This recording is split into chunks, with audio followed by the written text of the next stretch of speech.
Hey, everyone. Hope you're all having a good one today. Let me just get into the breach here. How's it going, Ivy Blade, Zagasu, Isla Cruz, Flick, and everybody else? Couple things here.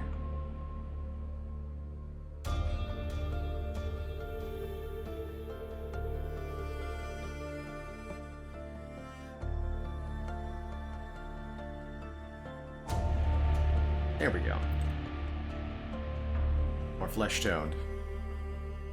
Flick, by the way, thank you so much for that full year of Prime support. A long dang time. And how's it going, Sanguine Penguin?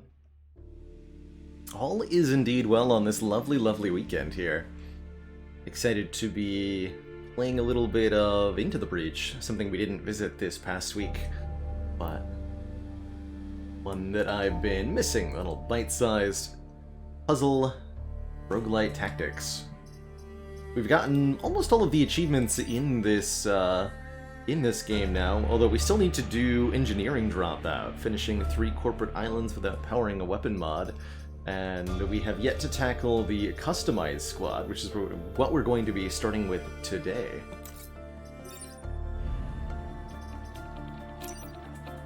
Generally speaking, in Into the Breach, you're playing with a pre-prepared, pre-assembled squad of mechs, with abilities designed to complement one another, but you can use the custom squad mode to choose any 3 mechs that you want to create a squad that's as balanced or as min-maxed as you want.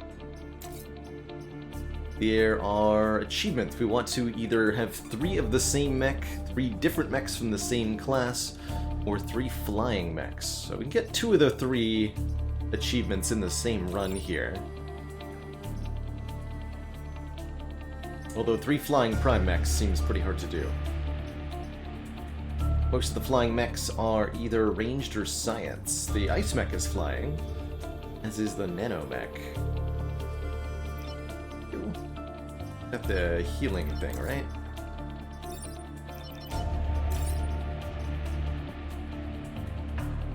Cannot have multiple copies of the same passive. Noted. 3 of these would be a terrible squad, for example.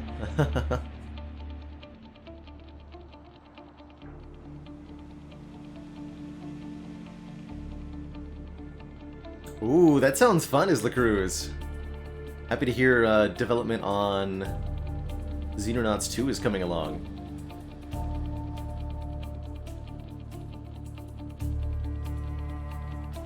I'm patiently waiting to hear how that turns out. Definitely one of my favorite genres. See, so I've done this before with Triple Swap Mech, which was really, really fun to do. Three teleporty boys. These mechs are all about changing their location with mech. You can get the mech to dunk one another by swapping. This was pretty fun. I don't think I'm going to run this again, though. I'm going to try something more challenging. Triple ice mech could be pretty wild as well. It freezes itself and the target with the cryo launcher. And this is, especially with Bethany Jones having a shield to start, this would be a very overpowered way to do this.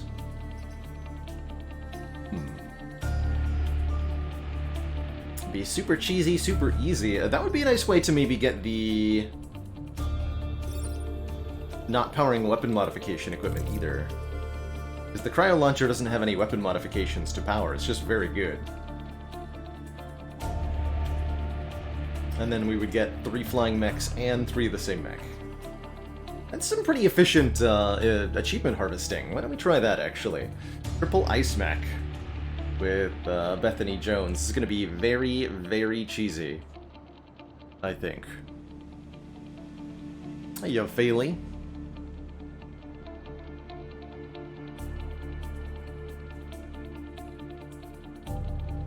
That's right. The ice mech would be immune to freezing while the shield is up. The other two will freeze themselves when they fire, but we can work around that. Alright, let me open up the naming then.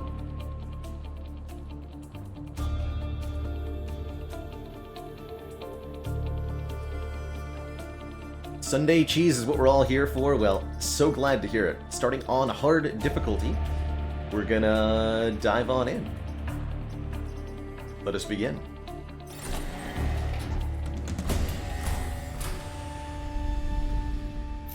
Pew pew. Save the world once, I can do it again. I bet you can. I bet you can indeed. Right, we didn't even max out her her level, although I imagine that pilot experience is going to be very, very difficult to come by.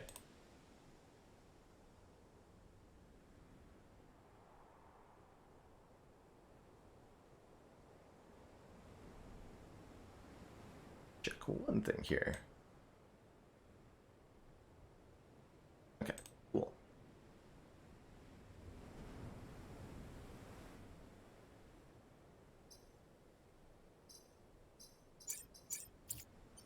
So the achievements that we're going to go for are Mech Specialist, Flight Specialist, and Engineering Dropout. Finish 3 corporate islands without powering a weapon modification. That means some weapons have additional things that you can power here that modify their functionality. We don't even have any of those to start, so that's a great way to tackle this achievement, I think. Flarp Cat, welcome aboard. Piloting the 69N. Nice.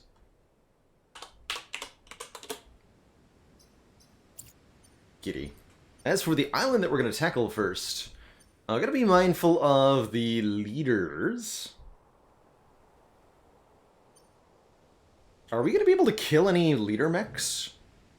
Or leader Vec? I don't think we're going to be able to kill any leaders at all, so we're going to fail that objective.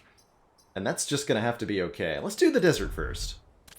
At RST. You won't find me as gullible as my department heads. Whatever time traveler nonsense you claim, your firepower that we need. And right away we can start with a defend the train mission, which is going to be pretty manageable with 3 ice mechs to cheese it with.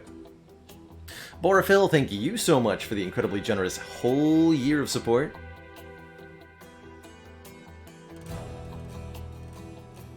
$69 minus N.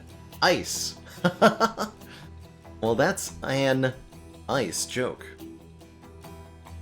Mr. Andre, welcome aboard.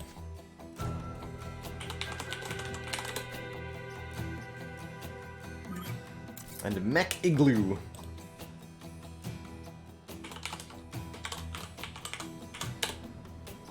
And Doc, actually, thank you so much for the 25 months, the whole quarter century of support. Madness. Sheer madness. So as a reminder to those who might be new to Into the Breach, one, you're about to watch some fairly unusual gameplay, but in each Into the Breach run, we have to do a series of corporate islands. On each, we do 4 of the missions that are available on this map, and then we have to do the mission available at the corporate HQ after that. Each mission has little icons on it representing the reward, stars for reputation, lightning for power grid, which is our overall health, and there'll be a little circle icon if reactor cores appear, which are very valuable for upgrading our units. We want to be doing missions that have more generous rewards, generally. Although, in order to get the rewards, you must do the special objectives that are on each mission. And Into the Breach plays out as a series of tactical missions, played on an 8x8 kind of chess-style grid. And on each turn, these giant insects, the Vac, are determined to attack our mechs as well as the buildings on the map, which we must protect. Each of the Vac will do a thing. We're gonna destroy them all.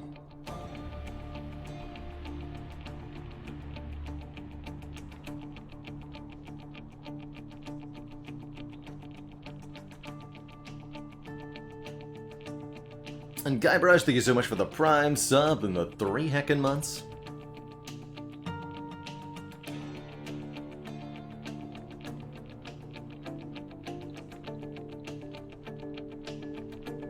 Yaboraphil.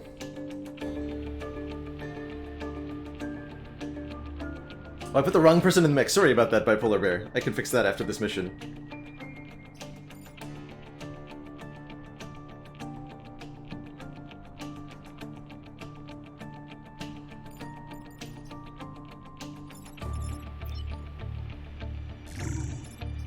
So, these, we have 3 of the Ice Mech, which shoot a projectile that freezes both the firing unit and the, whatever you hit with it. When...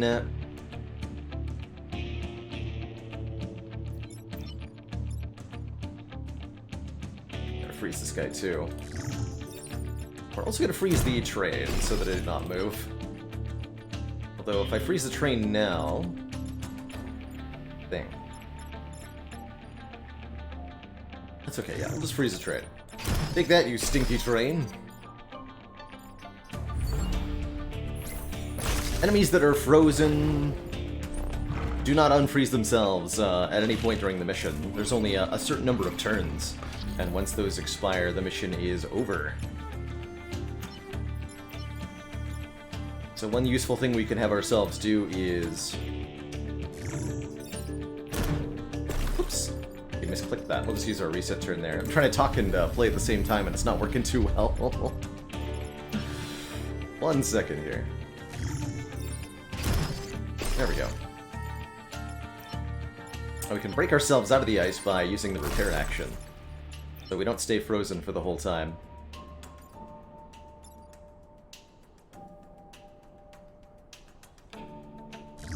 Freeze you too, just because. It doesn't actually matter to freeze the Scion, but we might as well.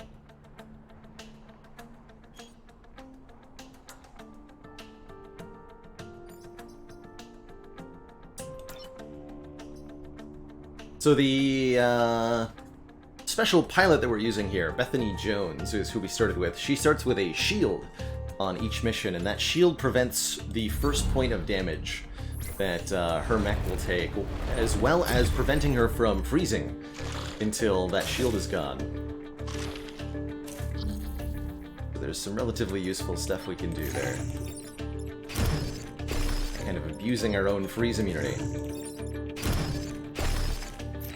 There. And then we just end the mission with everything on the map frozen in ice.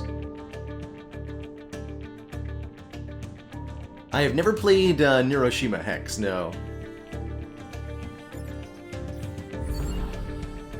I'd say I've even heard of that one. Alright, nothing was damaged. I'd say we really put those bugs on ice.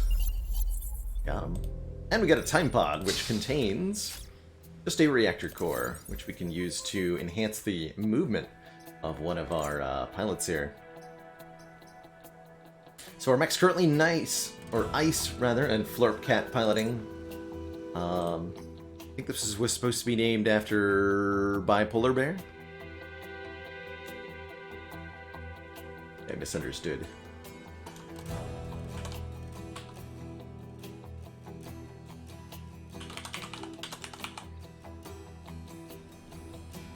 Is this what you're trying to ask me to do? Bipolar? Rather than the name Mecha Glue? Or did I misunderstand? How's it going, Dizda? I have been watching a little bit of Dyson Sphere Program, and I'd say that game looks extremely, extremely addicting. A great successor slash another great entry in the Factorio style genre. Although I have to say it's a bit of a there's no multiplayer in Dyson Sphere, right? Deeply unfortunate.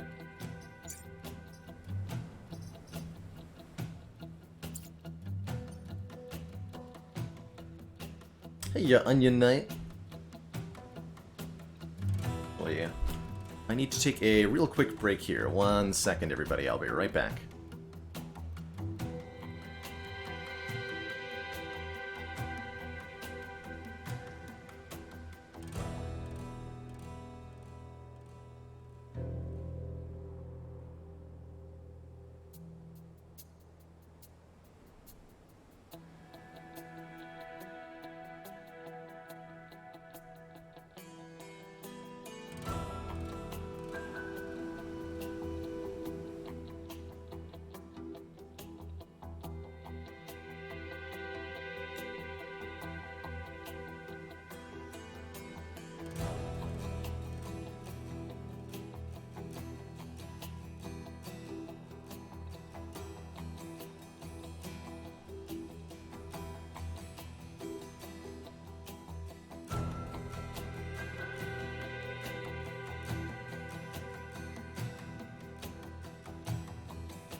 Alright, we're back.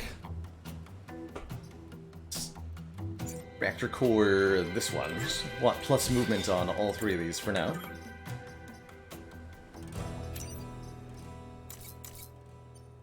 And we'll do RST Quake Fence. Defend the Earth Mover, block Vex spawning 3 times, and protect the emergency battery. And that shouldn't be too bad, with our ability to freeze everything. On this mission, there's an Earth Mover, kind of device that will fill in these gaps with land while the Vec are attacking, although I know that we start with 4 Vec on the field, which could be a bit of a problem for me. Raven3010, thank you so much for the tier 1 sub and the 2 months. Hope you're doing well today.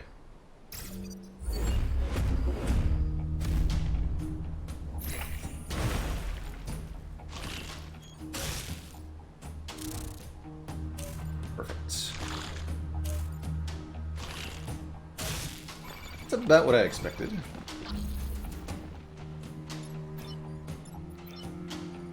Challenging to block all the requisite spawns, but I think we can manage. We have 3 attacks that are actually a problem. We can just move out of the way of the Hornet here. We're actually gonna position ourselves there on purpose, though. I want to be able to freeze everybody. Like this. Then Bethany is able to freeze that one without a problem because she has the shield. So this gets broken out of the ice by this Vacking attacking, this gets broken out of the ice by the Vac trying to spawn, and blocks the spawn for our objective here. Lets us get a lot of stuff done.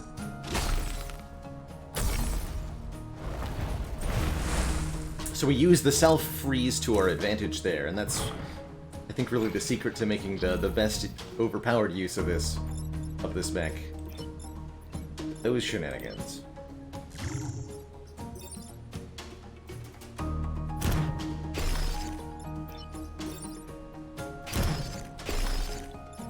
Take that, you stinky earth mover.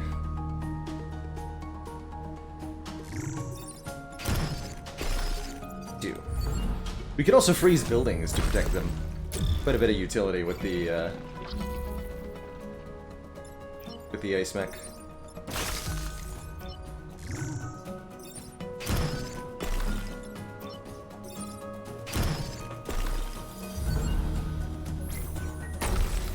Watch. Probably gonna be a pretty quick playthrough of this game. Well, I had to guess.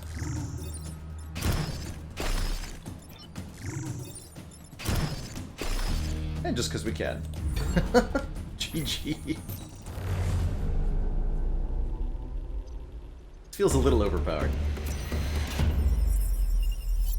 Just a bit. Although, note, we still have yet to get a single point of XP. Could be a hilarious problem. Do not kill the volatile Vac, that's pretty reasonable. Defend the prototype bombs. Let's do the missions that reward more reputation, as much as the Megla Bunkers area would be easy. 2 bombs, 2 prototype bombs that we have to defend. We can just freeze those too, of course. LARP cat reporting in.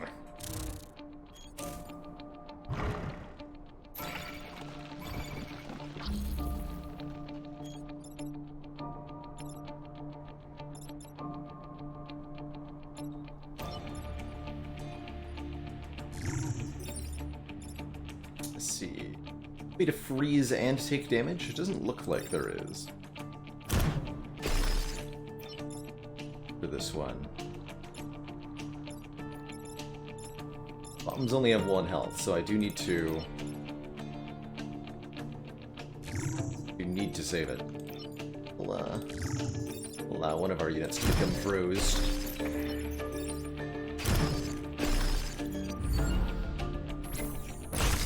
Only 1 new enemy is coming in, it's pretty manageable.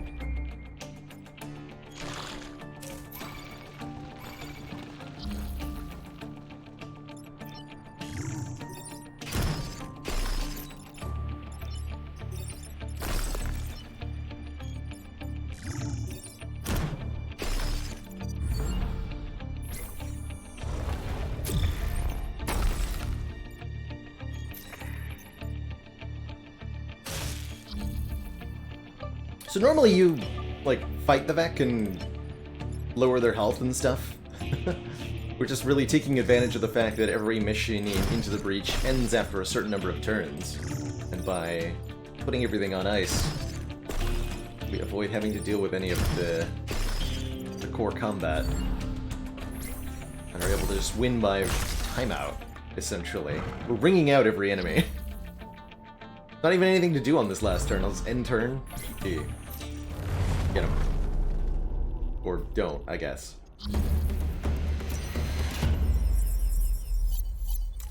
This is gonna work really well right up until we encounter something we have to kill. Or like a mission, yeah. Kill 7 enemies. We're never gonna be able to do that objective. So let's go here instead. I might actually, because there's a lightning storm, so we might actually be able to get some XP on this one.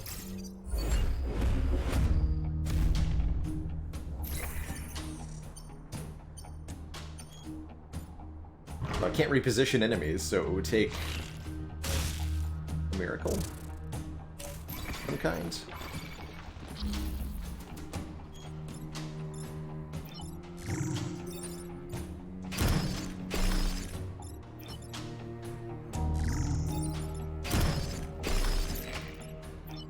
Or it would take lightning randomly striking them.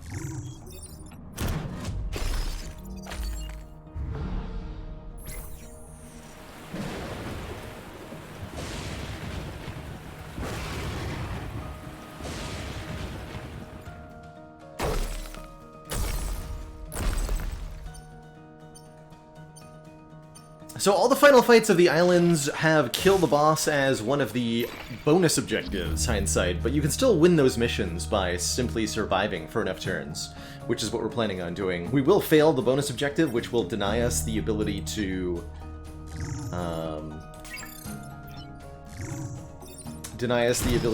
get a perfect island ever. You can turn water tiles into ice with that. That's cool. I'm wondering if you could.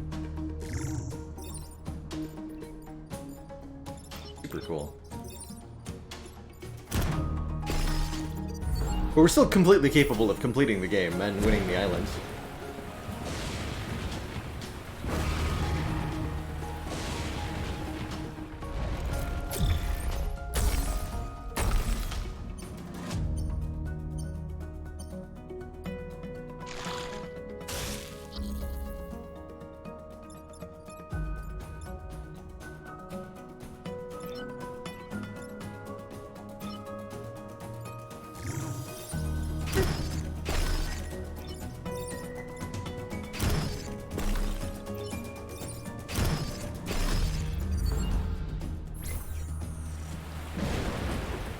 That we're just able to repeatedly deny all the Vec that are trying to spawn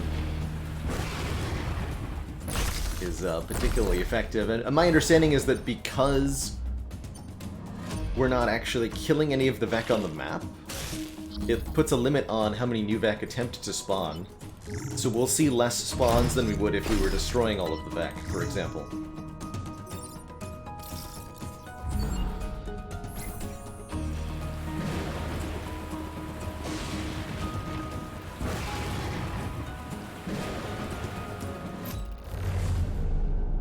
Region is secure, and that's enough. Sure, they'll stay frozen for a good long time. Smiley face.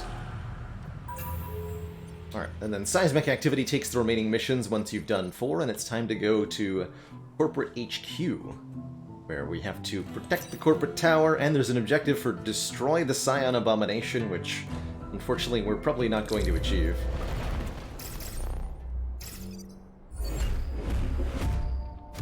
But the final mission of each island is a boss-style fight like this, where you've got a purple boss-class Vec with some special properties. This one happens to give explosive properties and regeneration to all of the other Vec on the map. That is not actually a problem for us, I don't think.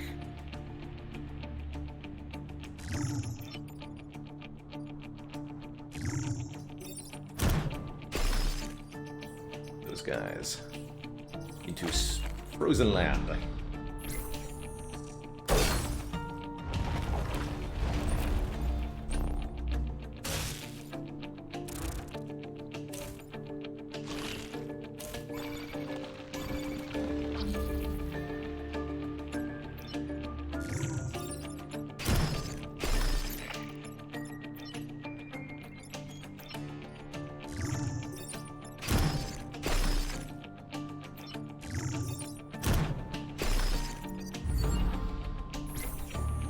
a nice day.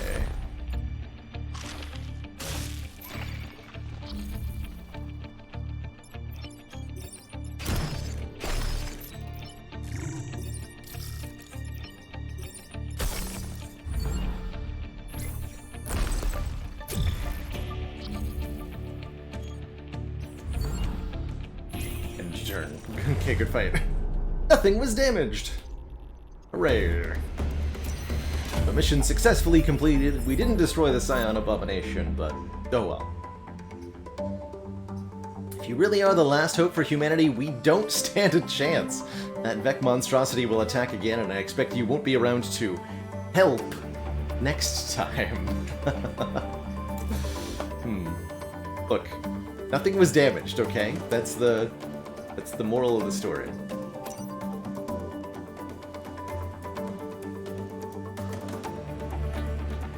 Aegon Mortar. Building just 2 tiles, pushing 1 forwards and 1 backwards. Interesting. So we're allowed to pick up some of these equipment pieces here. We simply can't power any of the weapon modifications, that +1 damage for 1 power or +1 damage for 2 power mods you can add to this. If we use those, we'll fail the achievement.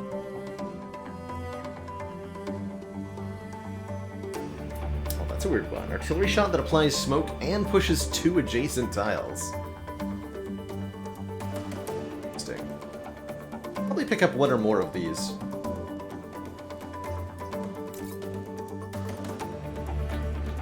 Ice Cream Man!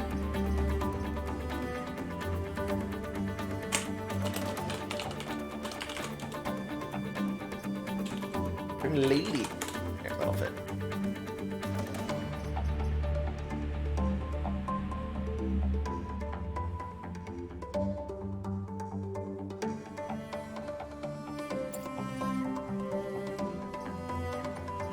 We also want some reactor cores. One, it'll let us actually use these equipments. And it'll let us get some bonus mobility too. It's cost 3 reputation each.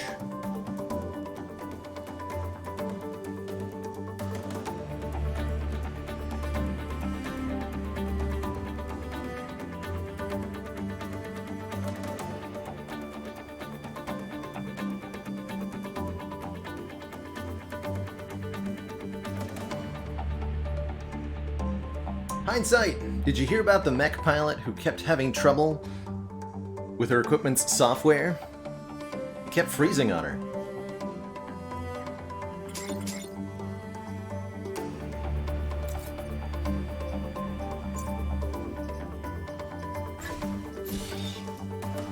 Alright, let's try the smoke mortar on you. So that shouldn't... Yeah, it doesn't count against engineering dropout. Good. Right, on to the next island. Let's do the Iceland third. It's not a spooter leader. Good. Go here. Showing up in the nick of time. The Vec are overrunning our island archive. The old Earth relics here still have some fight in them. They could help us. Another weird island layout where we have to do a weak mission to get to the better stuff. Defend the train, which would be nice and easy, but let's tackle this one. Take less than 3 grid damage. Shouldn't be hard, although we do have an alpha blobber to deal with. Blob explosive blobs all over the battlefield, annoyingly.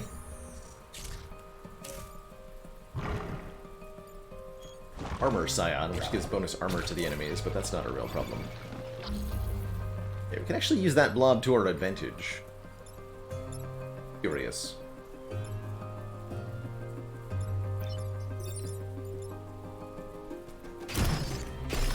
As this building started with a shield.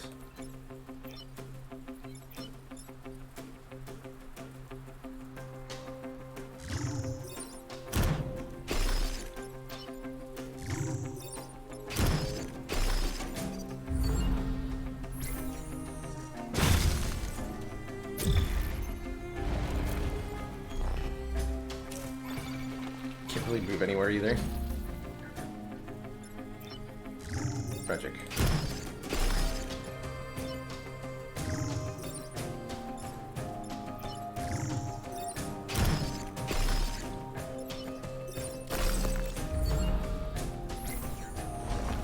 Thank you, Zupiko. The achievements, we're going for two of the custom squad achievements. There's an achievement for 3 flying mechs, and an achievement for using 3 of the same mech.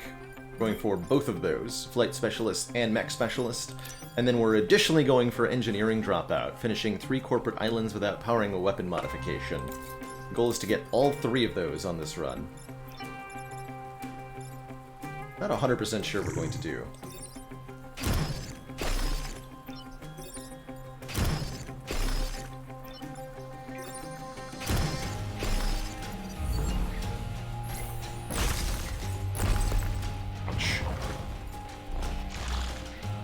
Wait! Beck can move through Frozen Beck? I didn't know that.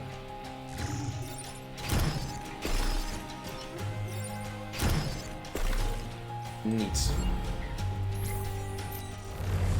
Aside from those 3, there is still one more achievement for the Frozen Titan squad, one more achievement for Random squad, and one more custom squad achievement.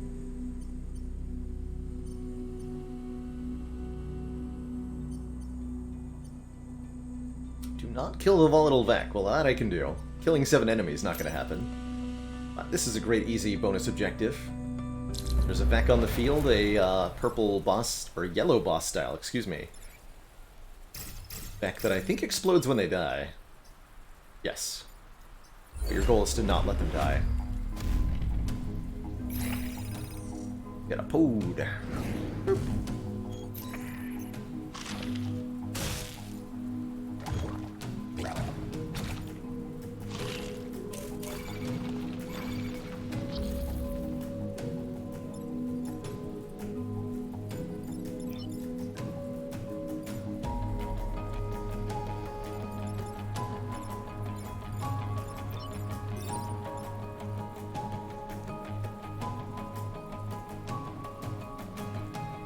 And the Sloth, thank you so much for the Prime sub and the 4 months. See you around. Thanks for dropping by and hitting that resub button.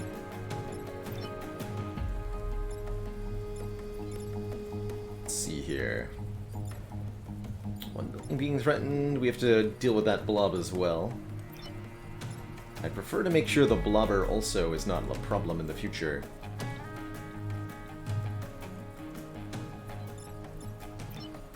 But what I want to do is push the blob this way?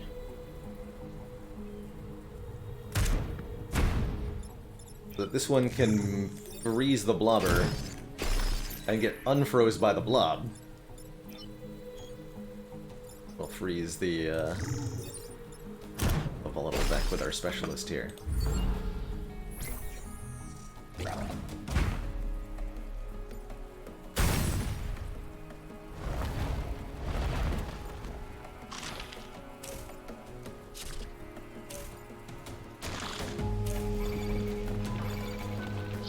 It's a veritable conga line of Vec. Could actually start killing them. If I wanted to, we can get a kill here. Wait, what?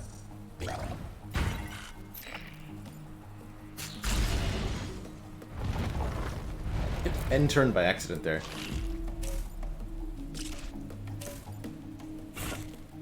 Not sure what happened. Game, I can't use the reset turn on that. That's just something we have to live with. That's okay. Didn't cost us anything truly permanent. A little surprised? Wait, what? Oh! I understand. What I'm doing, I was tapping the spacebar lightly with my thumb, and that happens to be the end turn button there. So I just did it again. Use a save and quit to prevent that from ruining the playthrough, though. Let's see where we are. Here, okay, good. Alright, I'll keep my thumb off that spacebar then. Understood.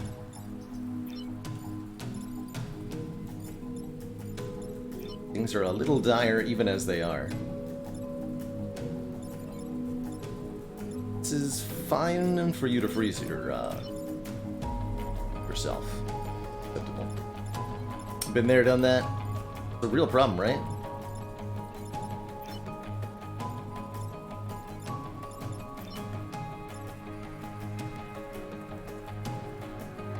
Next turn's gonna be gnarly.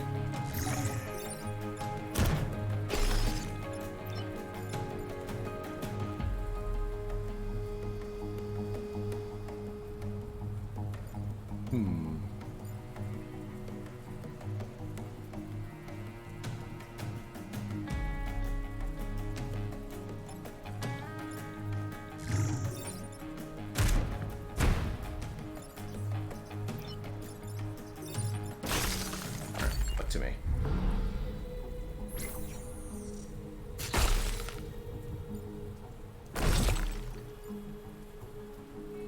Confirmation you can turn off in the options to prevent that.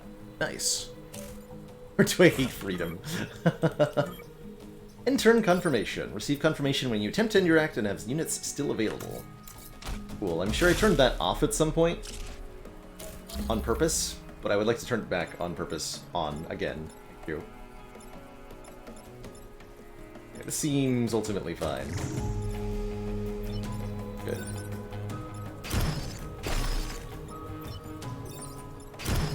Okay, we took 2 grid damage, but that's completely within acceptable parameters here.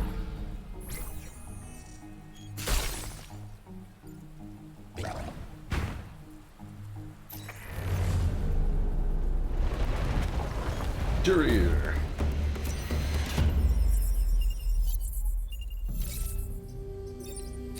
In the box.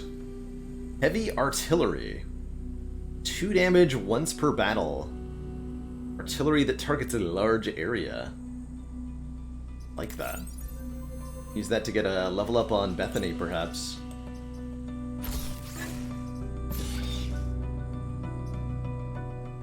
It's supposed to glow like that? You better believe it is. We got to defend a couple of satellite launches here. Can the satellites launch while frozen? Science.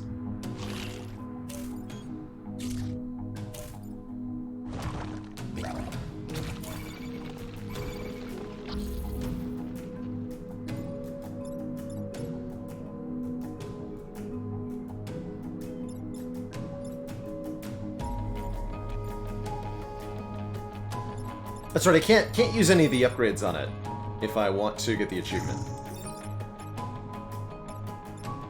Correct. So I can't upgrade its uses or damage. But I can do stuff like this if I want to.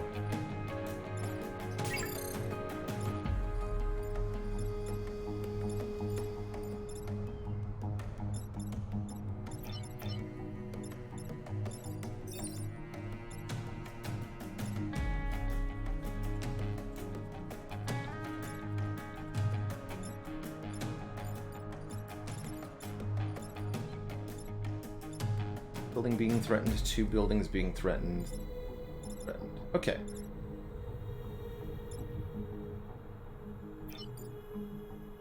We can actually block a spawn. Sorting out one of those problems.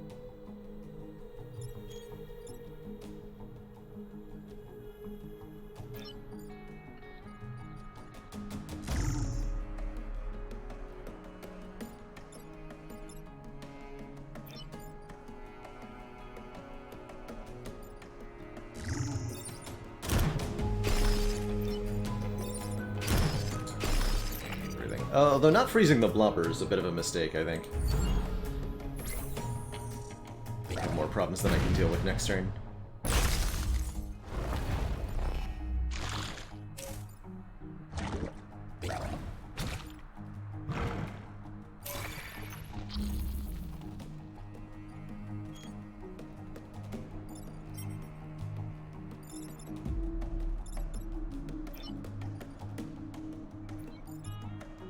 Kind of need to know what happens when you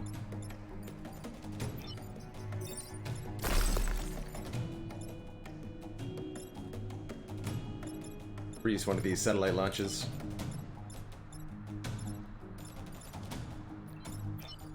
Curiosity's too strong, man.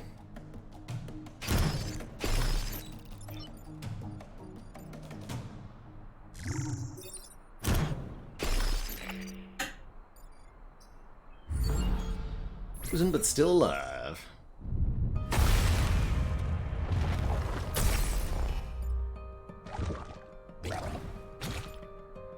Oh, stop.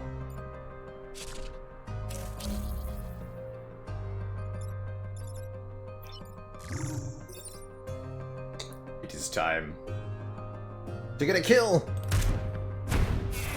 Got him!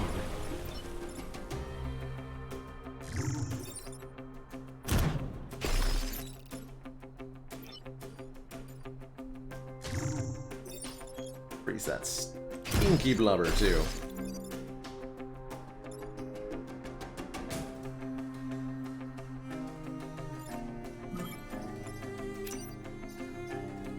Oh, that's so good.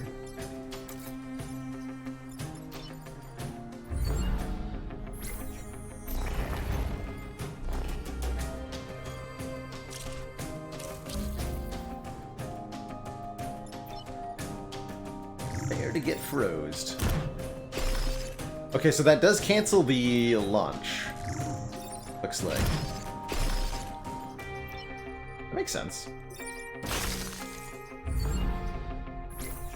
Just like the train, I'm not actually here to make sure that it gets to its destination. I simply need to protect it from being destroyed.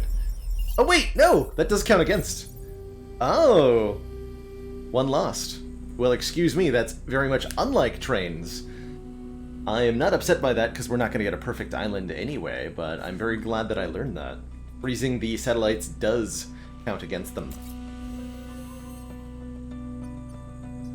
Stuff. The artillery support, that we can do. Although, give me more reputation. We'll do the train defense. Train defense is fun stuff.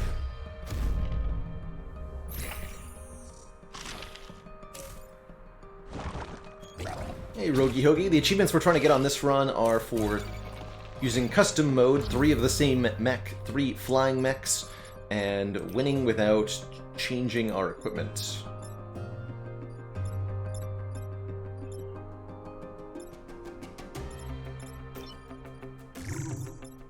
Waller has 4 hit points. Here we go, though. We actually have a use for the attack. Double kill, and that leveled her up to get 2 more mech HP. Neato Burrito.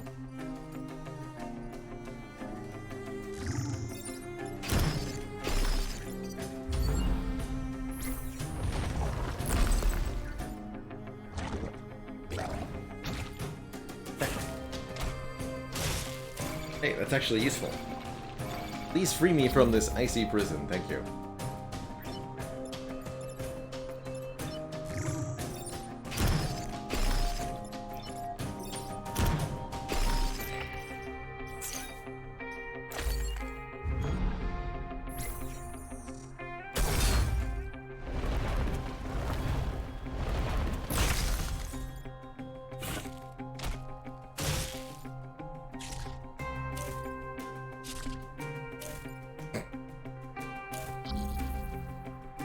Go for it.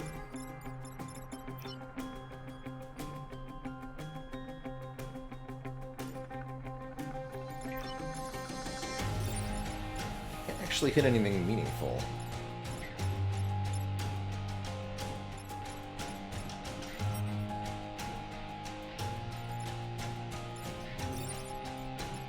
Freeze yourself.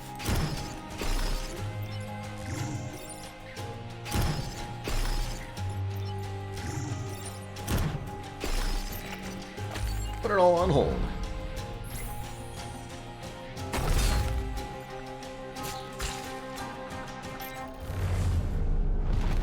Cheers for the time travelers and their cheesy tactics.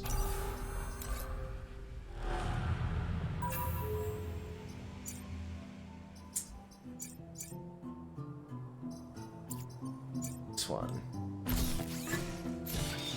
Dawn Mortar.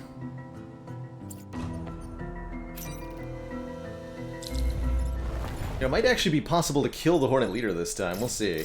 I'm not gonna count on it. But I might try.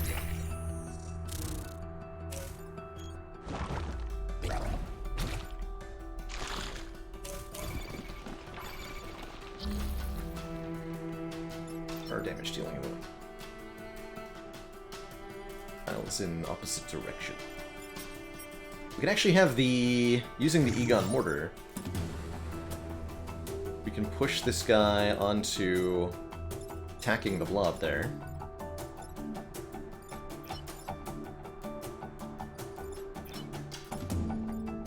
And we can light it on fire. Yeah, we can actually destroy the Hornet Leader, which means we would have been able to get a perfect island.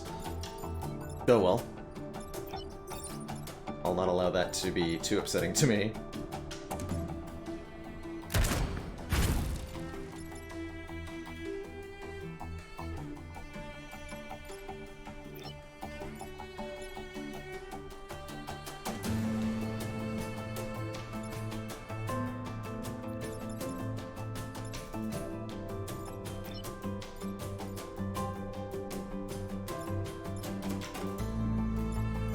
That blubber out of the way as well.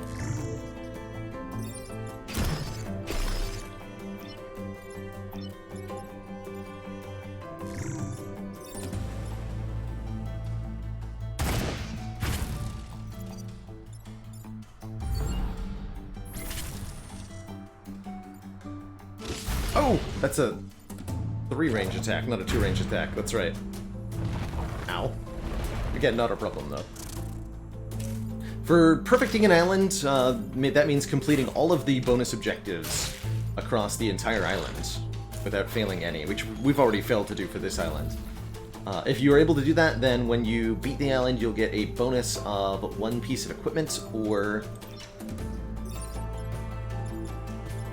1 pilot.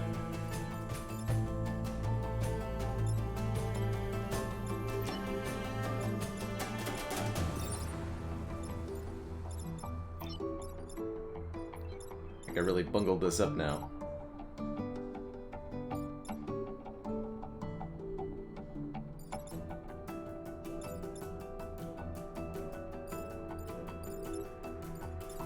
Yeah, I really screwed this up.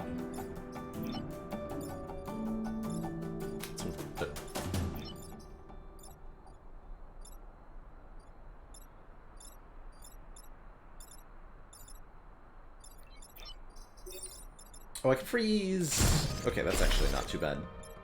Although this mech is still going to get to do its thing, and there's really nothing I can do about that. Should have frozen it.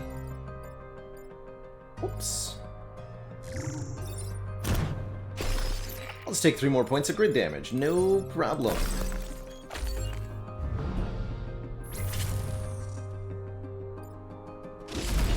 Everything's fine. I'm gonna buy that back at the end of the island here.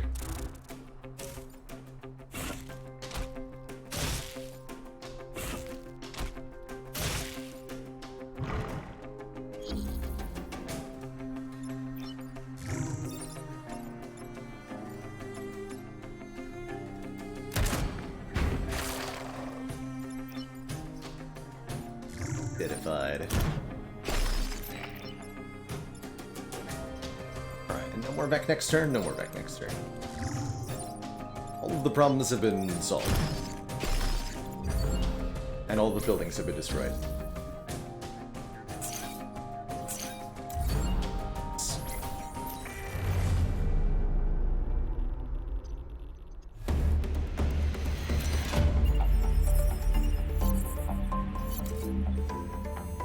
That's okay, we've got 7 reputation, and I can use a reputation at a 1-to-1 basis to restore our grid power. Air 1 repairs all. Shield on nearby tiles once per battle. Okay, that's pretty useful. We can get everybody to have a shield. That could be quite nice. Airstrike once per mission. Phase cannon. You can shoot through walls.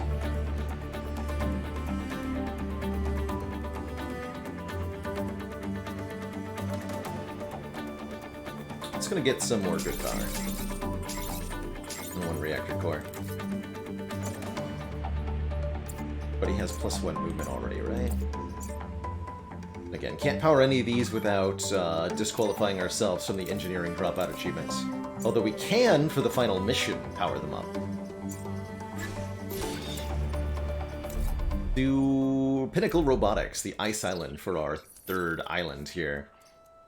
There's a lot of ice-related stuff already. For example, objective here, freeze and defend both robots. That'll be super easy to do with a squad that already has ice abilities.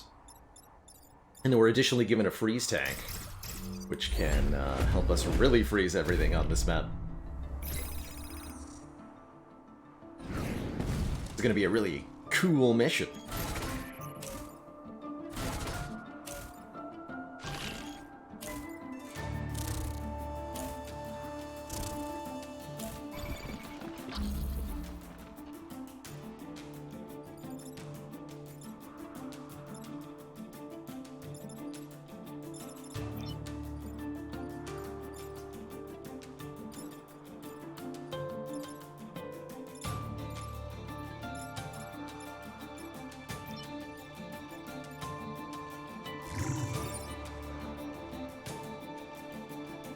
Could do some damage. Doesn't really help me that much, though. Let's just freeze everything.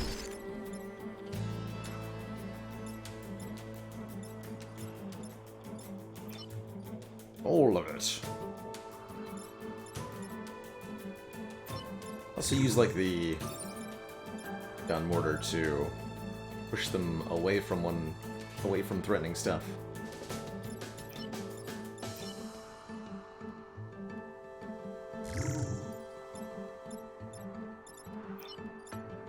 Freeze everybody.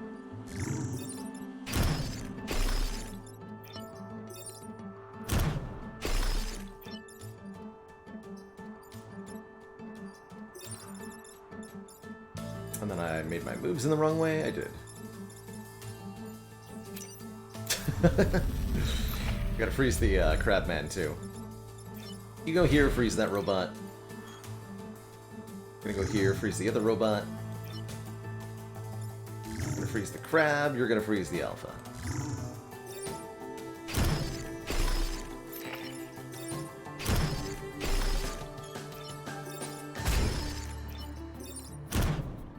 That's what I meant to do.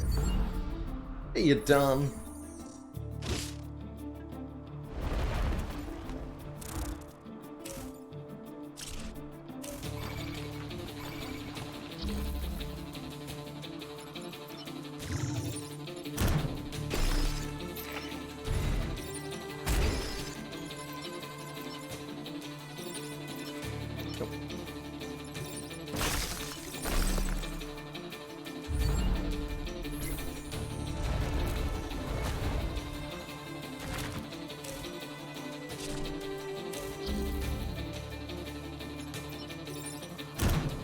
I think we have technically killed one Vec this run, so it hasn't been full pacifist, but it has been extremely easy.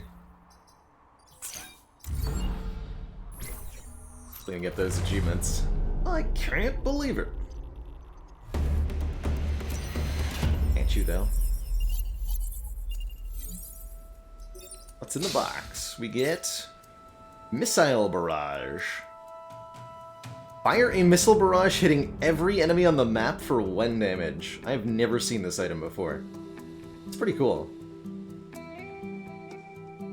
You can upgrade it to do 1 more damage. Well, there's another reactor core. Cute. Running out of things to spend the reactor cores on. Defend the robot factories. Oh, this one. Defend the robots. These are the Mineling robots. So another mission where everybody's gonna get frozen. Probably.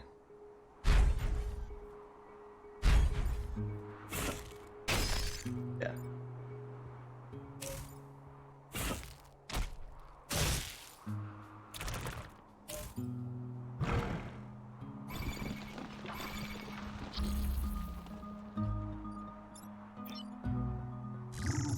Feel free to charge me. Fun.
freeze that thing.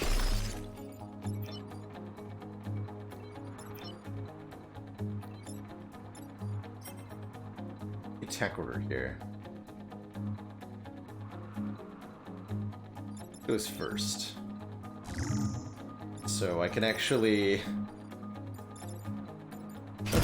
Let's do this. That way this beetle will charge into the frozen one, and then the other beetle will hit the first beetle for funsies. That sounds grand. You're just gonna be here, I guess.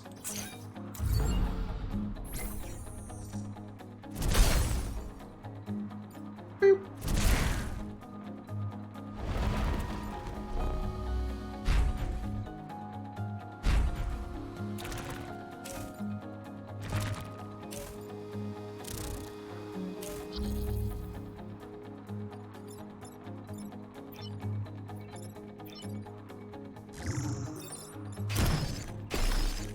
Could have outright killed that beetle, I guess, if I wanted to.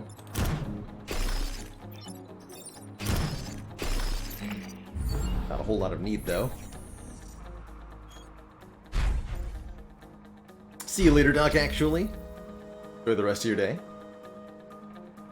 Thanks for hanging out. Get him. We're all okay.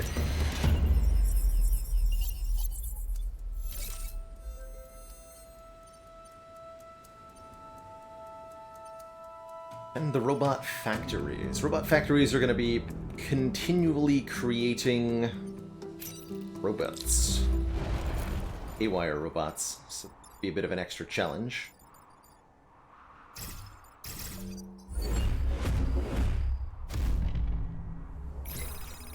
And there's a pod.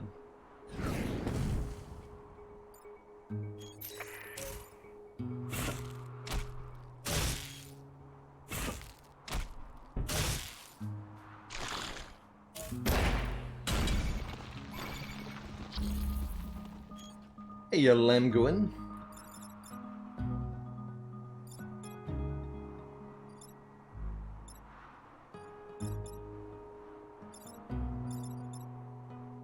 Okay, threats we need to deal with here. Deal with multiple ones at the same time, if we do it right. Oh, if we just move out of the way of this Firefly, it'll kill the artillery bot for us. That's perfect.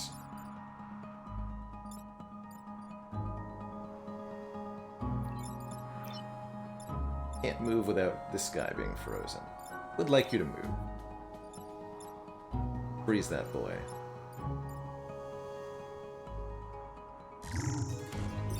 Could go for a kill.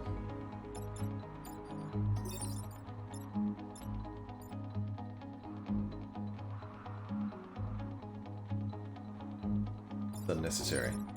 Oh, that wouldn't freeze me though. Yeah, that's a better idea.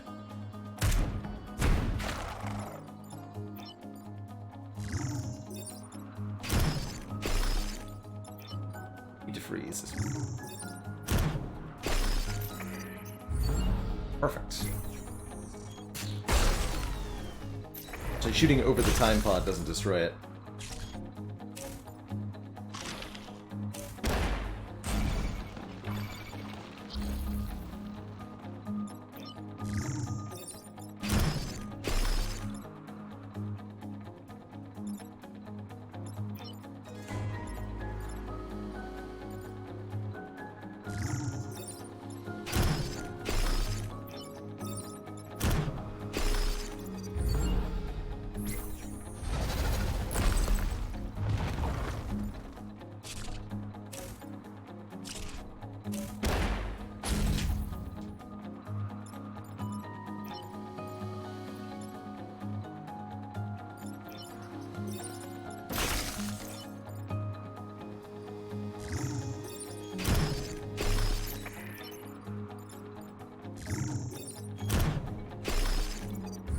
Stinky robot.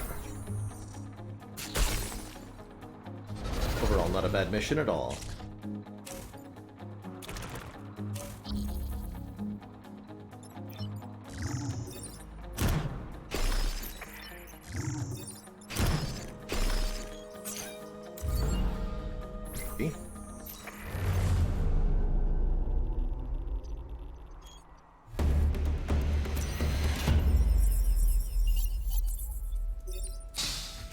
Bot has smoke pellets. Surround yourself with smoke.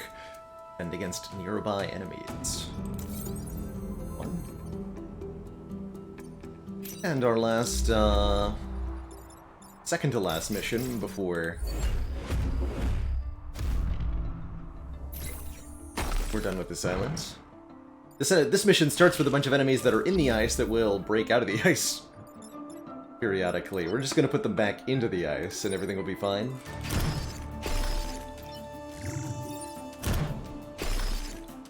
You can have fun with that.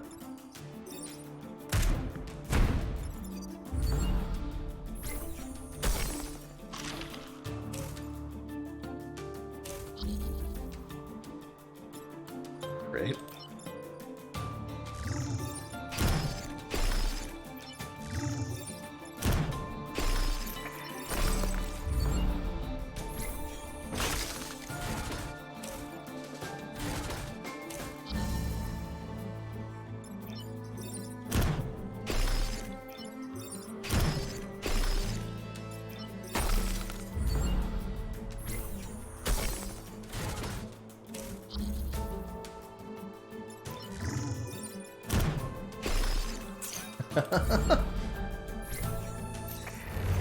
That felt like cheating.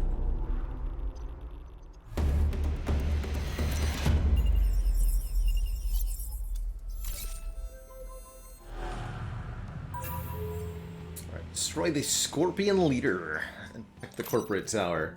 May not be able to destroy the Scorpion Leader, but we'll see what we can do. This is our chance for a perfect island.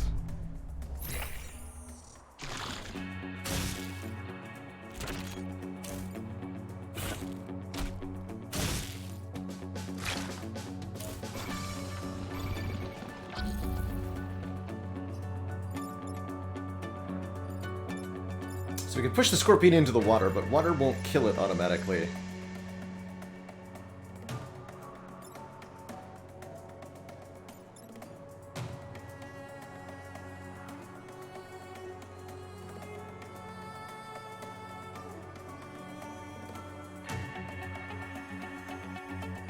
One, two, three threats on buildings. How would possibly do the required, what is that, 7 hit points? I don't think so. Just try not to kill it.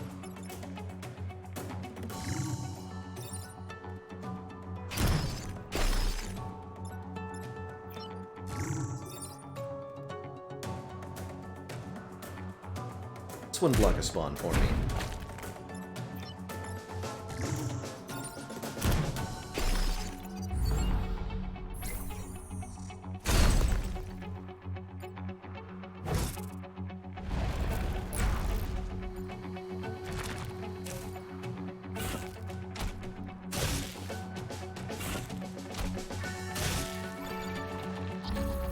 Hey, we actually have a good artillery shot here. And killed.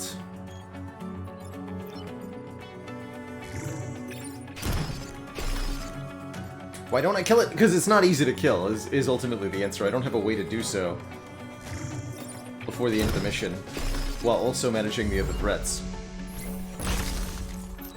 It has too many hit points, and as again, we cannot kill it by putting it in the water. So we have to find a way to do 7 damage. I don't think we can do.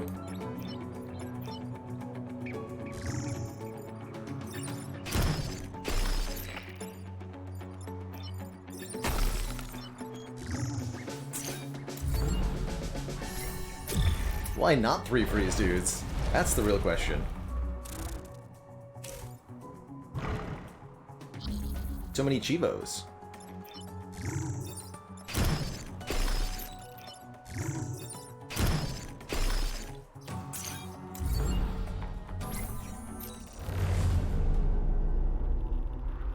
Victory! Scorpion Leader not destroyed, but that's okay.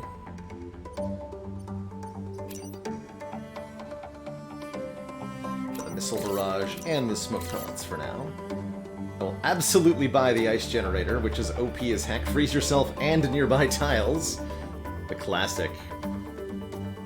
The classic. Heal all player units, including disabled mechs. That's kind of cool. Heat converter for more freeze.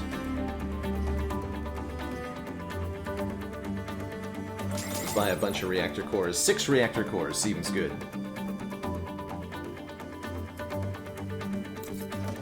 And then as soon as we leave the island, get engineering dropout for finishing 3 islands without powering a weapon modification, and we still have to just win from here.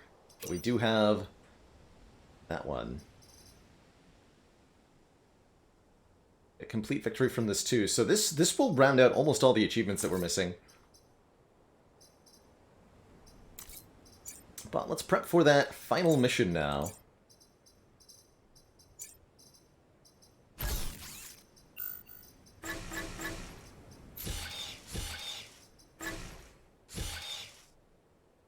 Maxing out the ice generator, we'll swap the gun mortar for the heavy artillery here.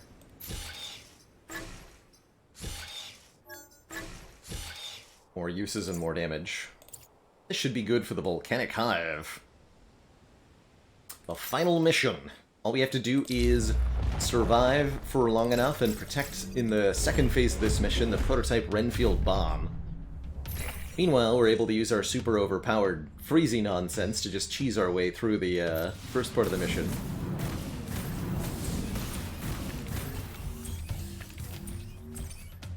The cheesy freezy.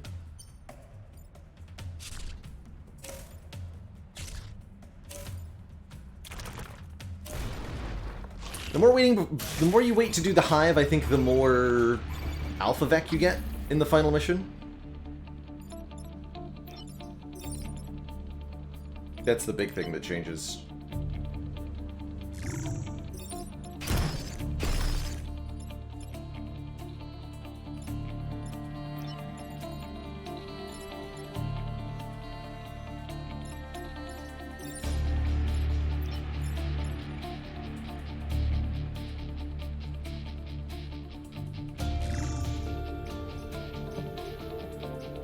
Actually, don't know what happens if I do this.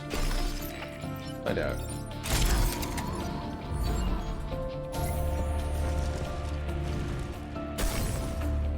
Oh, it just breaks the ice for me without doing any further damage? That's very nice. I like that.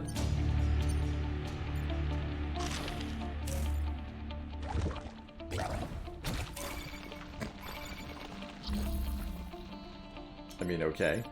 If you want to do it that way, go for it. Have fun. You have fun with your own bomb. Bye.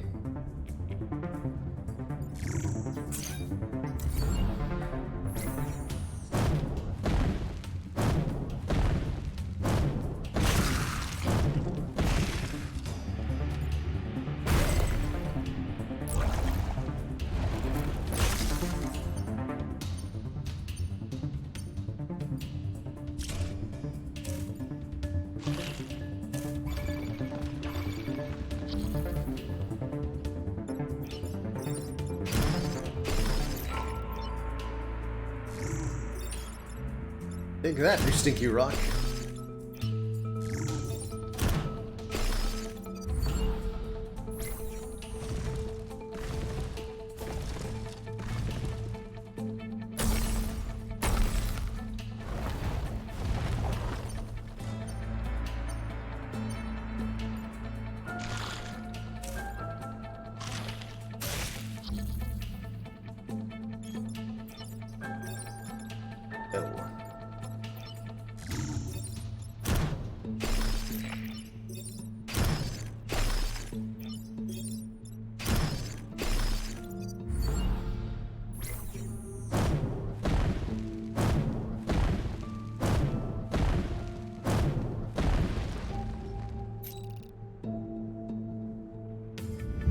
Go.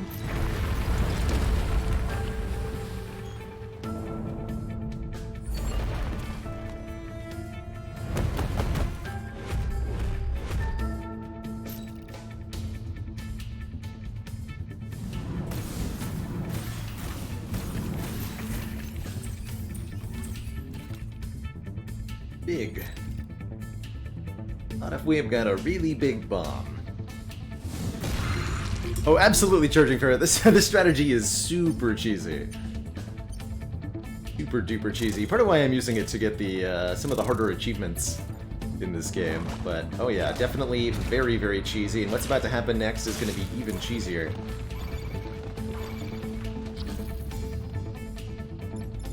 I assure you.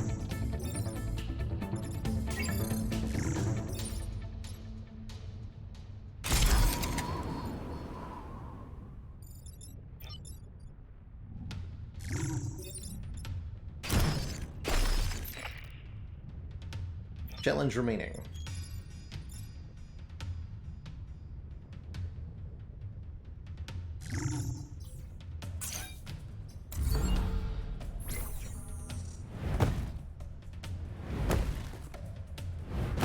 There'll be like rocks and lava and tentacles and stuff, but it's all gonna be irrelevant. Oh wait, we have a uh-oh. I can kill the Scion Tyrant. We do have an attack capable of that. Otherwise, the Scion Tyrant would be a problem. This thing does 2 damage to each of our units at the end of each turn passively. And that would be scary if I wasn't capable of simply doing this to it.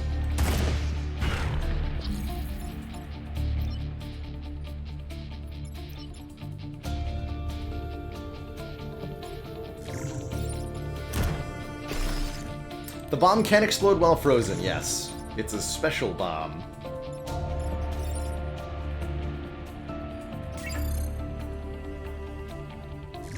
This. Oh. There he is.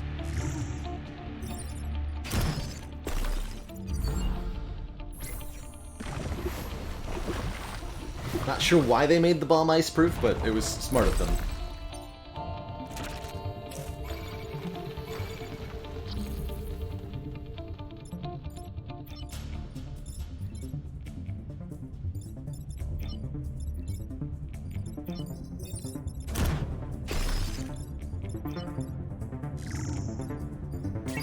Wait, if I hover over lava and then fire, I just don't get frozen? That's cool.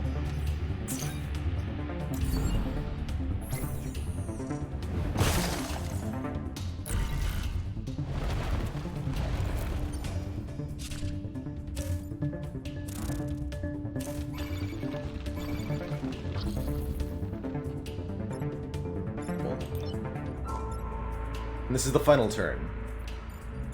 So you're telling me I'll win if I simply end a turn. I'll do that then. See, everybody. Very, very easy run. Almost too easy. We get those much-needed Chivas. GG.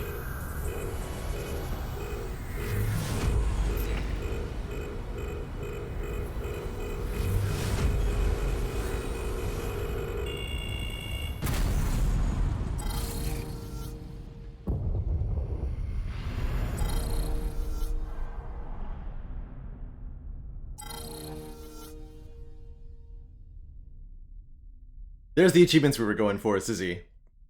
Got 3 more for that victory. Thanks to the valiant efforts of the Ice Cream Lady, Flarpcat, and Mr. Andre, the Beck Hive has been destroyed. Saving this timeline from ultimate doom.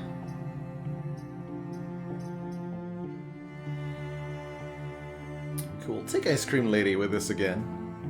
We've not unlocked all the pilots, no, actually, there's 4 of them we have yet to acquire. Actually not sure who all these are.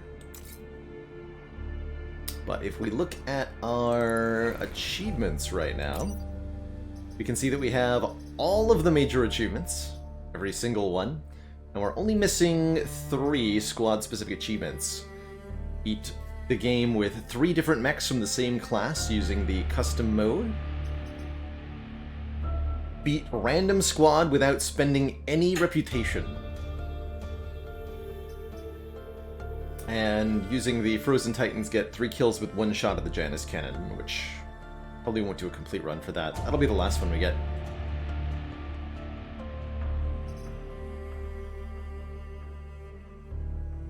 So, that was a really quick run of Into the Breach. Let's do another one. Gonna be a minimum of 2 more runs to get all the achievements here.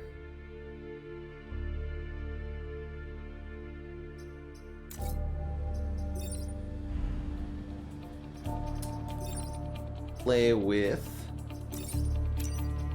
a random squad. I'll just do a chaos roll, giving us a purely random squad with no restrictions to a class, weaponry, or mech. And we're going to see what we get with 1 chaos roll here.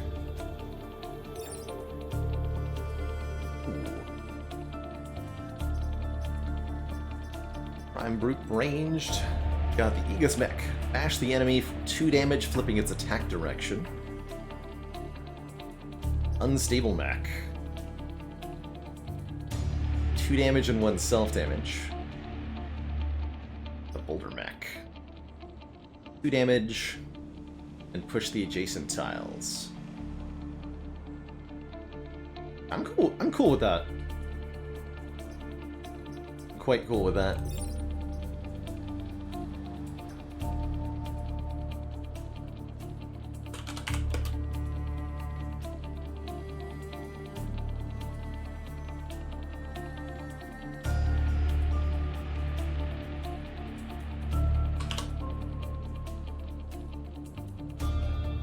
Some new mechs and pellets to name.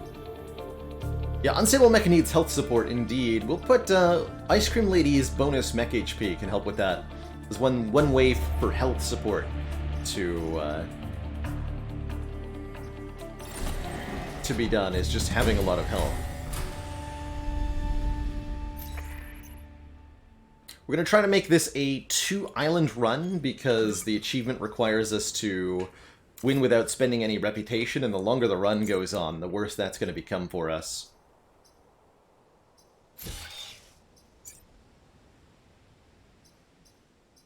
This thing only has 2 hit points, but the rock accelerator is quite powerful.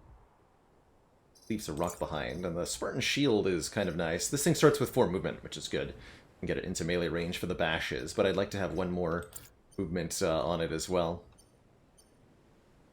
Gotta watch out for the leaders. The Scion leader is pretty easy to deal with, so Archive Inc. would make a good first island, and then probably Pinnacle Robotics for the second one. Odd leader, Beetle leader. Hannibal, you better believe there's a spot available. Welcome aboard. Let's do Archive Incorporated first. Check the Old Earth Bar. So we don't actually care about getting reputation because we can't spend it.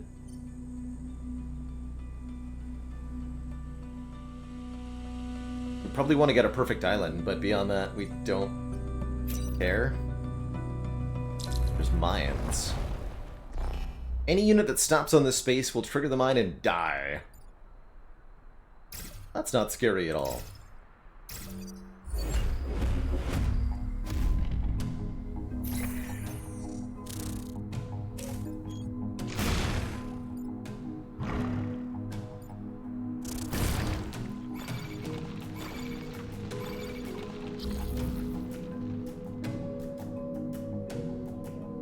Zizification! How do the employees of Archive Incorporated wish each other a happy Valentine's? By saying you are mine.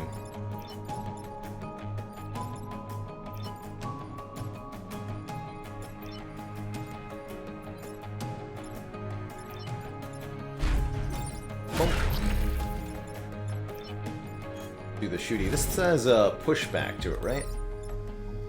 Oh, right, and it propels the firing unit backwards by 1 as well. That's right.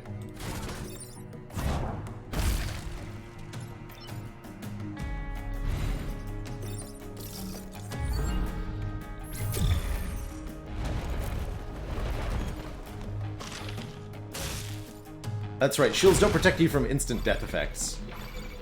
of any kind. Bit of a tragedy. Can I block spawns with rocks? Damn right I can.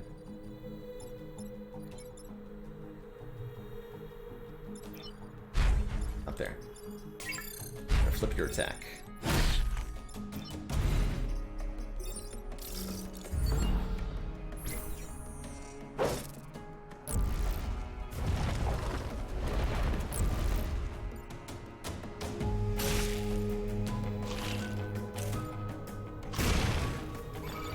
Really convenient that they keep dunking themselves like that.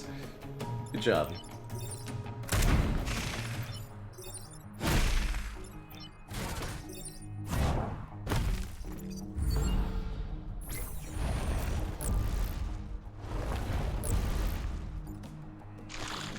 Hey Burn, the achievement we're going for on this run is the achievement for beating a run with the random squad without having used any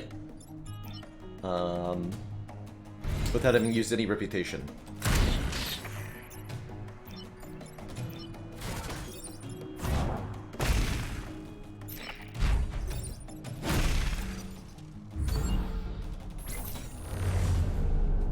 Yes, this will be a 2-island run, exactly. Exactly.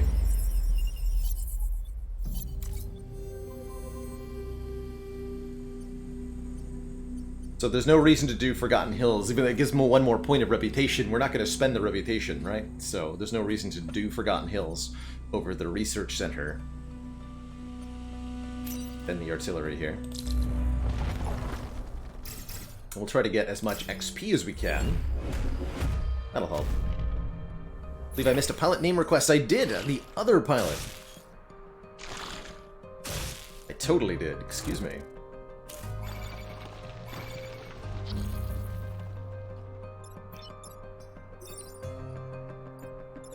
2 damage to 2 dials. It's got clunky movement, though.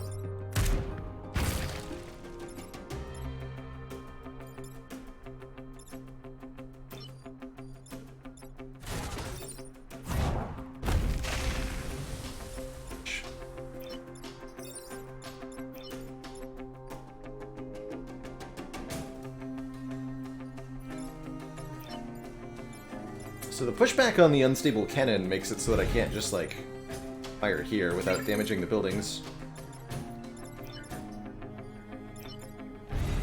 Go like this.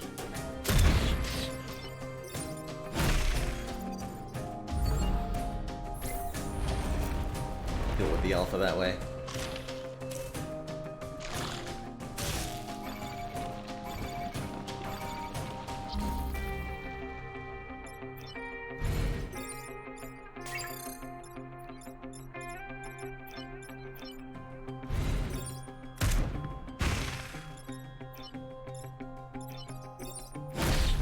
Side of the fire.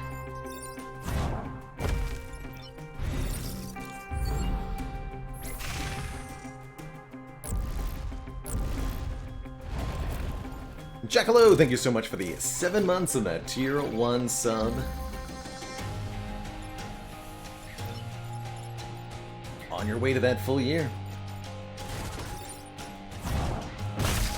Squish.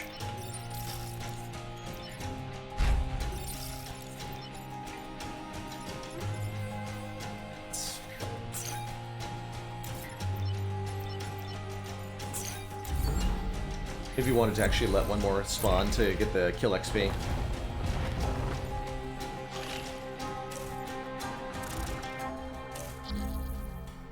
But this is ultimately not a problem.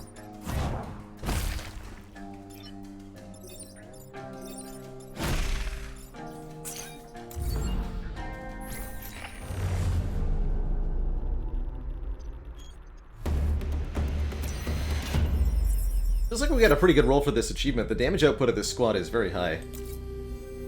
This mech rocks. Rayford, welcome aboard. The other pilot.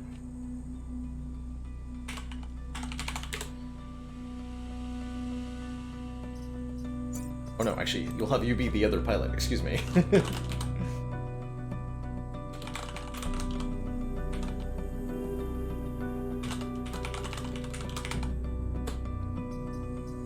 piloted by Crayford, or piloting Crayford, the rock mech.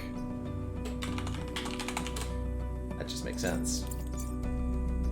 Still have 2 mechs to name as well.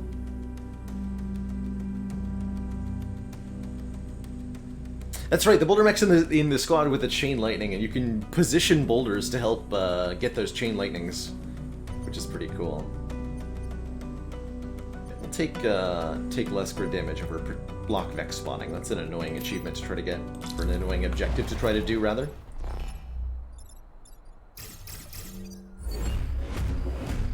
Here the goal is just protect all the buildings. On reward, we can do that. How's it going, by the way, SRF?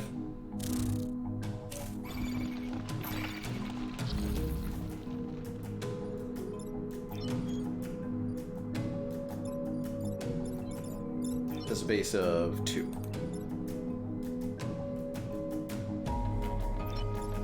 PG got cancelled today. Sad news. Sorry to hear that.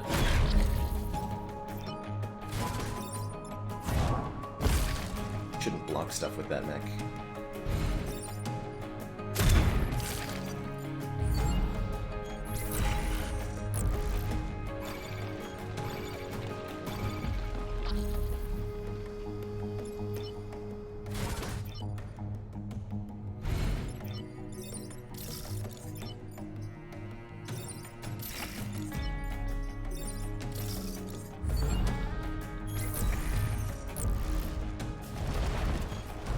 Too many of them spawn at once here.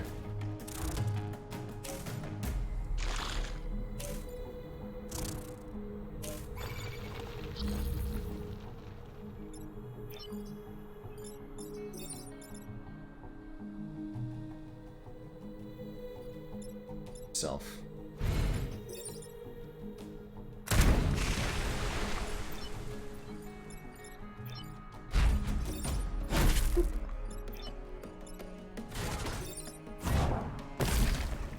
Me off the spawn? That's fine.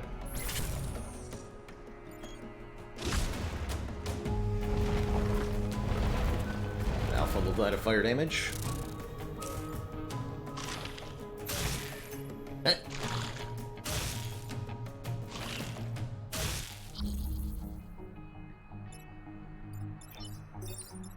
I can just propel myself out of that situation, so have fun.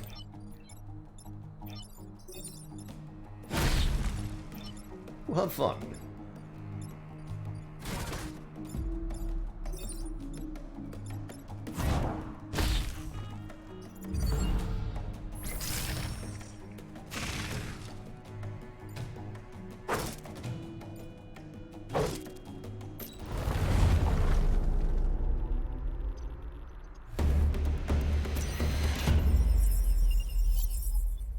Sure. 2 more mech HP. Good. On a mech that only had 2 health, that's quite useful. I'll kill the volatile Vec. Block Vec spawning is going to be easier than dealing with a volatile Vec. Take this mission. Been blocking Vec spawns often enough, right? And then I've got 2 mechs to name, which I did not do there. Do that in just a sec. Un momento.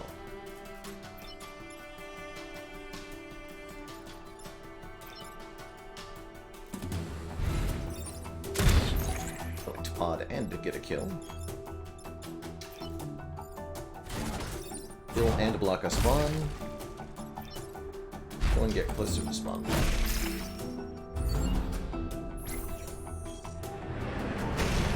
Squish.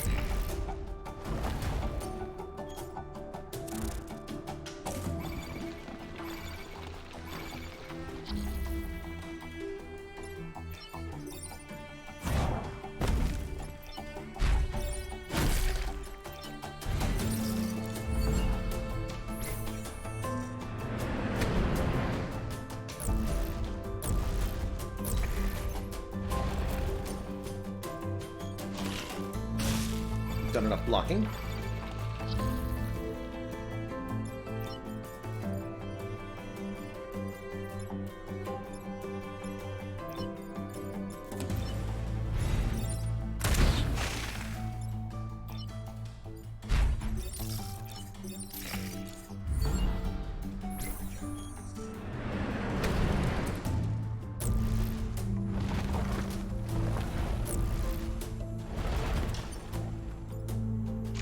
directly on my unit. Thanks.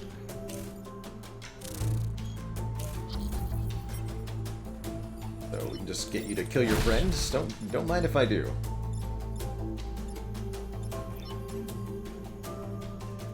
Max rank, right?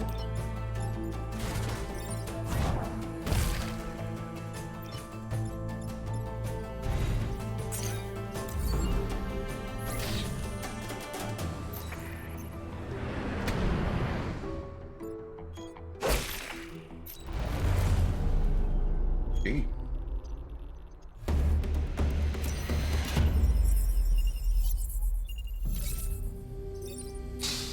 Time pod was protected. We get Calavera, mech unaffected by webbing and smoke. Nice little bonus ability there. Being unaffected by smoke in particular can be nice on the smoke squad. Schwartzization, thank you so much for the incredibly generous 26 months, the 2+ years. And we got bonus mech movement. Good stuff. Alright, wrong reward and mech jam.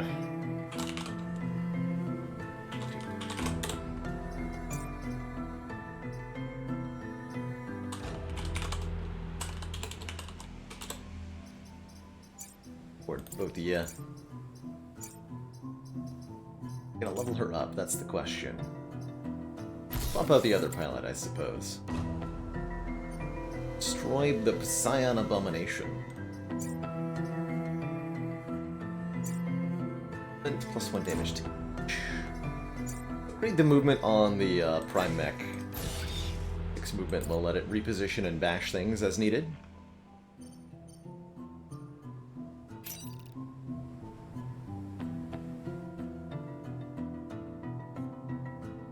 Some kind of Vec abomination is approaching our headquarters. Whatever it is, it must be stopped.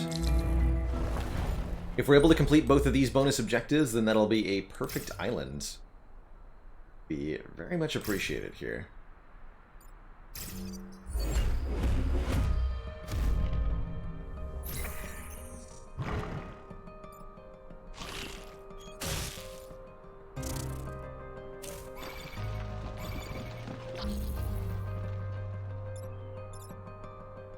So it causes all other Vec to regenerate and have extra health. And explode when they die.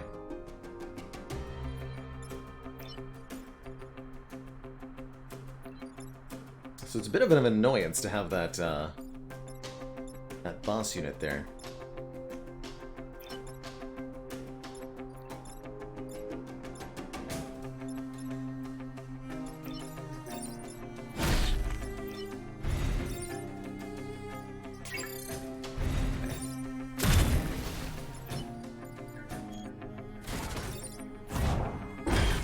Try to kill it next turn.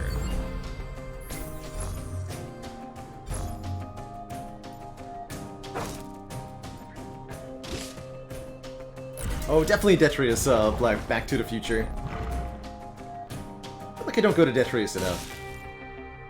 We'll do that as our second island.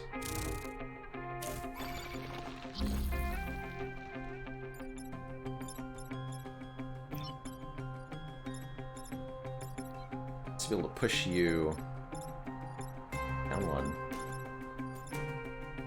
So, they're both problems.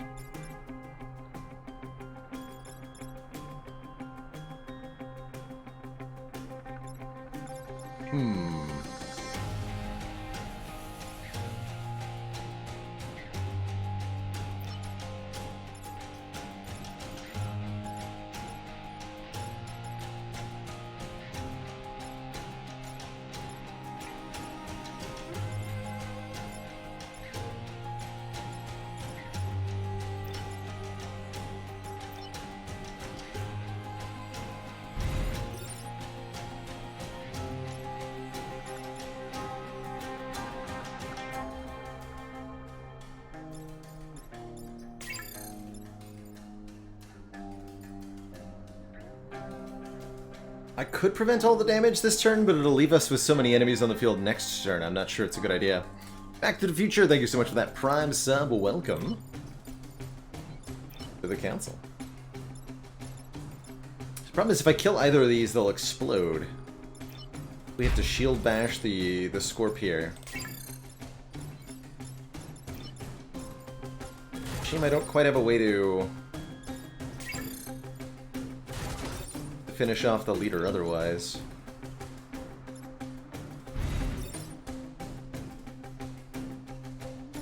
Happen what I want to.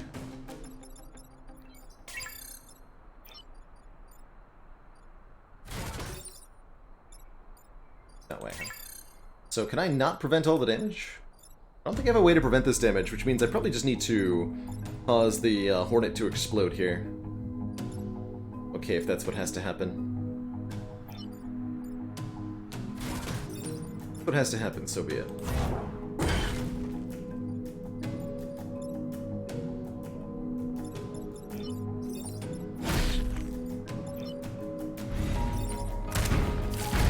Oh, not like that though. Whatever.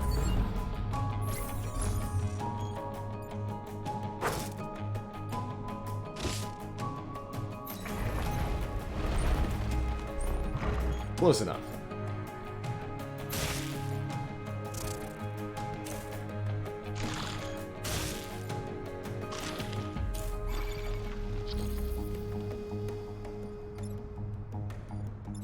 Building threatened, 2 building threatened, leader.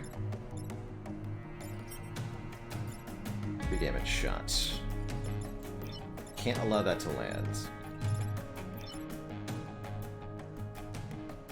No. Why? Oh no. Wait, what if I do this? This will be a double kill, right?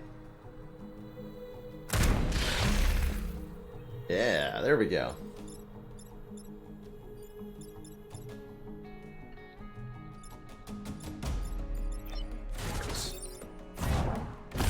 Okay, that wasn't so bad. Wasn't so bad at all.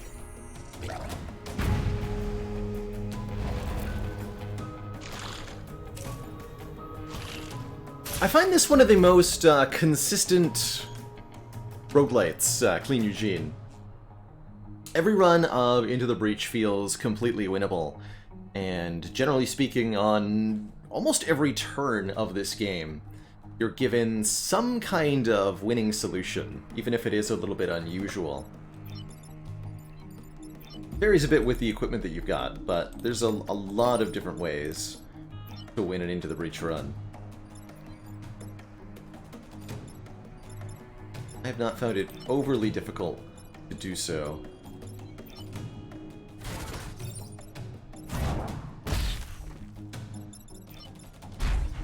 So the RNG can feel a bit nightmarish at times.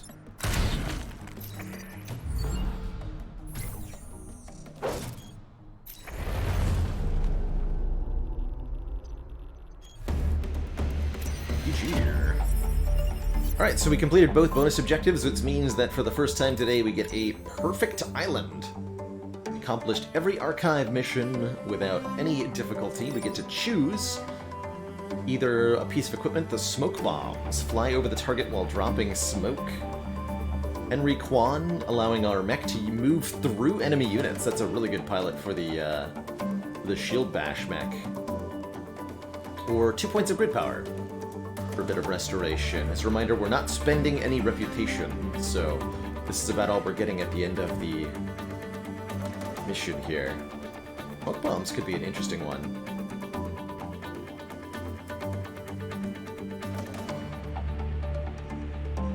I think I want Henry Kwan here to give move through enemy units to our Mech-chan.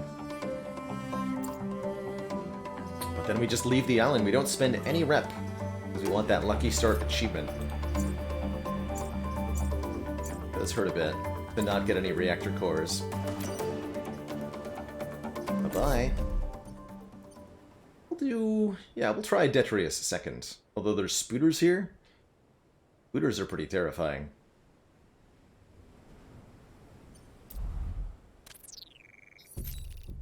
Our island was once one of hundreds of Detrius disposal sites. But then we disposed of them.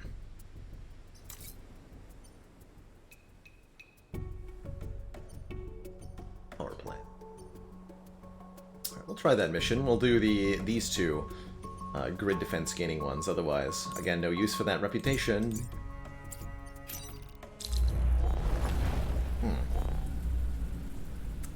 But there's an alpha spider? I might regret the choice that I've made pretty deeply here in a second.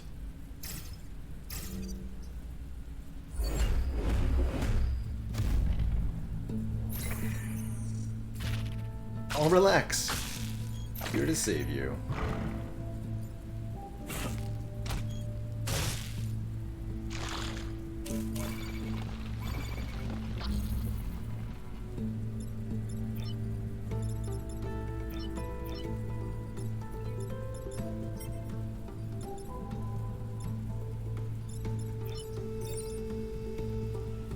Kill the spooker. Bash you and hit you with a rock. Perfect.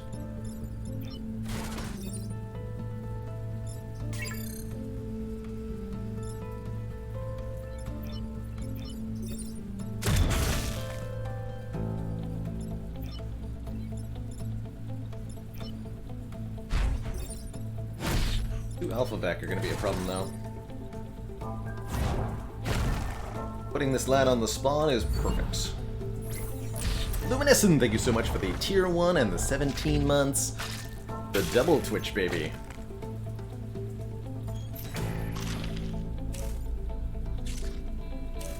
Oh god.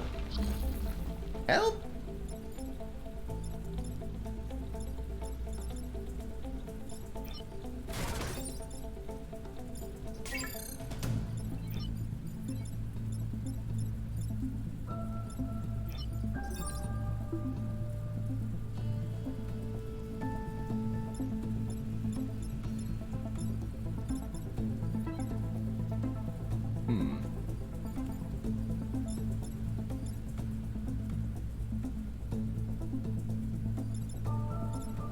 So I need to move from this tile, which means we need to destroy the spiderling egg. I can, like, all sorts of funny nonsense.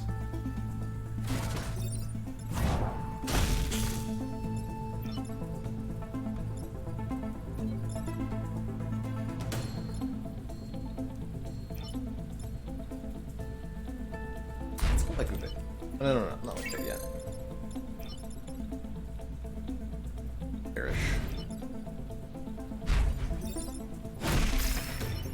Kill you. Oh, and that, huh. That leaves a clear shot to that building, huh? Okay with that. Ah! Easy.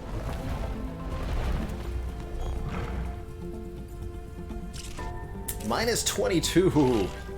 That is some frigid weather exploits. Stay warm.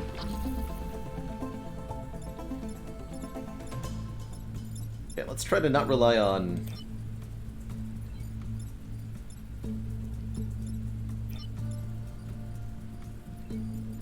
grid defense this time, shall we?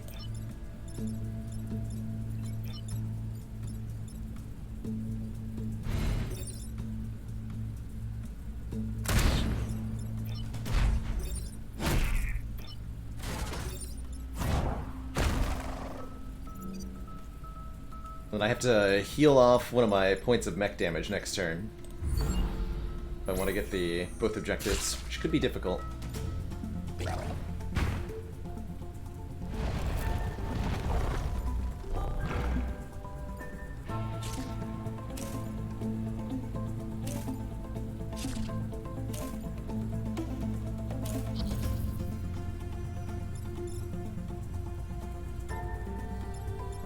That was weird. Happen.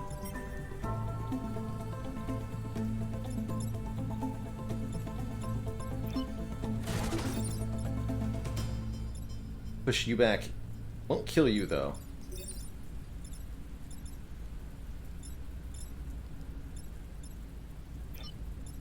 Can't fire with wrong reward, so we only have 2 mechs that we can work with.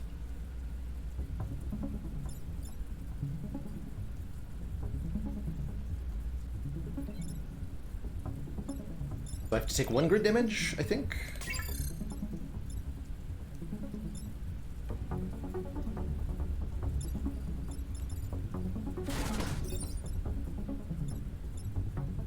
It does.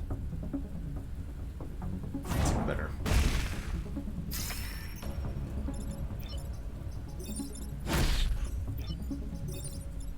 That's the way to do it. Good spot, Tom.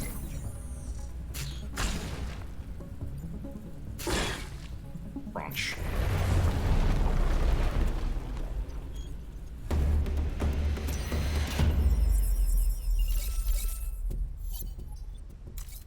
More promotions, 3 more grid defense, and 2 more mech HP. That's decent enough, I suppose. Favorable grid defense, yikes.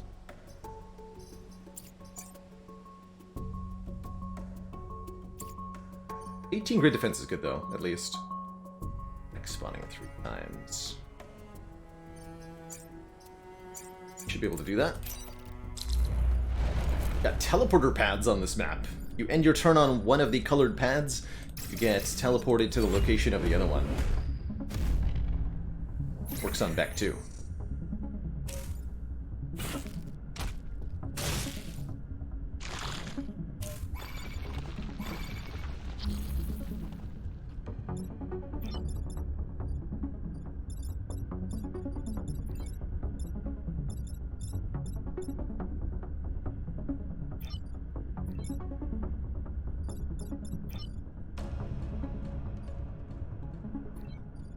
Shoot this one back onto the spawn. Only 1 damage, right? Yeah. Yourself in the acid.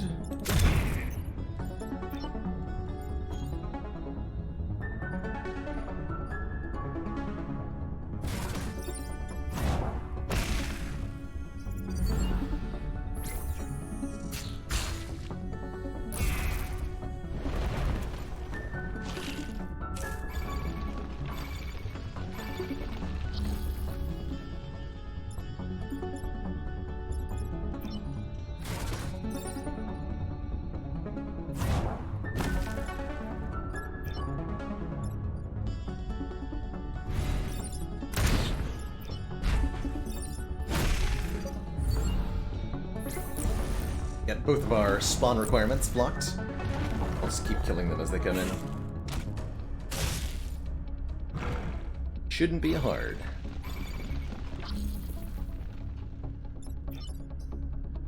Be on 1 health. Do it this way.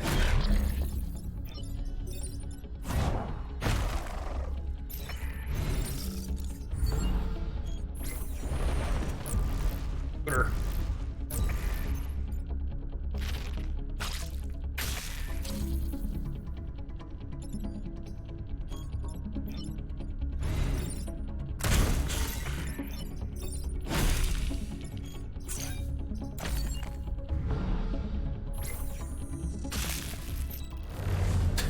Just hatches and dies. Kind of sad.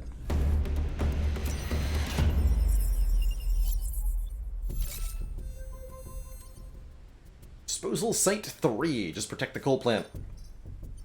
It's the easiest thing to do. I mean, normally I'd be going for this scrap heap mission. But since the reputation is worthless to us, we take the easy ones. Just trying to get those perfect, perfect island rewards. We should not have spawned like that, because we're going to get spootered.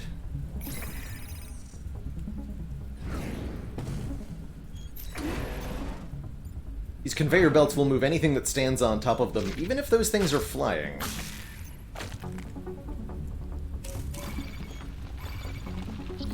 Reasons.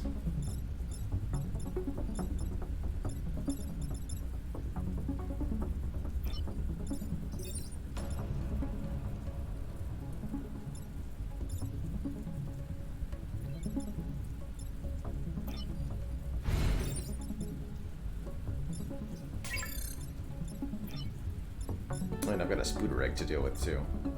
Although I'd rather take out the spooter than the spooter egg. They're hopefully obvious.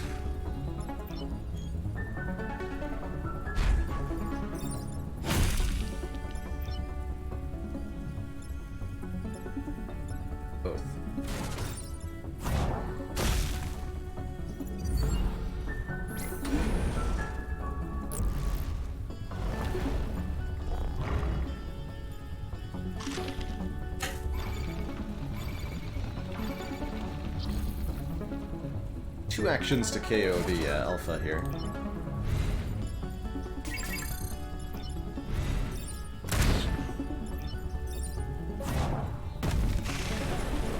Into the drink.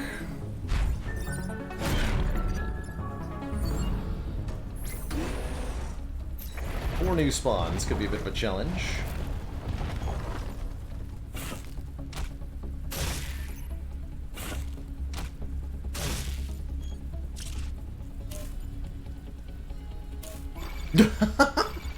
Although not with that attack order, hello?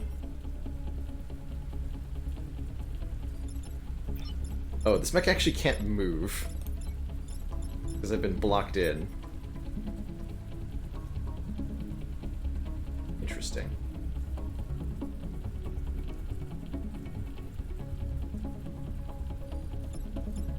Well, that's a bit of an obstacle.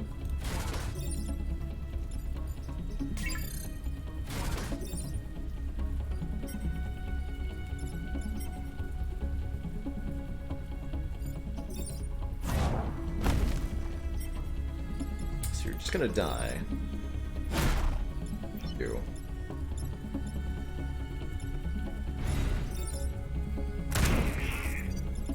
Have fun?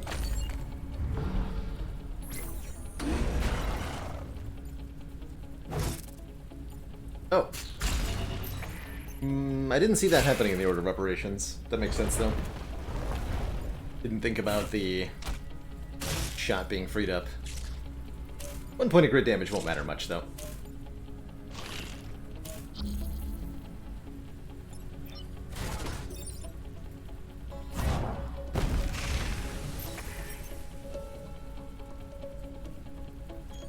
We'll be pushed here first.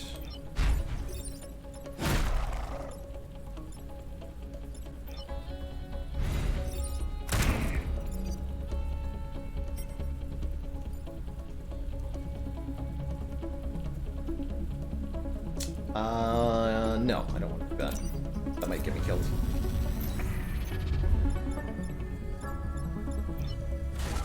Think that through a little differently.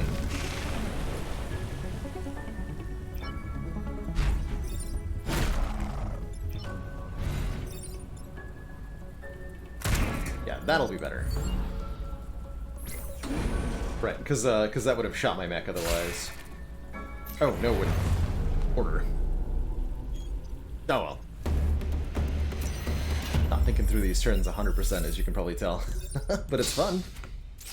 Yet Silica! Requiring 2 power, mech can act twice if it does not move. Realistically, don't have the power to spare there. Why do we have so many pilots? Hello? Third.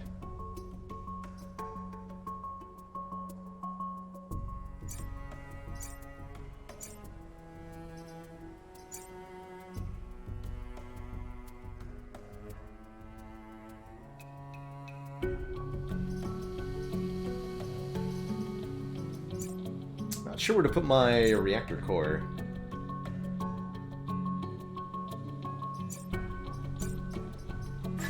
More health on the ice cream lady is a good idea.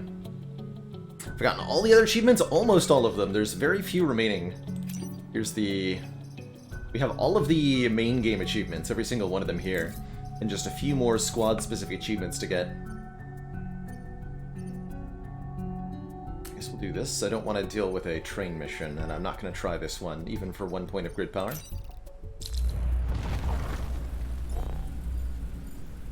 Have to deal with here. I want a conveyor belt.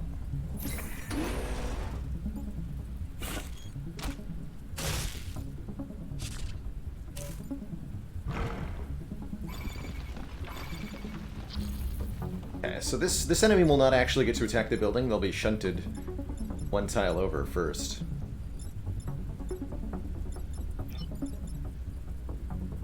How very unfortunate for them.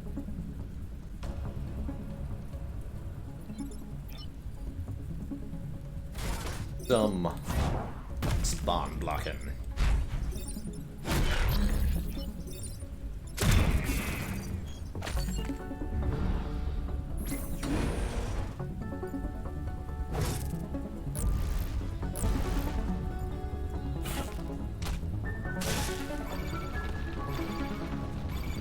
Untitled attempt.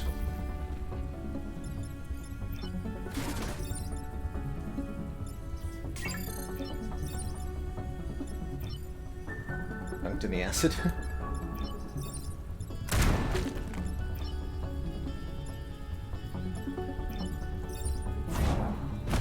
Let some of these spawn.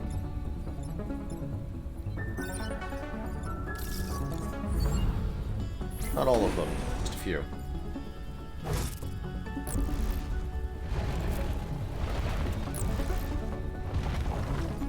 Blocking spawns too aggressively can lead to you getting fairly overwhelmed by enemies.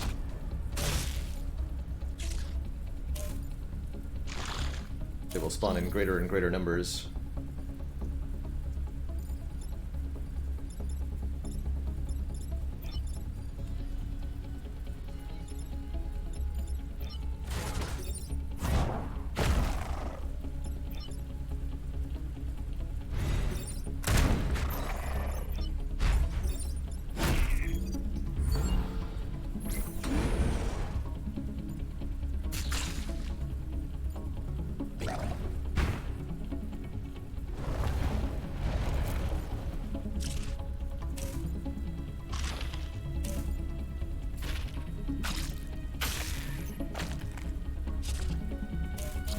For that web immunity. Don't have to actually deal with the spooter because it's a one-turn victory sort of situation.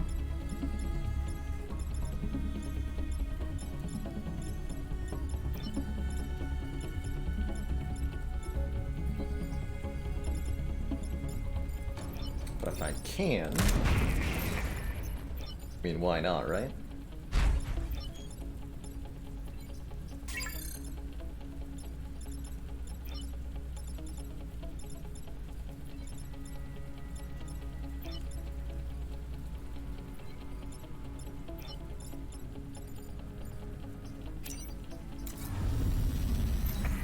Actually land an artillery shot on the Alpha Firefly. Or on this guy. Ability to artillery stuff is actually pretty limited. Do that then.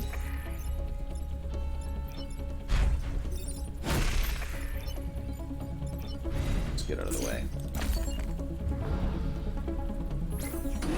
Don't have a specific time in mind, IMAX. Probably at the end of this run.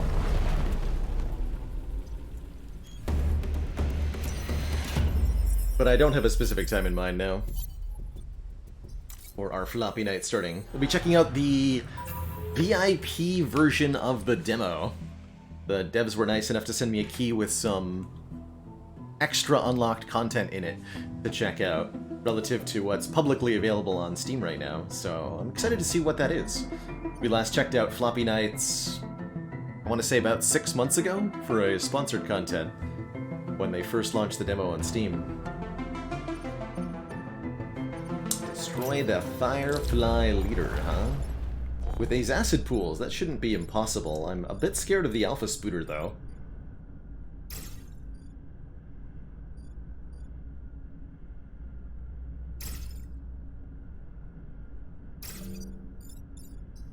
I'm gonna deploy in such a way that the spooter can't web two of us with a spooter blob.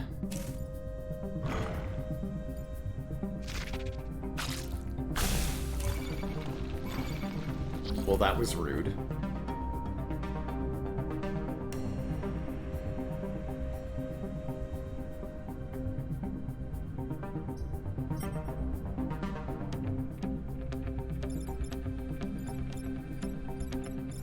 Okay, first objective really needs to be to deal with the spooter.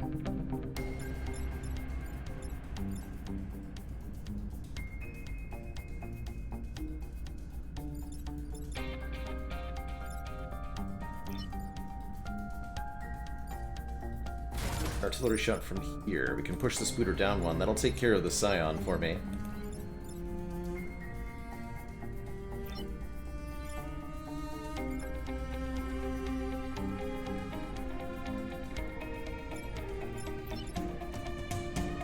I guess we'll bash it as well.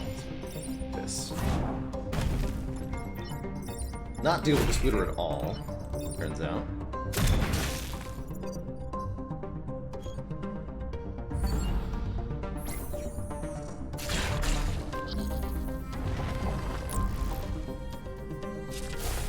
Perfect. Yes, good! More of this! You can actually just instantly dunk the leader now, right? Yeah! That's how you do it. Even does bonus damage to the spooter.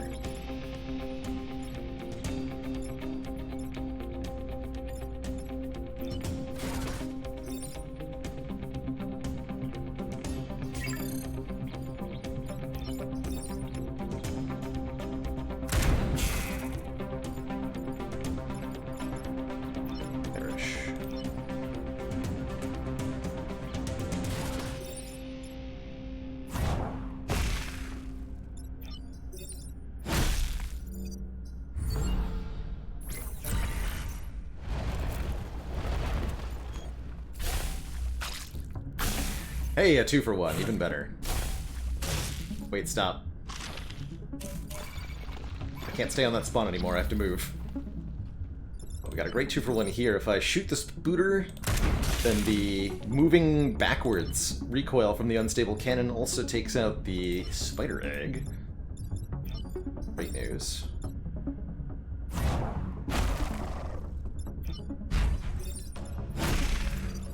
Everything dies. Get 3 more back on the last turn. Too nasty, though.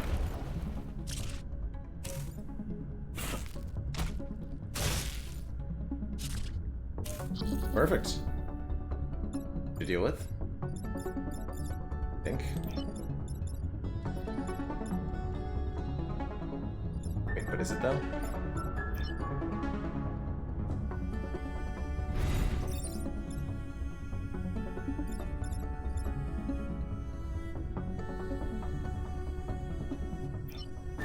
Because I can push.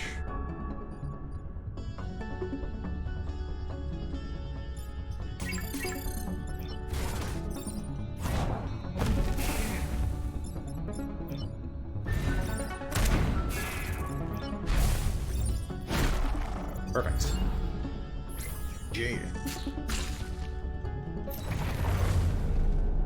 The squad is doing really well, despite the absolute lack of reactor cores.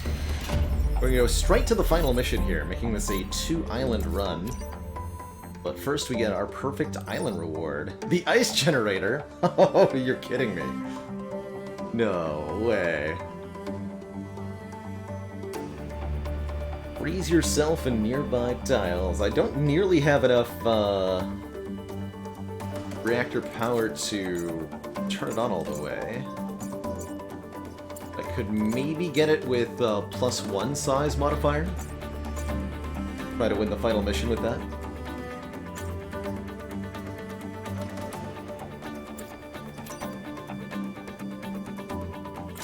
Sure.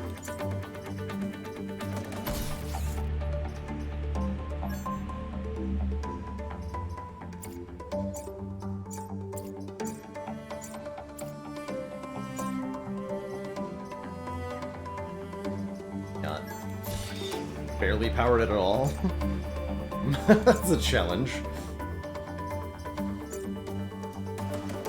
He already has +1 to her mech reactor, too.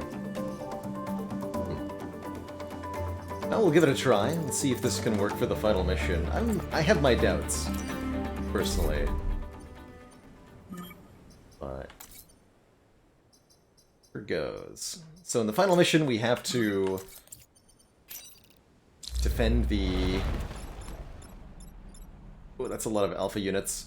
We have to defend the pylons on this mission for a few turns.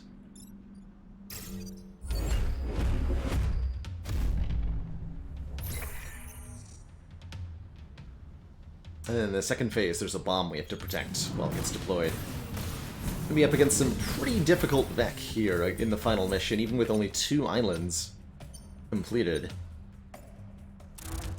Good luck to us.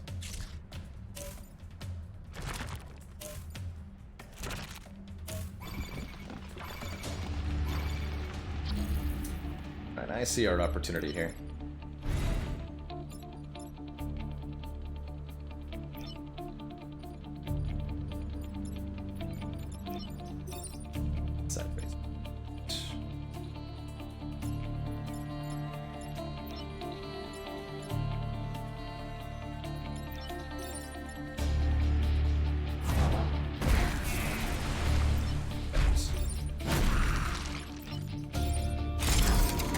Freeze him!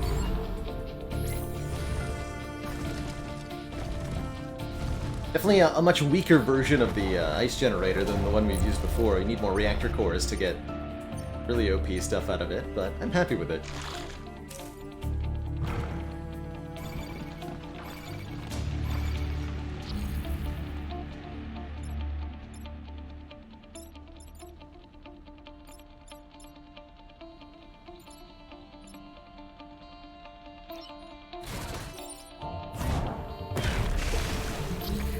Douche.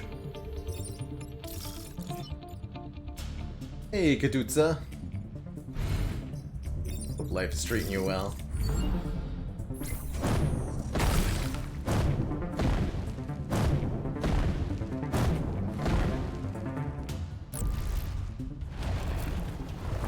And Bash are the ages. What's Bethany Jones's favorite TV show? Agents of S.H.I.E.L.D. Oh god, this is getting overwhelming. So this is 2 turns from victory. We've got 3 more spawns. Threat here, not a problem. Also, not actually a problem. Okay, not as bad as it looks. Let's reverse your attack direction with the shield badge. We're good to go. Can I help you with a decision? Potentially. What's up? Potentially. Yeah, the 3 movement is a bit of an obstacle here, huh? A little closer.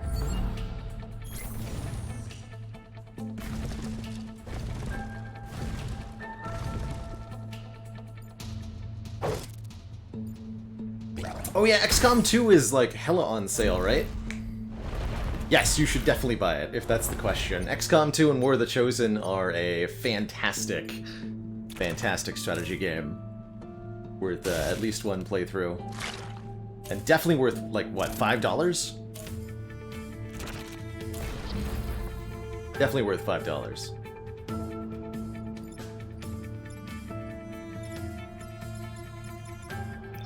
Mechs are magma resistant. Yes, magma does not instantly kill our mechs, but rather just lights them on fire. And I think you're immune to it if you have a shield up. You're dying. This needs to change. You're dying too.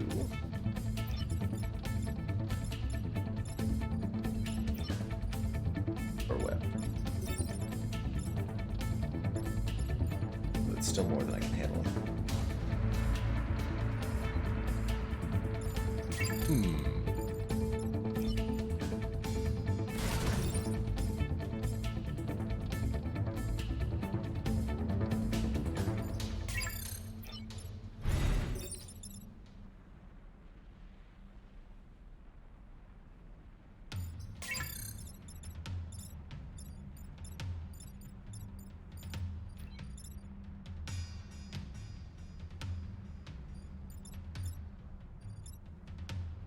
I don't think I can solve all of these problems.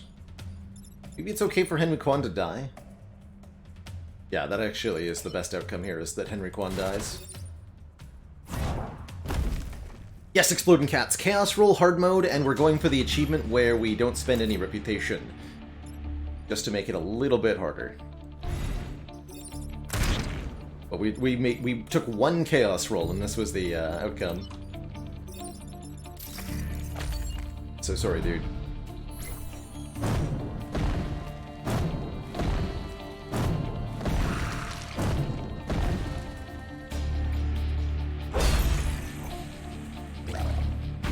And down.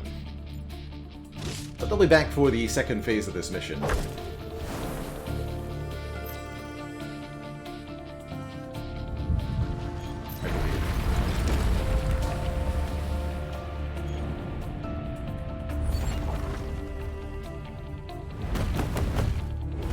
Pilot, but the mech.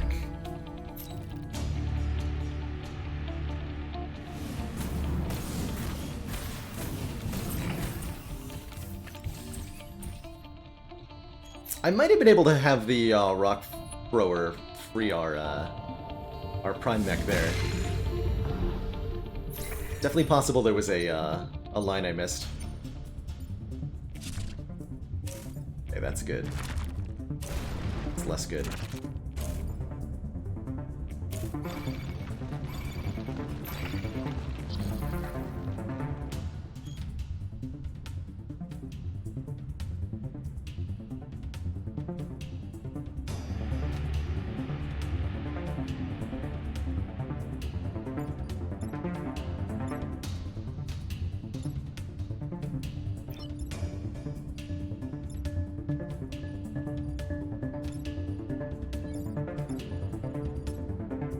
We have to defend this bomb for 4 turns. Easier said than done.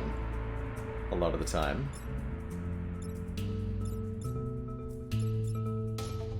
Swap your places if I can.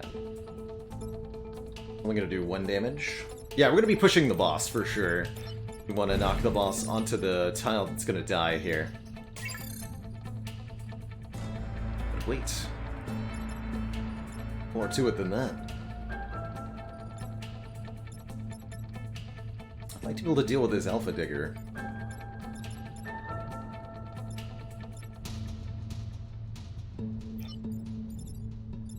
Not certain that I can.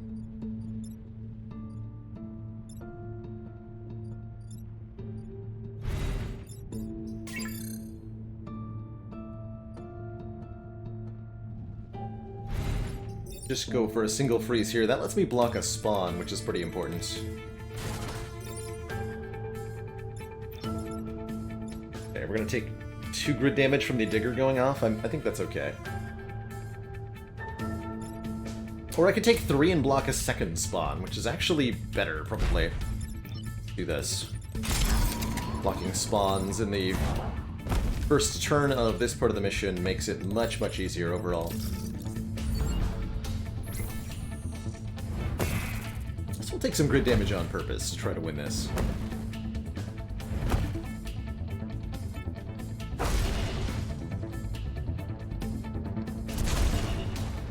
Ouch.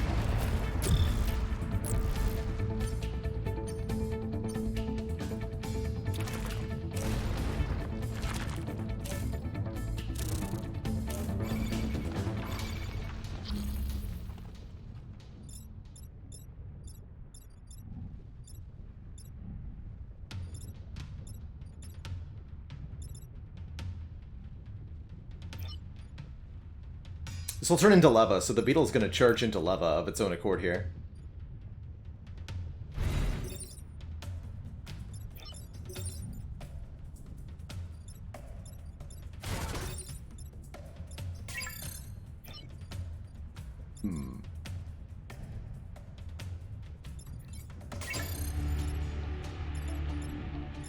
Not sure how to stop this Alpha Digger from destroying everything. No.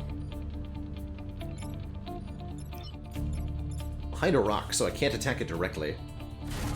Guess we can just block spawns and let it keep doing its thing.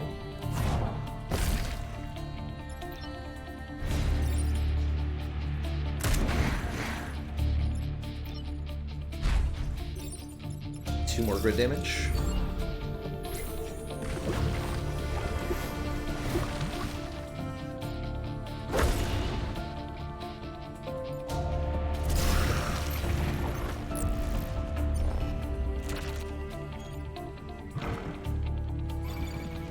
Okay, and then we get an extremely easy turn after that.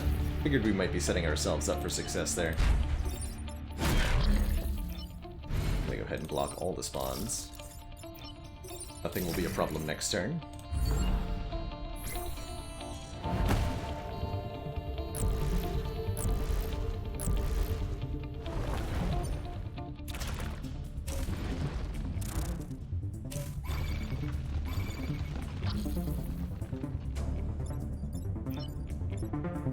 Perfect.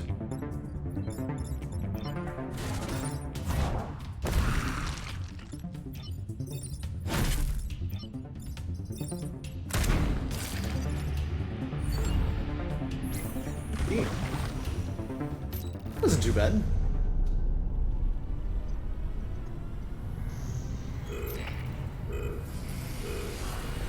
Here Archives ready for temporal breach. Hey everyone.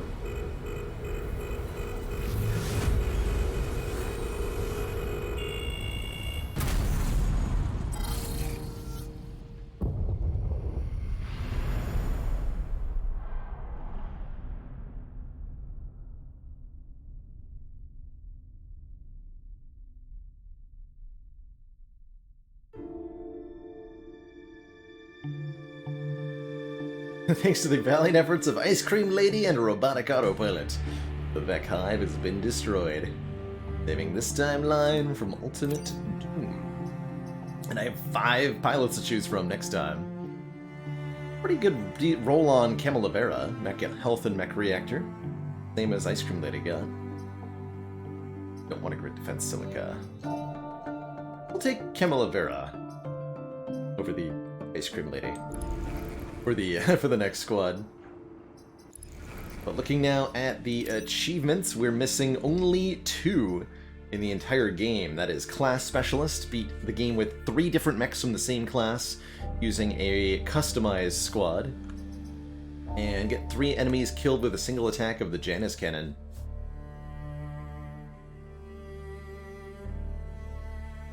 Probably not going to do a whole Frozen Titans playthrough for the Trick Shot achievement. We're just going to get it really quick. But we'll do a playthrough for the customized squad, of course, because you have to beat the game. But man, we're almost done with all the content in this game. Been such an ace revisit these past couple of months. I think this is where I'm going to switch on over to checking out the Floppy Nights demo. But before I do that, I'm going to take a quick break, refill my legs, stretch my water, grab a quick snack. When I return, we'll be switching things on over to Floppy Nights, kind of a turn-based, strategic little cute deck builder? I'm not quite sure what to call it exactly, but it's got some heckin' adorable art done by the same artist who worked on Dicey Dungeons, another game we'll be revisiting kind of soon. Be right back, everybody.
Alrighty, folks, we're back. Switching on over here to Floppy Nights. See what this game has for us since the last time we played it.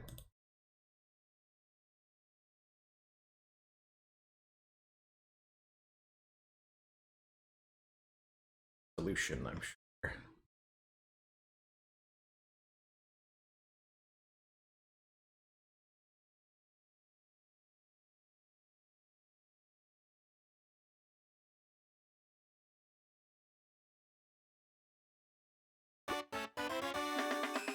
There we go. Sweet.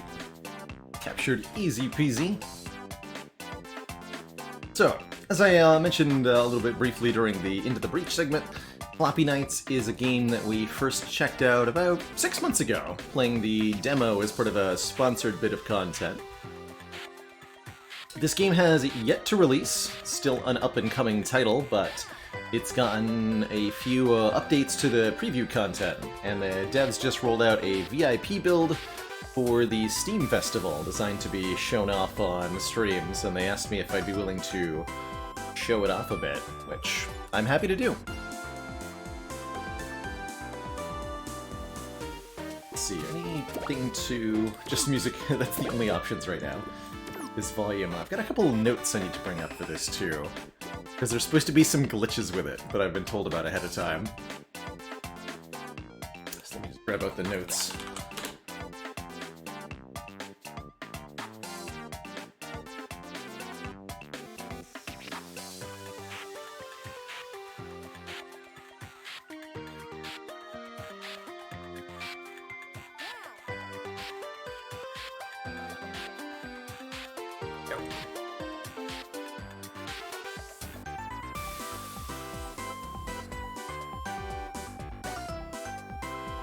So why don't we just dive right on into it? I'll explain the core concept as we go. Last time we played it, it was kind of a, you know, just a little bit of a concept more than a game, right? The first demo being released on Steam, and I'm curious to see how they've refined it.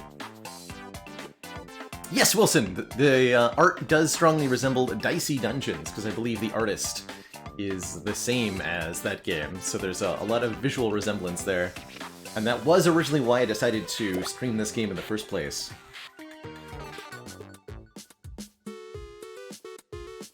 So you start out as Phoebe, this lady with a robotic arm. Phoebe, is it complete yet? Just a sec, Colton. Robotics at this level takes some time. I have waited an entire week. It only took you a month to make me. Implementing an upgrade for me should take only 30 minutes. Maximum. 30 minutes? Your math processor's broken. Relax, I'm almost there. Just a few more screws and... Oh, that must be your parents. I bet they want to know what is taking so long to... Oh, jeez. Okay, this cutscene was not in here last time. Phoebe, your mother and I wanted to talk. About how I need to get a job and move out, I know. You've told me like a million times. And Phoebe, you got a buff mother. That lady knows how to pump some iron, looks like. It's just that you've been shut up here, tinkering away at all this stuff for so long. We're worried about you, honey. You need to get out there and enjoy life. Take on some responsibility, get a job. It'd be great for you. You might even make a few friends. I have friends, Mom. I have Carlton. Yes, but honey, you built Carlton. No offense. None taken. Listen, I'm working on this thing. It'll help Carlton and me make some quick cash, so I won't have to get some old boring job. You know, having responsibilities and people that depend on you isn't such a bad thing. Look at me, I do all the smithing for all of Toggletown. Oh, we got a blacksmith mom, that's cool. And everyone loves her for it. We're always inundated with thank you cakes. We had to get a second fridge.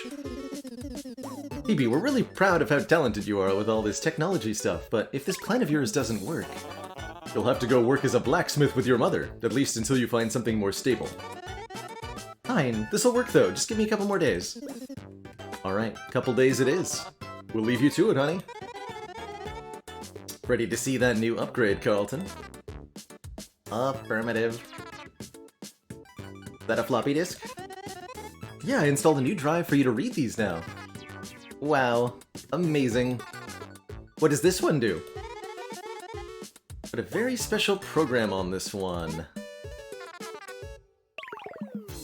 Look at that little guy. Call them floppy nights. They're projections, but they're tangible. They can touch stuff, grab stuff, and in this one's case, kick my tools. What a rascal. Truly impressive, Phoebe. Thanks, and the best part is they'll do anything we want. Made a bunch of them, and I was thinking they could help us take on the odd jobs of the town's job board. We show up, we get the floppy nights to do the heavy lifting, and then we get paid. Exactly, we'll barely have to lift a finger. You completed this just in time for the science fair, too. Uh-huh, I've got my eyes on that first place cash prize in the Gadget Cup. That is the tournament they hold at the fair every year, correct? Right, and this year I'm finally old enough to compete. While we're waiting for the fair, let's take these floppy nights out for a spin. I'll show you the ropes, Carlton. Let's go.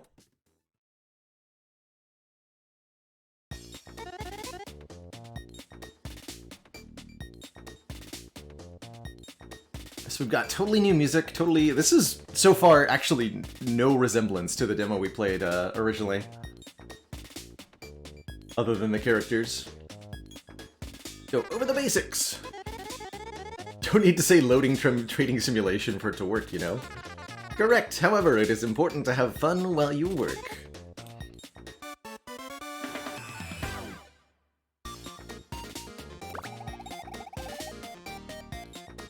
Practice against the succulent kicker.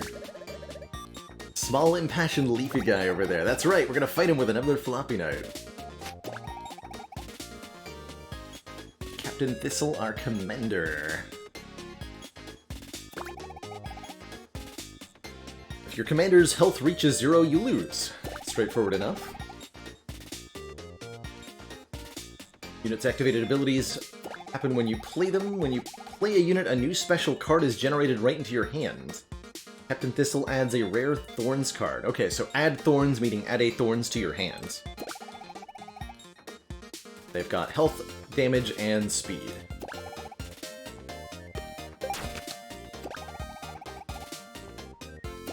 Play them onto the board. Generates the Thorns card. Unit gets +1 strength. Interesting thing for Thorns to do.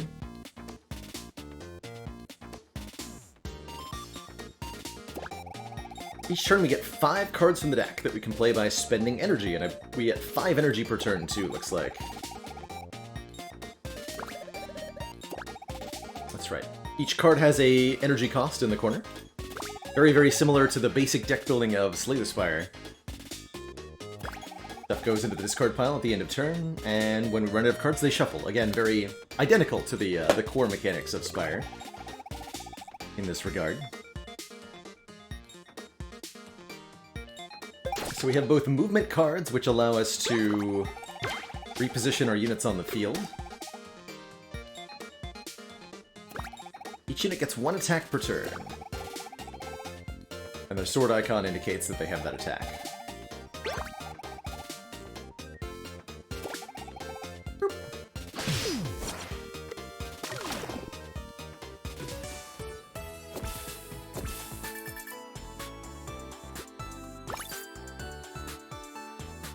Our Captain Thistle for the future missions. Between scenarios, I think there's some level of deck building in this, too. We'll get to look at that shortly. EB, that was incredible. We are so powerful. Everything worked perfectly. We should try this out on a real gig. I estimate we're ready to take on a job and make some, quote, sick cash. Love when you use human phrases, Carlton. Let's go.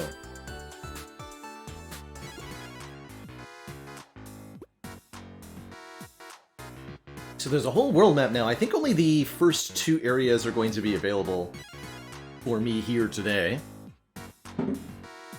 The outskirts and the lava place.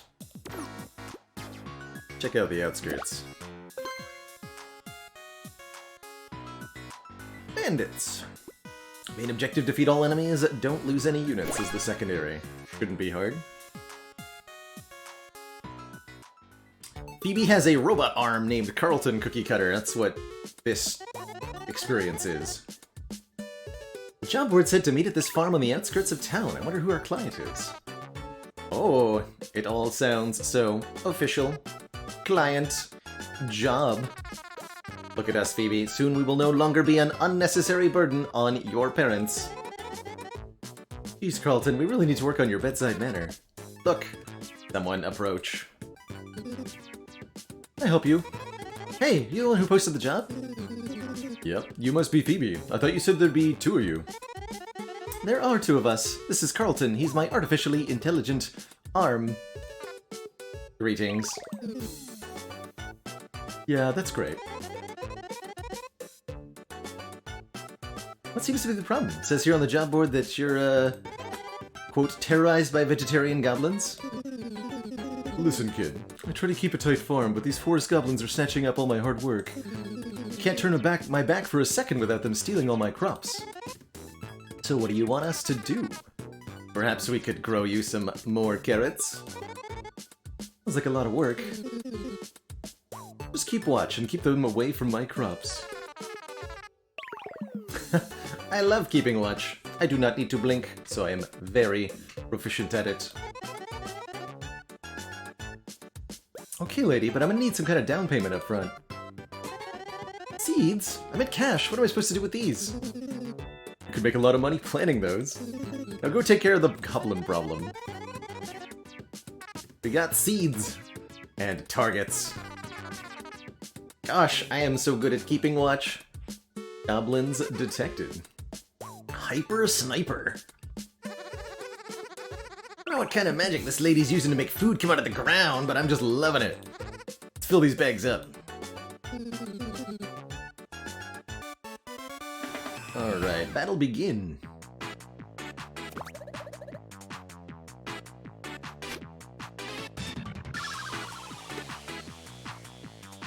Alright, so can I inspect? We see that these enemies have 3 health.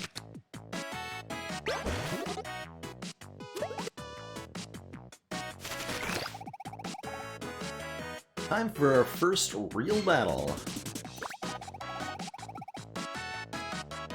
So yes, every enemy has their health indicated. You can also click on enemies to see their movement and attack range. Or right-click for more information. Some terrain gives bonuses. For example, forests give extra defense. Mountains have no bonuses and most units cannot enter them at all.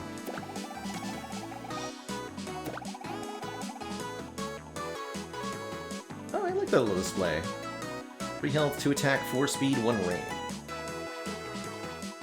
And if I click on them, it shows their movement range here. Red tiles are all the tiles they can't reach. Highlighted tiles are all the tiles they can reach. Oh.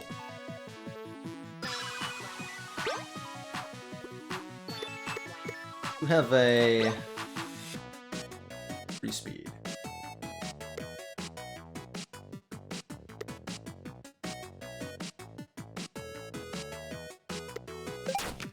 So let's saunter on over. Actually run up to the one in the corner here, right? Because I can use 2 moves.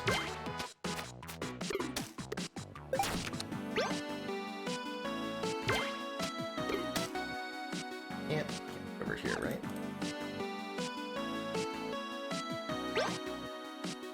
Yeah.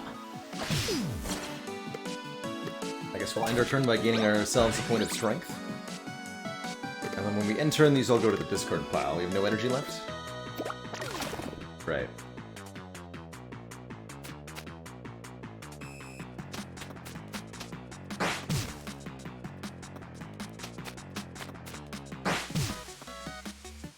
Yeah, it wasn't quite out of the movement range there. We got ourselves beat up a little bit. Succulent Kicker. Add kick and hop. Grow upgrades a unit on the field or a card in our hand. Interesting. I have the Succulent Kicker defeat this nerd? Find out. Upgrade it first.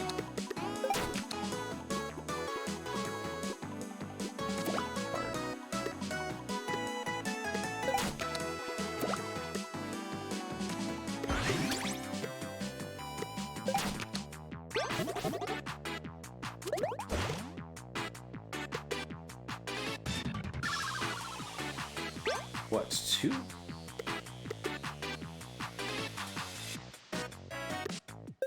Knockback.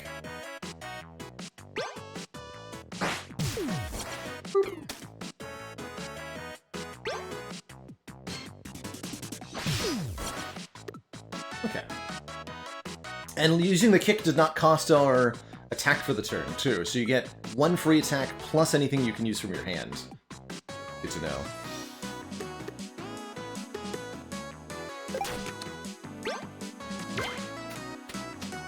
Saunter on over that way. So we just want to stay just out of their movement range.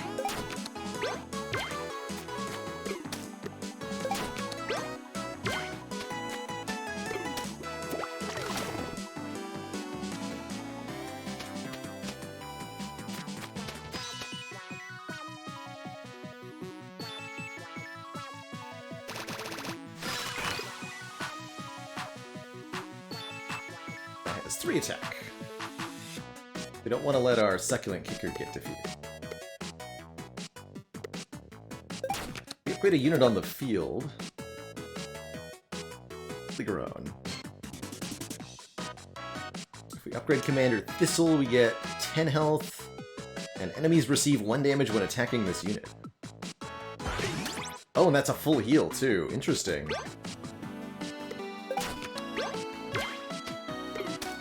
Good. Dunkified. Let's have this one run away, and our commander should be able to win this one-on-one pretty easy, especially if we're in the forest for the bonus defense. Oh, look. I have heard of this one, Voltalavi, but I have not checked it out myself.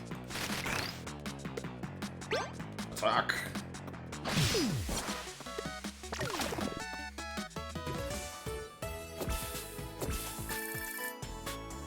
Unlock Spitunia, a ranged unit, and the Sow card. Move a unit, add Reap. And then it destroys itself. Plant the seeds. Leave us alone, you stinky losers! Who are you calling a loser? Hey, you little twerps! Cut it out.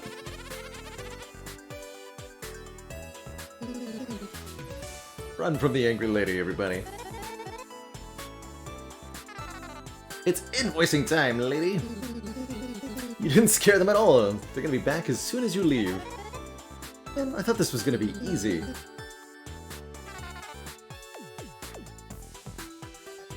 I'm paying you to get to the root of the problem. Alright, we'll dive on out of here. So we got a card from the last battle that we're able to look at now. Here's our deck building screen, where we can add cards to the deck. Also remove cards from the deck and store them in the backpack for later, so you are able to swap out at will. Cards with a lock icon cannot be removed from the deck. So there's a starting deck, I guess, that have some limited ability to modify.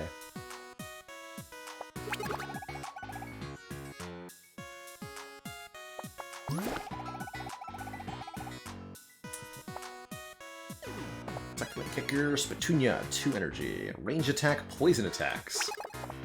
I inspect you further. Like it. Are stuck with all of these. Let's add the Sow to the deck. These move or attack cards are pretty decent as well. They're better than move, right? Strictly better than move? Put a couple of those in there. We'll leave the basic move out. We've already got a bunch.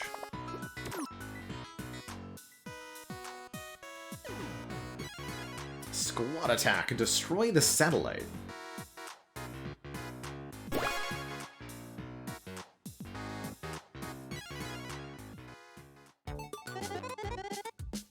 Oof, man, they got little legs, but they can sure run fast. It is too bad you don't have super strong robot legs. Carlton, we've been over this. I'm not going full bionic woman. I just need 1 arm. But I am so strong. Being a robot is so cool. Good grief. Humans say the weirdest things. Phoebe, look. They are using a communication machine. Do you think there are other goblins they are allied with? Saying there might be more of them somewhere. Good grief. Let's get some answers from these twerps. I want to deal with this and get paid as quickly as possible. Amen to that. To win this battle, destroy the goblins' satellite. Sometimes we can win a battle by completing other objectives. We don't have to defeat every enemy all the time. Good stuff. And we've got an enemy spawner. Enemies will spawn from spawn points at the end of their turn.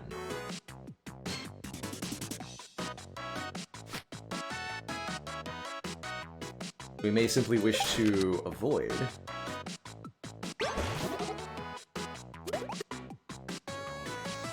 getting into direct combat.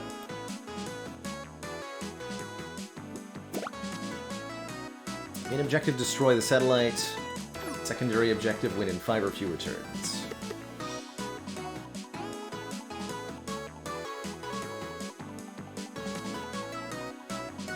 Either go around the mountains or go right through them here.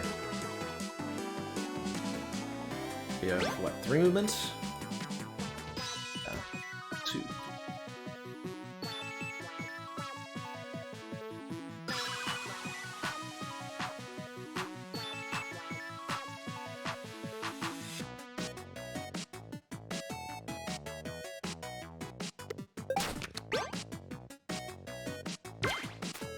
So I should be able to use all these cards to just go straight to the objective, right?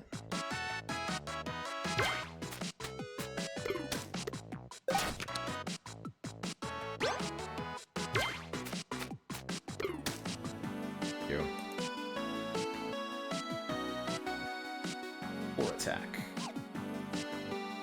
Knockback attacks.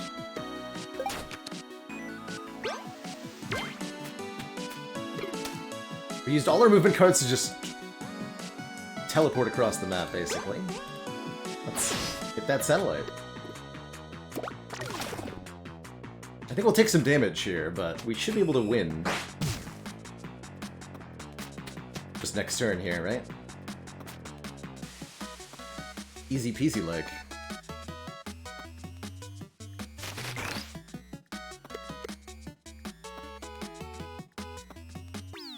Move from the deck.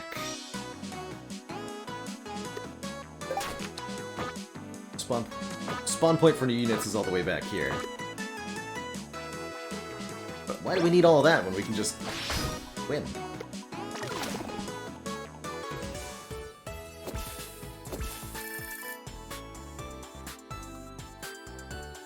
Feral Cactus and Rehydrate. Sweet. Yes, you can upgrade non-unit cards in your hand, that's right. I repeat, the losers are here! We're retreating to the river! Where do you think you're going? I'm looking at them right now, they're stinky and mean. Be advised to take caution when you see them. Goblins, fall back! We are not stinky or mean. We are nice and cute. Now they've made it personal. Come on, Carlton, we're gonna finish this job. No matter what. Stop these veggie thieves and get our money. And a sincere apology. Verbally and in writing. Way ahead of you. Already drafting up stationery as you speak. And the shop is open. Telling me I can buy stuff now? Hey. Big coin is apparently the currency here, and we have three succulent kicker. Interesting. Mover attacks. Another copy of Thorns. Tree Folk Rock. Unit gains 2 hit points. Trevor's Alchemy Shop. Like that. Trevor seems like a stylish guy.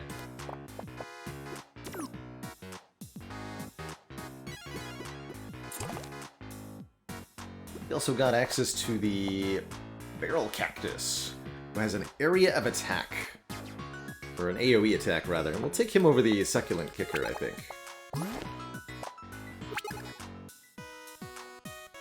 Take the rehydrate as well.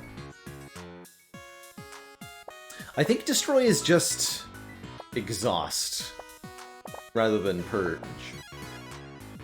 Yeah, because restore is also destroy. Yeah, it's just exhaust.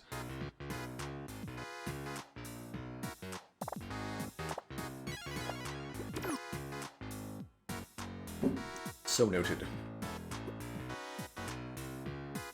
Rivals, get to the veggies before the slimes.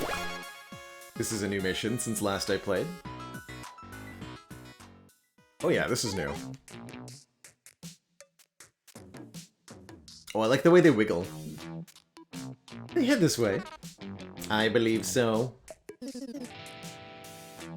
Well, well, well, looky here. That voice, it can't be. Fancy seeing you here, Phoebes. Alex. Snarlton.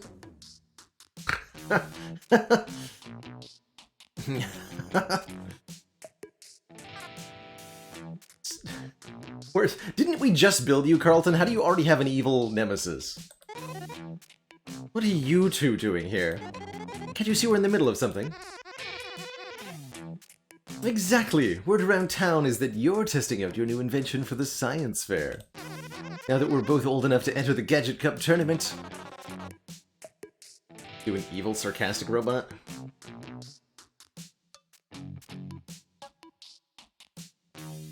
I don't know how to do...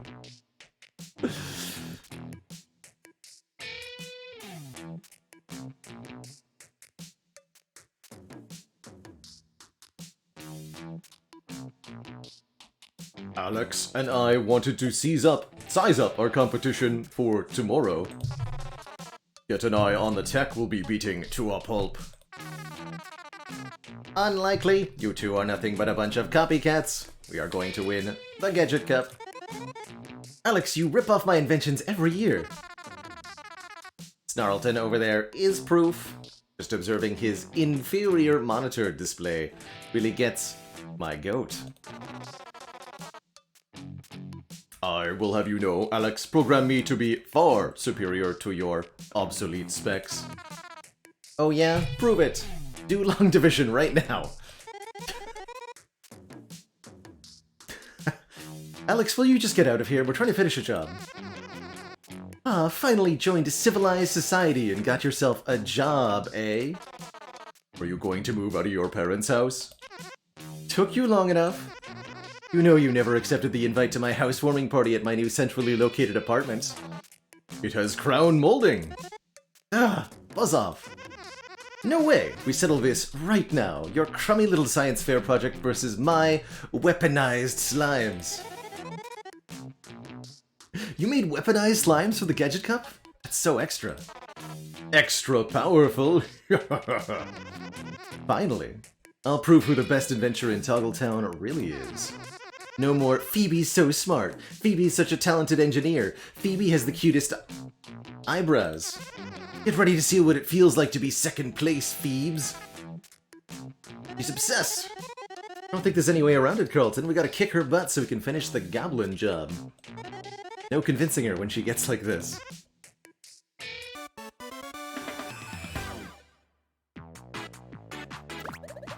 I appreciate that they've upped the quality of the writing significantly since we last checked in with this too. This is more charming and enjoyable on pretty much every front. So this is a defeat all the enemies mission.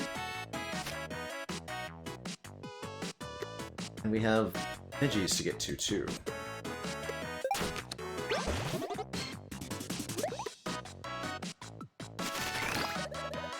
The vegetable bag. If we can reach it before the slimes goop it up, we'll get an additional reward from the farmer lady.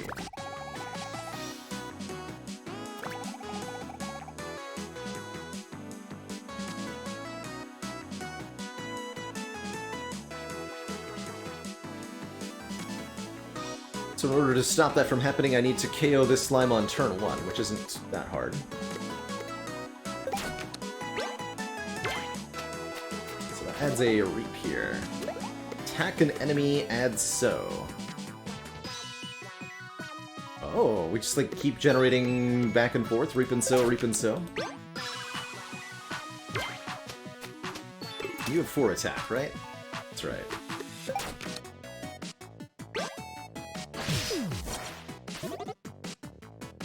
That's such a cool card. So reap and sow in an eternal cycle.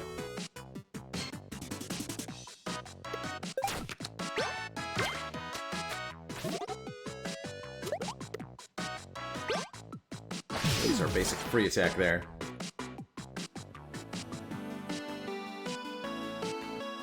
And the upgraded version is free, huh? Even better. So you can get to here.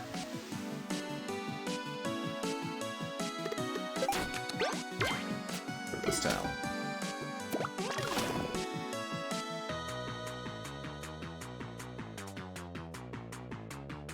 They didn't move.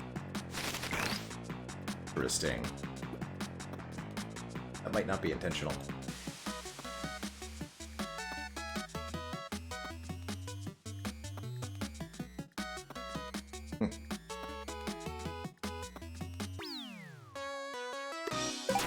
And we get you set a rehydrate.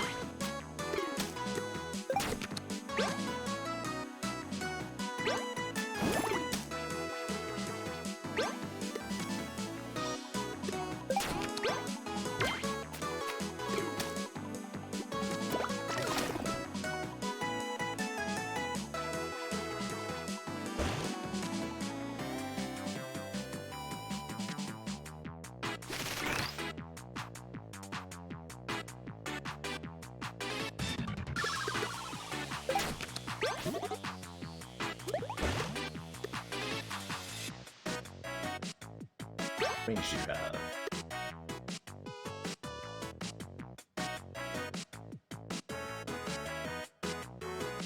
Point for 3 turns.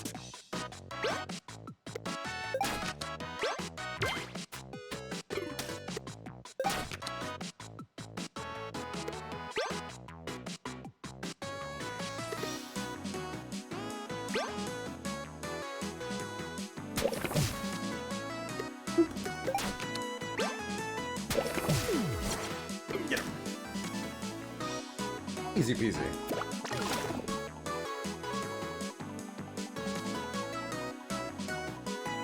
Oh, great question, Troytonium, about Champ there. Champ splits below half, not at exactly half. Same for Time Eater. For, Slay the Spire.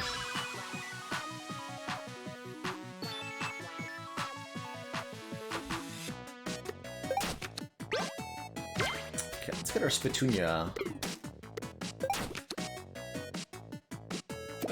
Throw a unit. Poison shot plus. You get more health and more range, sure. Get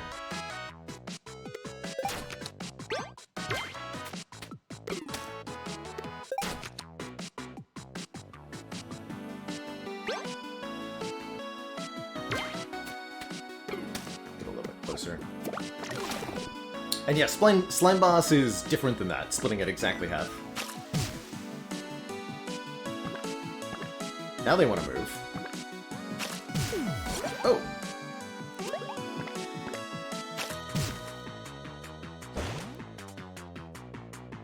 I've been lured into a false sense of security.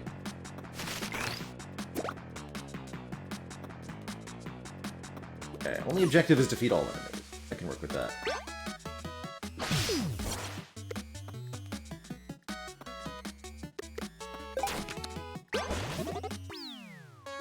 Not necessarily helpful to have more units on the field, since each card can only move 1 unit.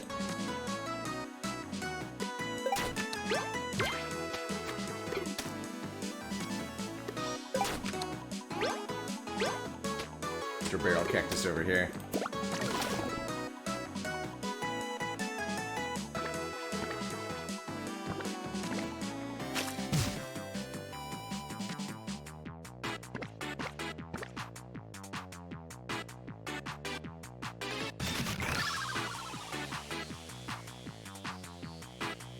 Oh, 3 attack.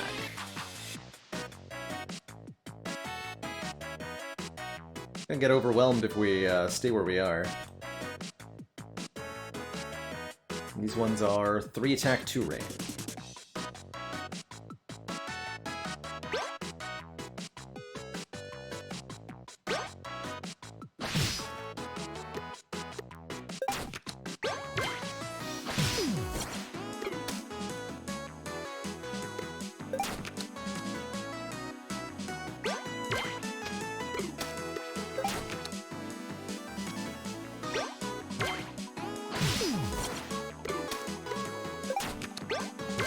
Back into this forest. Reduce damage.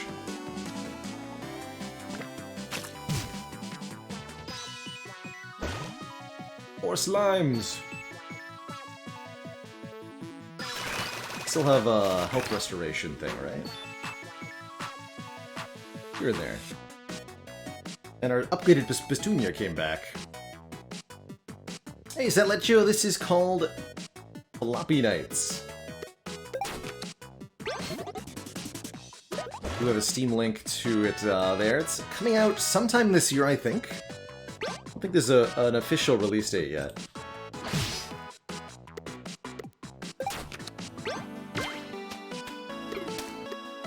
Low on health, so we're gonna move you out of the way here. Try to get our Petunia a little closer.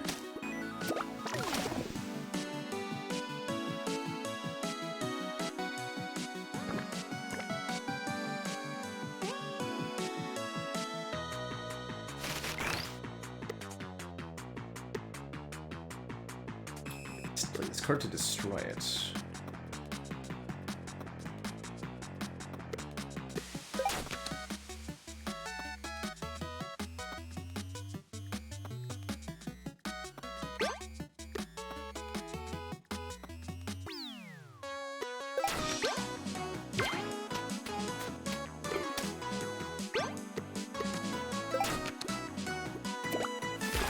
Probably should have played the Thorns instead.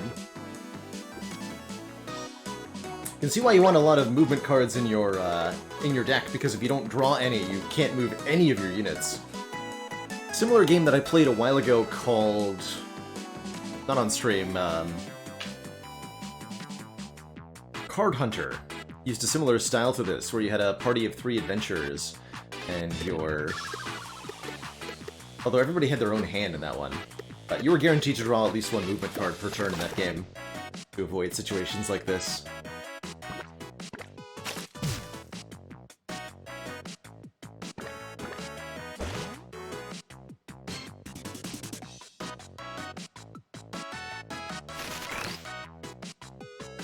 Hey, there's Restore. Oh yeah, and we can also use Grow to get a full heal.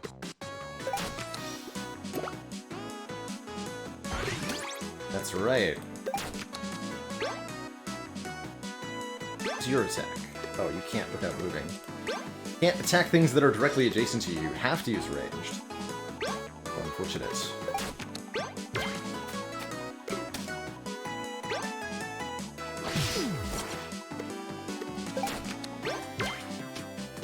Action is one thing.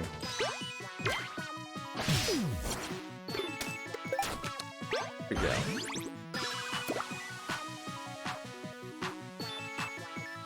Card Hunter was recently taken over by a new studio that intends to revive it and solve some of its problems. That's kind of cool. I have admittedly put in hundreds of hours into that game off-stream back in, like, 2015. It sucked me in for quite a while.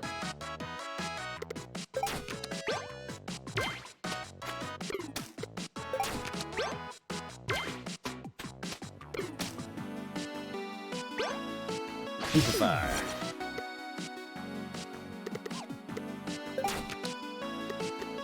Poison Shot can only be... it can be played. Let's see if this works. I use Poison Shot to... yes! Yes, I am allowed to use that to make a poison attack with our hero here. It's good to know.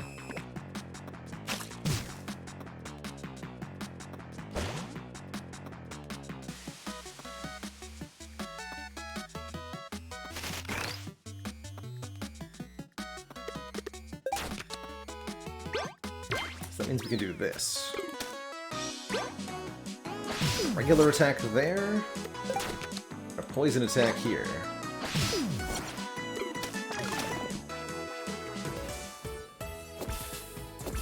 Bam Boomer. Long range attack. At roots. And regrow return a unit. Take a look at what those do.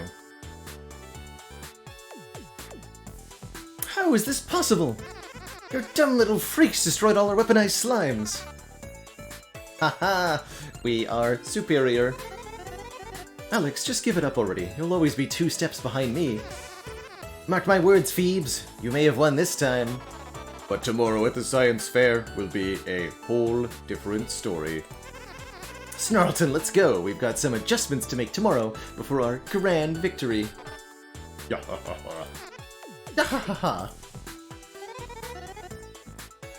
Well, we can give her top marks for effort, I guess. I suppose we will have to confront her again tomorrow. Now that we've dealt with that little interruption. Time to track down some goblins? You've read my mind. The Goblin Science Fair. Question mark.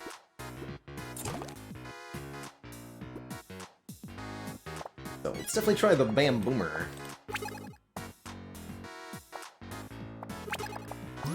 I'm not sure I'm allowed to read keywords from here. That I would highly recommend that as a change to make, is be able to see either the cards, like when it says add roots, I should be able to see the roots card from here, as well as to be able to see maybe... Oh, actually, some keywords do show up. The poison one here. It's good. Return a unit from the field to your hand is what Regrow lets you do. So you can play it again to generate the cards that they add to your hand when you play them initially. Okay, that's kind of cool. Let's swap Barrel Cactus out for the Bam Boomer.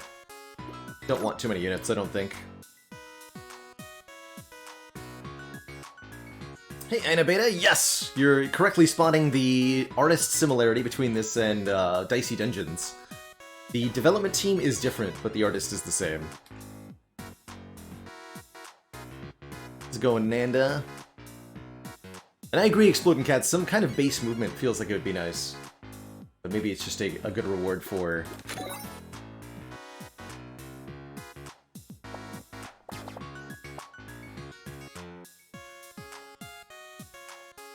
making sure you have enough movement cards.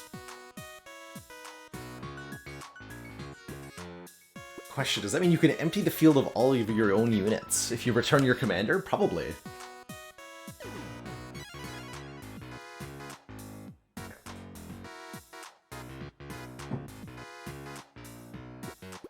Alright, to the fun zone.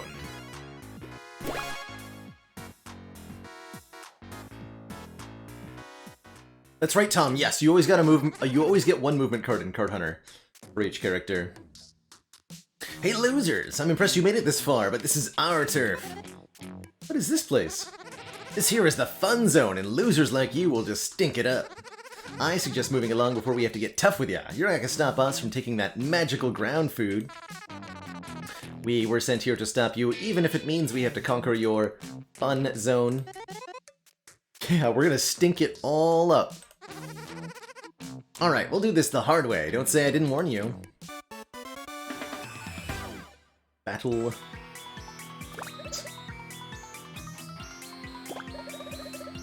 Reach the target goal and hold it for 2 turns. Or defeat all enemies. I like this boss music we got jamming on here. Secondary objective, don't lose any units. Alright, fair enough. And we do have a spawn point, too.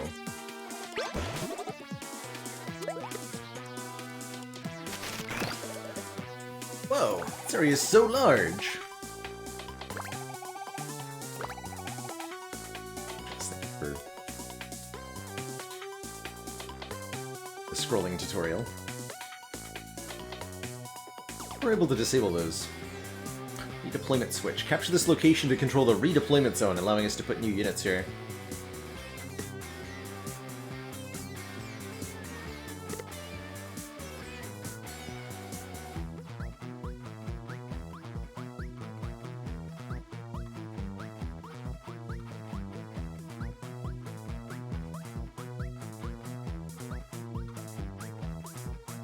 So if we move adjacent to this unit, we can get reached by a couple of others.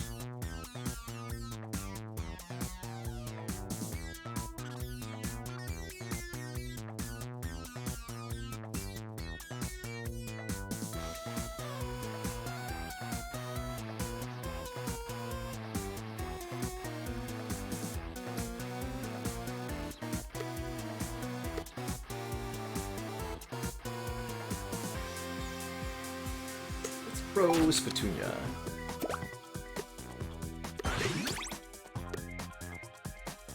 Higher stats.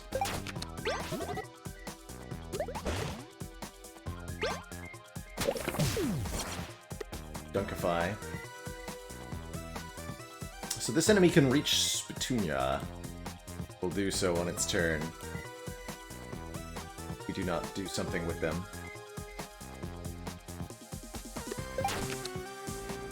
Grayed out part is not part of the actual map. No.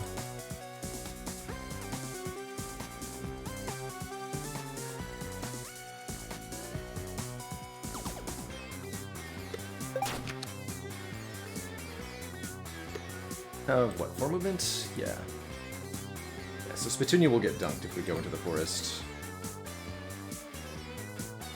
Not dunked, actually. They've only got 2 and 3 attack respectively, and in the forest we have +1 armor. Petunia should be able to survive that.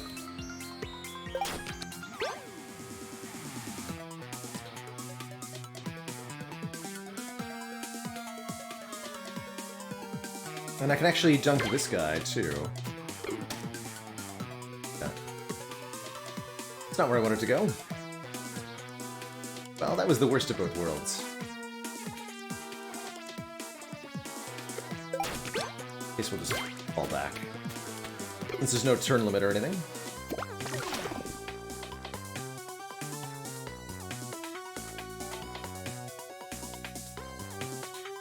Like they don't always know what to do when you stay out of their range. Good.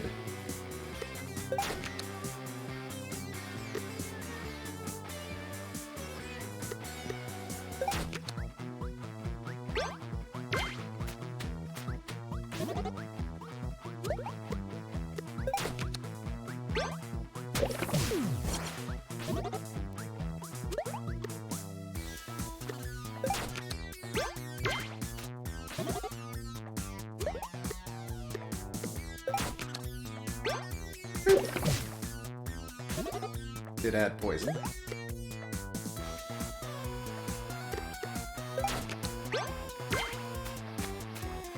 Is hit and run tactics. Get up.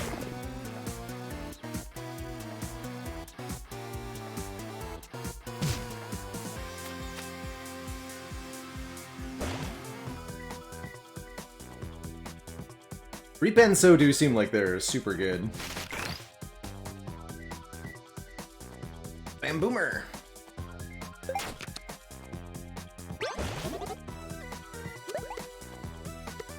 Move unit. If the unit is on a forest tile, add a 2 to their speed. Nice.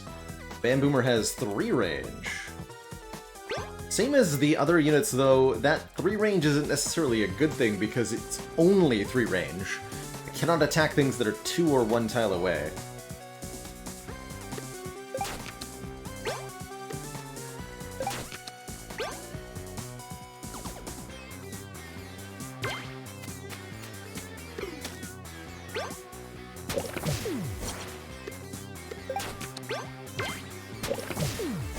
Snipes. You can't reach me.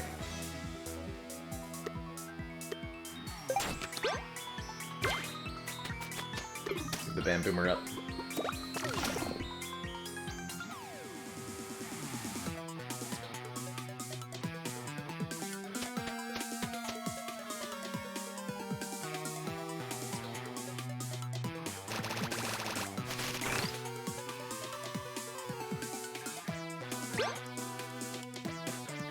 Can I shoot over mountains?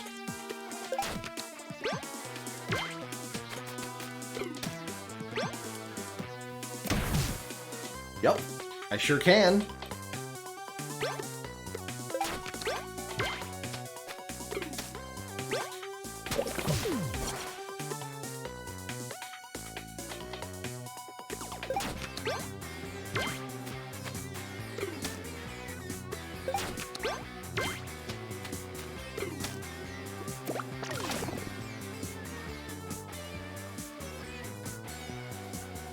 picked apart.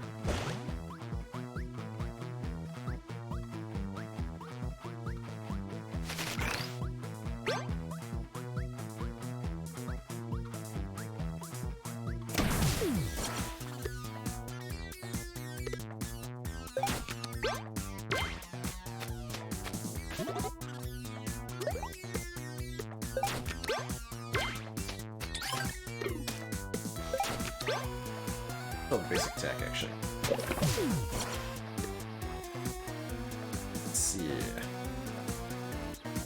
Hyper Sniper has 2 range. Cannot hit me from my current location. But the Hop Bopper can. Let's move. Hit him. Pull back.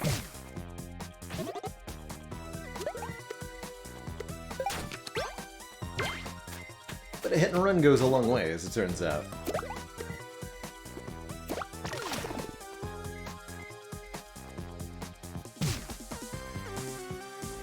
Poison stacks.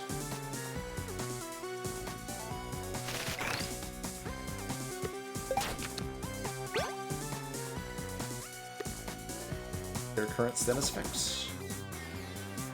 See that they are poisoned, but not the duration on it. Fair enough.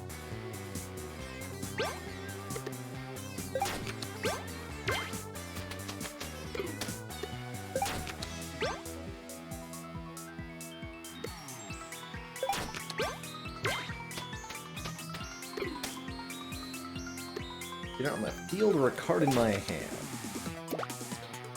Actually, what if we upgrade the Bamboomer?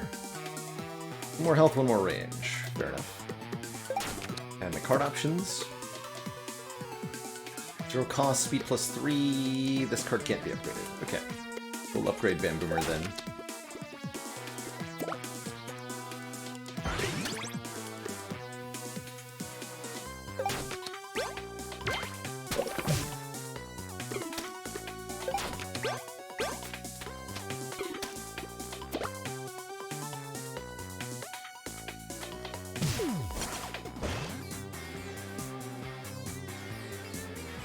Guys never stood a chance.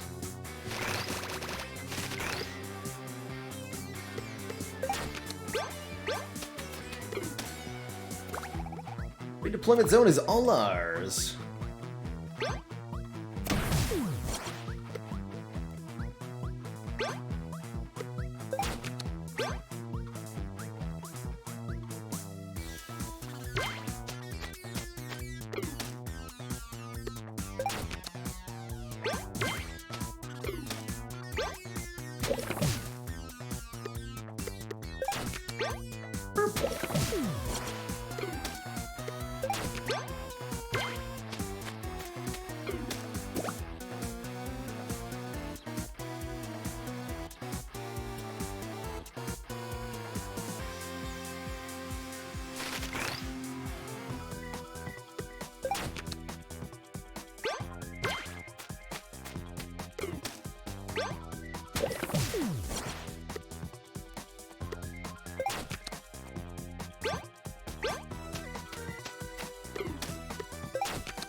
Oh, right.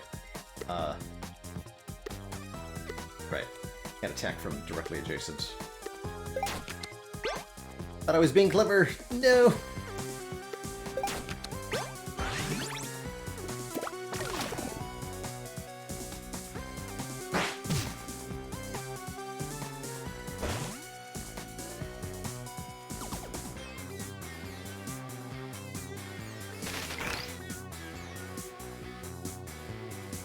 Well, I actually can't attack this guy from where he is.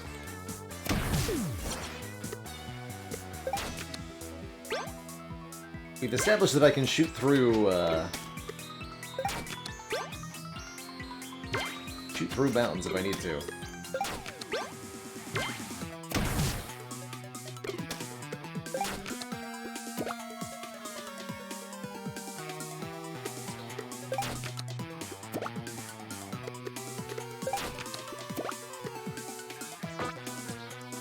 Can't use the grow card here.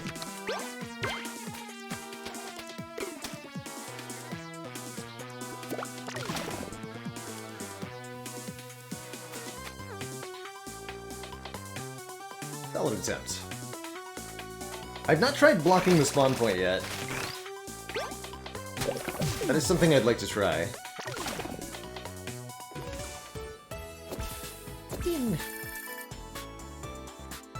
There, we got a new commander. Restore 1 health to all friendly units each turn. 20 additional big coin. No, the fun zone is ruined! Listen to me, you've got to stop taking that poor lady's food. But it tastes so good! Doesn't matter, it's not yours. But how else am I supposed to get magic ground food? Ugh, here. What's this? Bunch of little boogers? They're seeds. Vegetables aren't magic ground food, they're just plants. Put some here and you can grow your own food. What? That's it? Don't forget to water them. Plants require adequate care and nurturing. Tell you what, I'll take half of this huge staff of veggies that you stole. You can keep the other half. That should tide you over till you can grow your own, but in return you have to leave that lady alone, okay? That is a good deal too. If I had my way, I would have incinerated you with my laser eyes. Maybe you're not such losers after all. Okay, it's a deal. But don't ever show your stinky faces around the fun zone again. Alright, deal. Come on, Carlton, let's go retrieve our cash money. Haha, yes, let us get our sick cash. Hey, Ginger Llama, not planning on any Spire tonight. There'll definitely be some Spire tomorrow. I don't think Floppy Nights will take us to the end of stream, but after this I might do some Hades or something. Whoa, don't sneak up on me like that. Were you following us? I just wanted to make sure the job got done properly. Invention of yours is pretty handy. You're that kid from town who always shows your inventions at the science fair, right? Well, that's me. We're gonna enter the Gadget Cup tomorrow. And emerge victorious. Fair's been cancelled? What? Did my audio input capture just fail? Did you say the science fair has been cancelled? How? Why? When?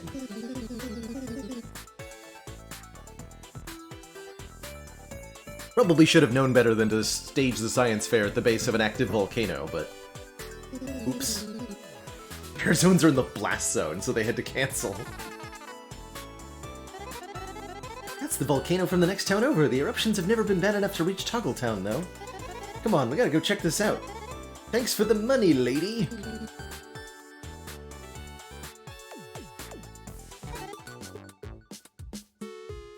Here we are.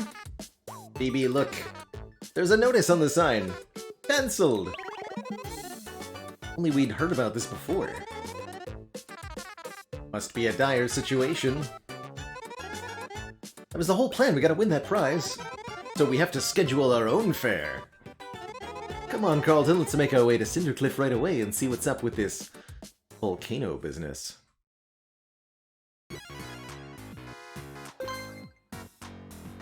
Episode complete. So there is new stuff in the shop. There is a little exclamation point. A copy of Grow Adaptation. Unit gains 2 health, 1 attack, or 1 speed. Ooh, I do like that. I'll buy that one. Living Sword. Attack an enemy and boost. Each time this card is played, add a stronger version of it to your hand. Sure, we'll give that a try. Fertilize to restore health and give plus speed to a unit. Also good, just because of how many times you have to move in each combat. That'll be good. Those are some nice cards.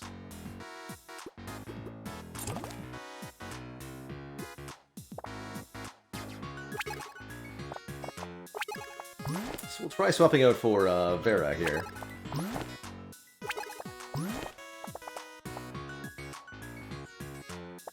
Don't think I need to rehydrate anymore.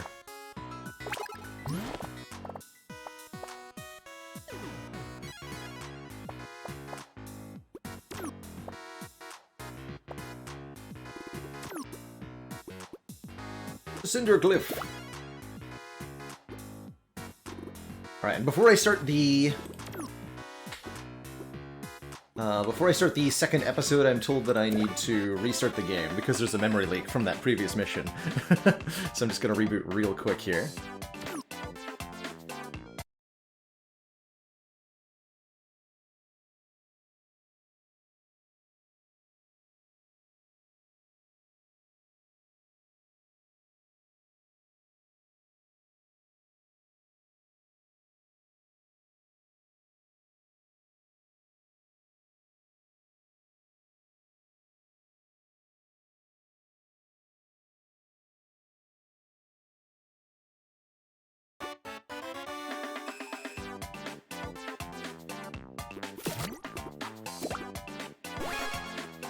Perfect. The Cinder Cliff. Protect Bernard from the monsters for 10 turns.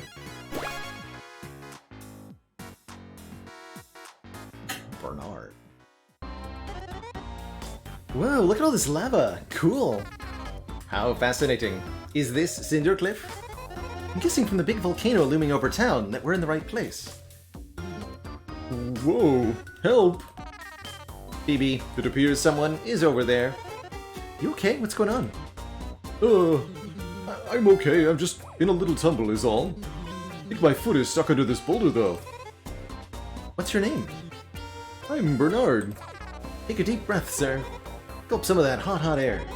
And try to ignore all the monsters over there where you fell. Wait. Monsters? Don't worry, we'll come and get you. I'm gonna be ripped apart by an endless sea of monsters. Oh, I knew this day would come. I had a dream about this once. Just sit tight. We're coming as quick as we can.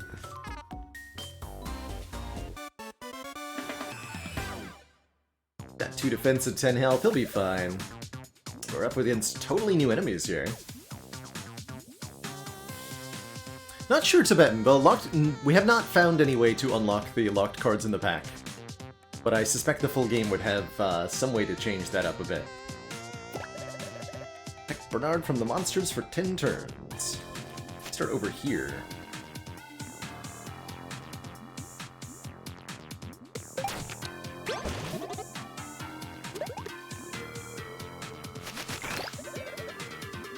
Lava certainly looks hot.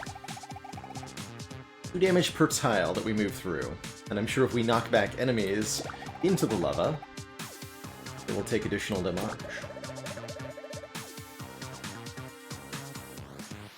So, Chucky has 3 range, long-range pull attacks with a boomerang. Seems pretty scary. Over health, too. And these are Quiver Kids. They're also ranged with 2 damage. 2 range. Oh, I like this music. Troublemaker. 5 health. Cowardly Villager, Bernard.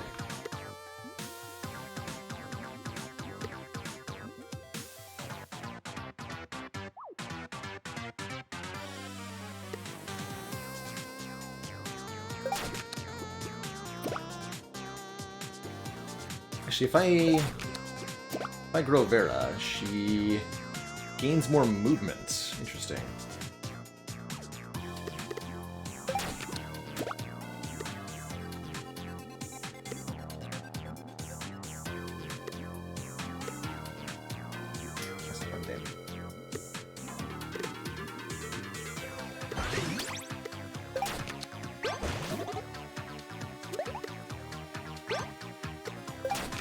Oh, we got a Roots Plus too, nice. Get him over that mountain.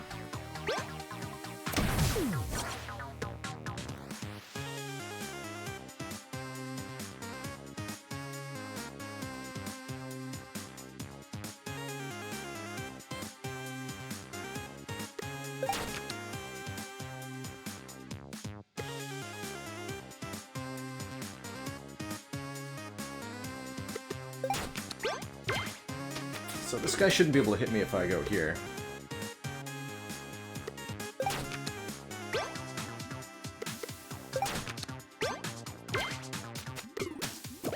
This goes for our first turn.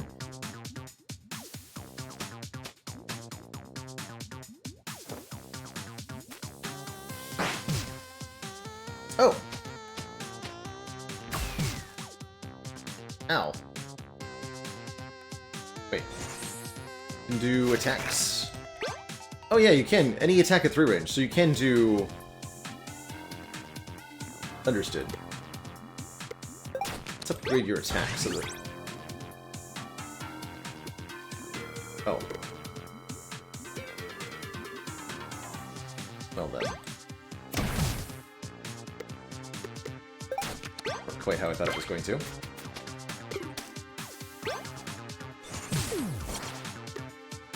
Anyway, this is Floppy Knight's Death Stab. We have a kind of a turn-based tactics. We've got units of our own that we get to control each turn, and there are a number of enemies on the field. We control our units by playing cards from our hand in kind of almost a Spire-like deck builder style. Just like in Spire, we're drawing 5 cards per turn, and each turn we discard cards we don't use. We have 5 energy per turn to play stuff from our hand as well, which is used to either move or attack with our units. Every unit on the field has a base movement, a base damage, and they get 1 attack per turn. Also have different amounts of range. These are only 2 damage, right? That's right.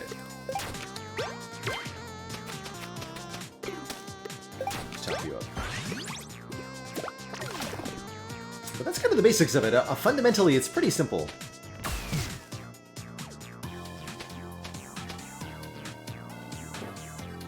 And heckin' cute.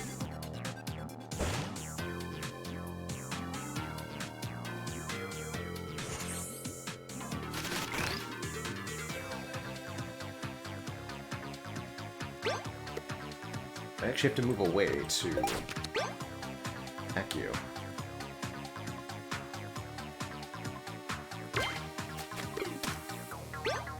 So each unit gets 1 free attack, and we can get additional attacks per turn by in cards.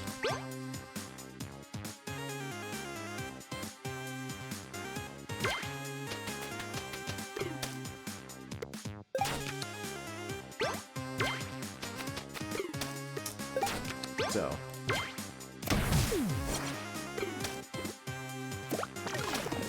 The lava does hurt, yes. 2 damage per tile you move through.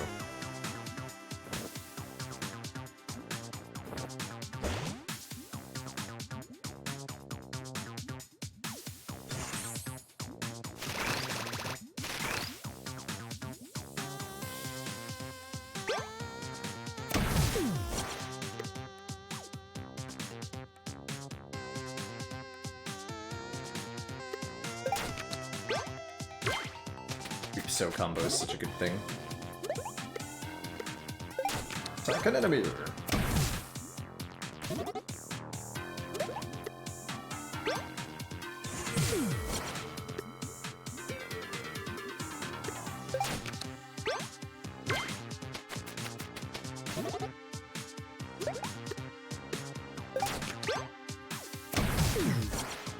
Alright, let's try sitting on top of one of these spawners here. Turn once we have enough energy.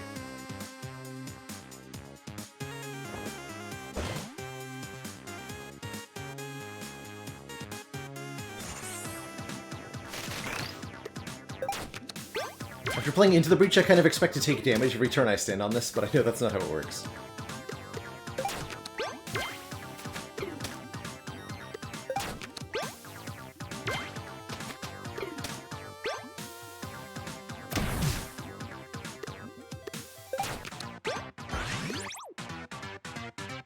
Speed 5.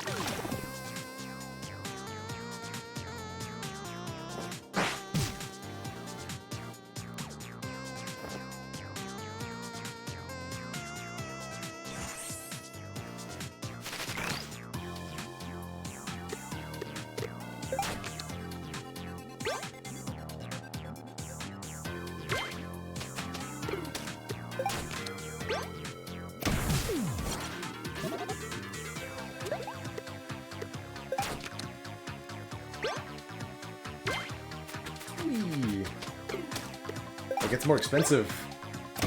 Second use as well. This was +2. Cool.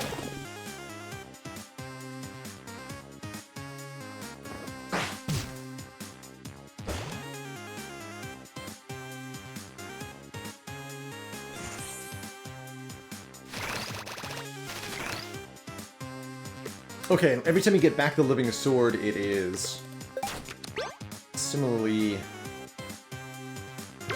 boosted.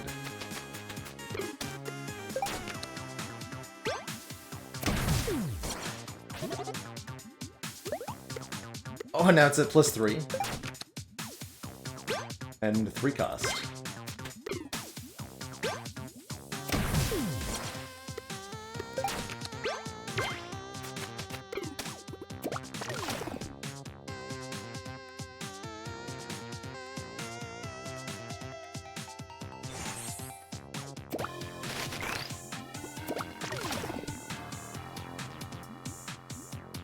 Going to 10 turns, that's the objective.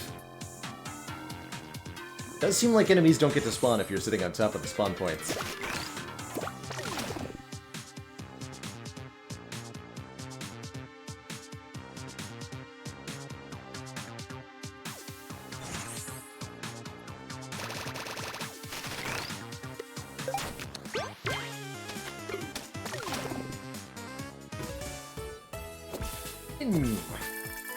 Ooh, cross-pollinate. Swap the location of 2 friendly units. Or uproot. 0 cost to destroy any card in hand to draw 2. Ooh, that's gonna be good. That's Burning Pact that costs 0. Good stuff. I'm saved! Let's get that boulder off your foot. More of a rock, really. That wasn't so bad, I guess. Look, I'm fine. My shoe's a bit scuffed, but that's neither here nor there. Haha. Bernard, what's the deal? Your stupid volcano just interfered with our science fair. Wait, your volcano? What do you mean your volcano? And our battle against sworn enemies. Both of which we were gonna win. Sorry, I didn't know what was going on. The volcano is known to act up from time to time, but lately it's gotten much worse. All these monsters usually keep to themselves, but the eruptions have been driving them wild. Fire has been raining down on our village almost daily. Yesterday, the fire department burned down. Phoebe, maybe we can determine what has gone wrong and fix it? And then the science fair wouldn't need to be cancelled. Carlton, you're a genius. Oh shucks, only because you made me that way. Now hold on 2 minutes. You aren't gonna go up there, are you? I'm sure it's nothing we can't handle, buddy. We are, like, relatively strong. You'll get lost. You're unfamiliar with the terrain. It'll be minutes before you're crushed by a huge flaming boulder or gobbled up by a terrible monster. That sounds exciting. Show us the way. Wait. Show you the way? Up there? Especially now that you owe us a life debt. Oh. Sure? Heck yeah. Go. Hey, Optomine.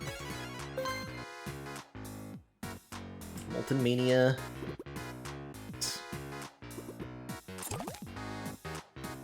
Let's definitely equip the Uproot. Good card. I want cross-pollinate? I don't think so. Although I could see some good use for it. Let's try without. Just check the shop again real quick. Nothing new.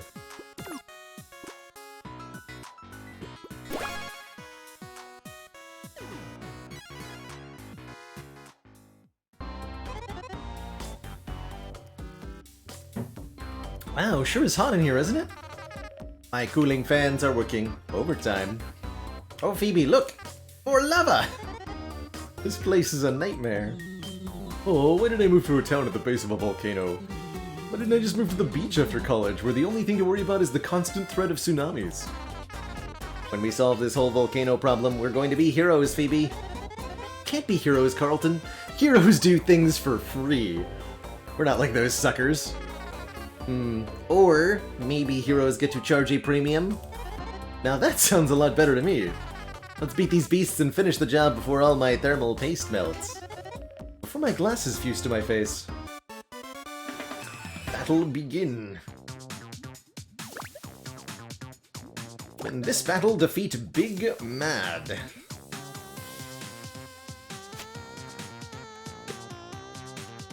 Ooh, Big Mad.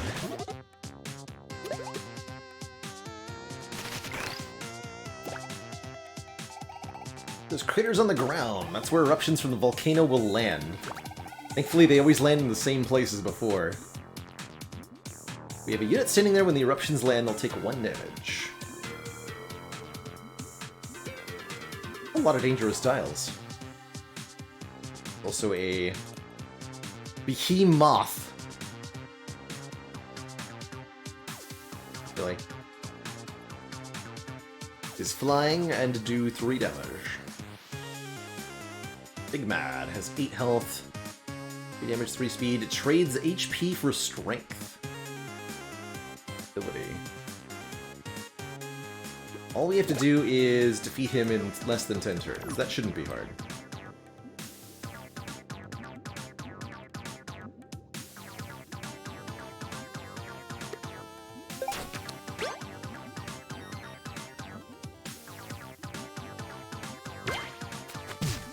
Alright. You need to go through the lava there. But here we are. It looks like when armor reduces damage, you lose the armor. It's not per hit.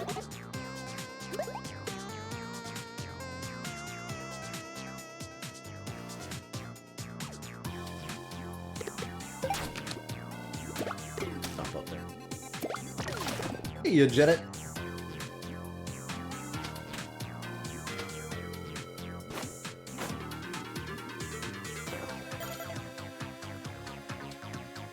Oh, okay, so not all of the traders take damage. Understood. Definitely put Bamboomer to work here.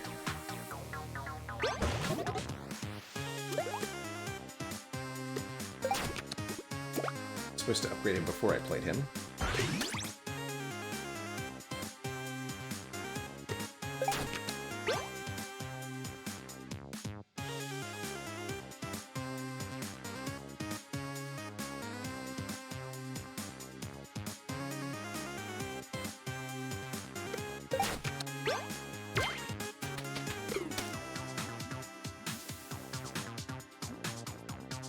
Probably wanted to play Adaptation, too.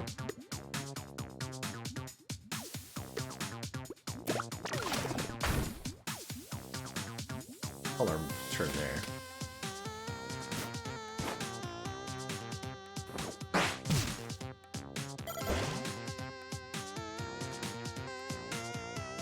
Or Bothams.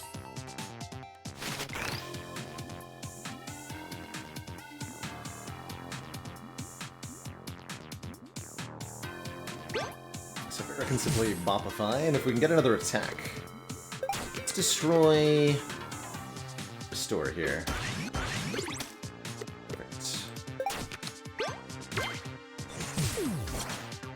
That nerd.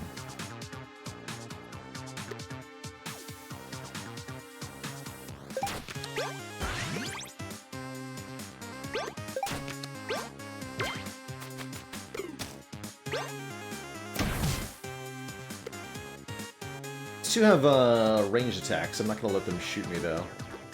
End the turn here.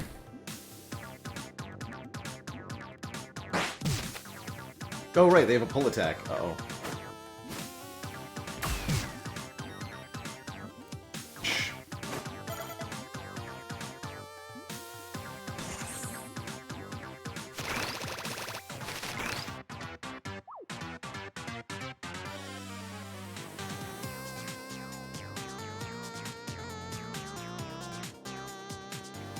Careful, though.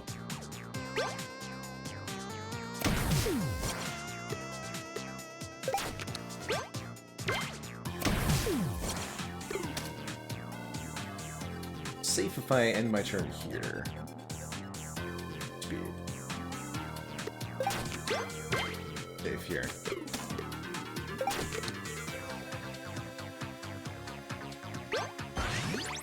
Oh, okay, so...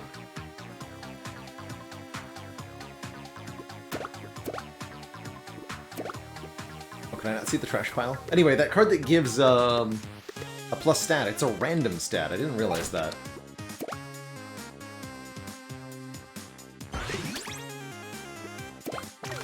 Why that went awry last time.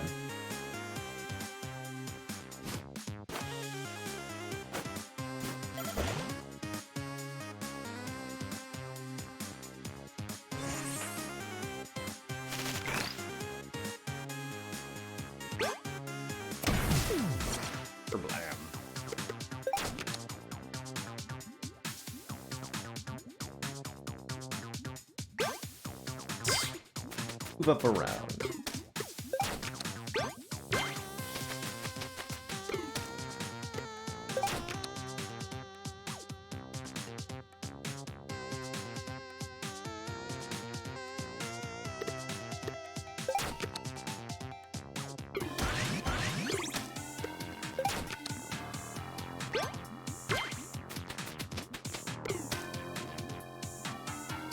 You have 3 speed.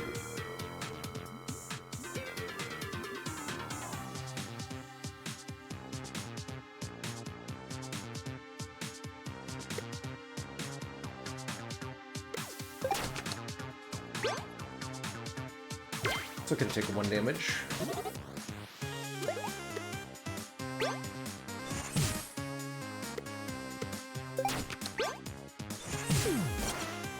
Having sword upgraded. Ouch.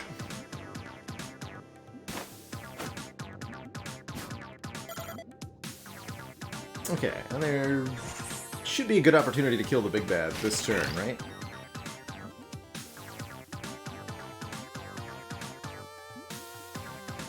Because this attack does how much? 5 attack? Oh yeah, you can definitely dunk this big nerd very quickly here with our bazooka.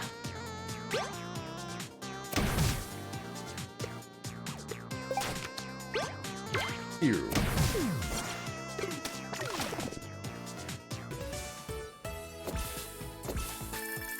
Ooh, Sunshine. Draw 1 card, gain 1 energy. Definitely just a free card. Nursery. Move a unit and recover 2 health. Better than most of our move stuff, too.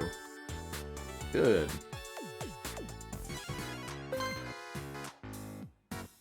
Add destroyed. Let's add the new cards. Go on into our next encounter.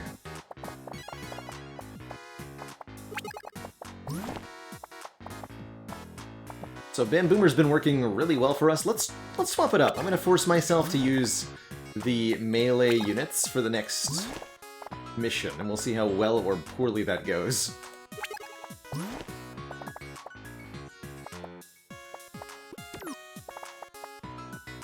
Just for the sake of forcing myself to change my own tactics. Boiling point. Beat all enemies or reach the target goal and hold for 2 turns.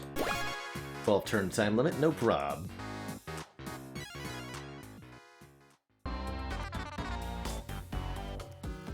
The summit of the volcano is within reach. We're almost there. Stay calm, Bernard. Stay calm. I wonder if there are any long-term effects to this much lava exposure. What? Yeah, I read once that someone sweat so much their eyeballs fell out. They did? And they drank so much grape juice their skin turned purple. Carlton, stop teasing him and stop reading those trashy websites. But they said it happened in my area code. This is the last stretch. We probably have to use that rope to climb the rest of the way. But it's being guarded by those baddies. I'll be back here if you need me. Please don't need me.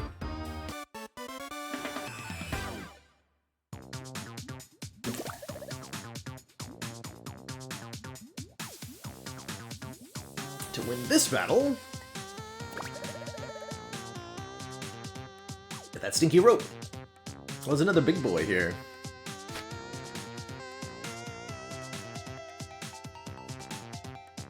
And there's a big red button. Not suspicious at all.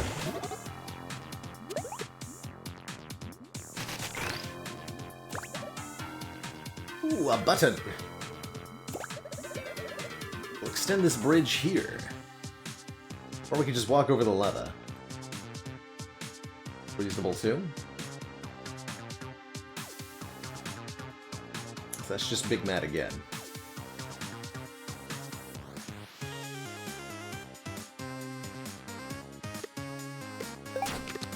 Uproot mend here.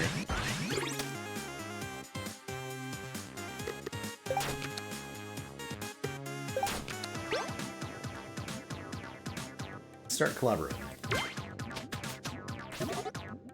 The missions come from a pre-made campaign. There's no randomness in terms of the enemies or the map layout. spawn point. This is a redeployment switch allowing us to make new stuff. If there's any... This is all decorative stuff in the... outside the playable area. The highlighted area is the only stuff we can move in. This torch and lantern are just decorative items, I think.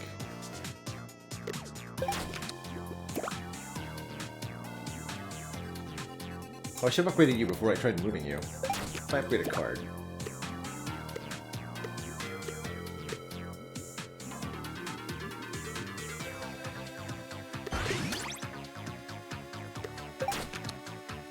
Take that one.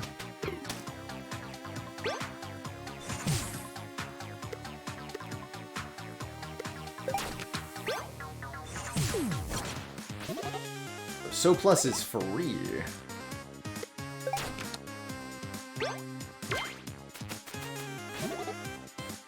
And this does +1 damage, so I can also dunk you.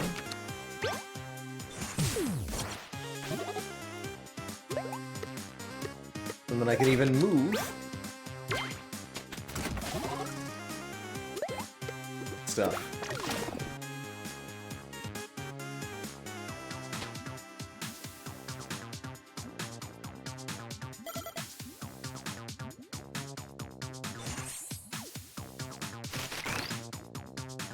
Our barrel cactus.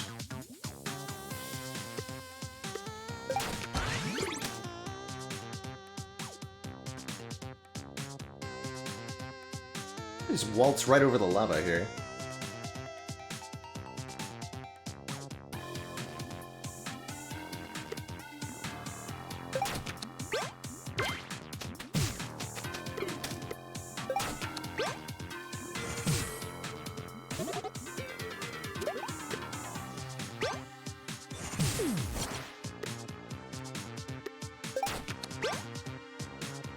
Oh, I can almost get over there with the living sword. Almost.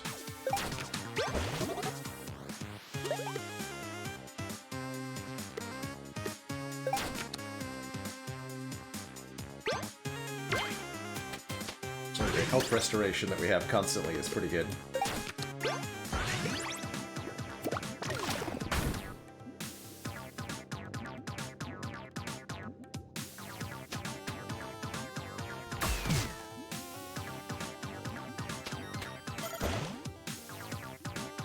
The enemy AI could do with a little bit of improvement. Something they'll work on, I'm sure.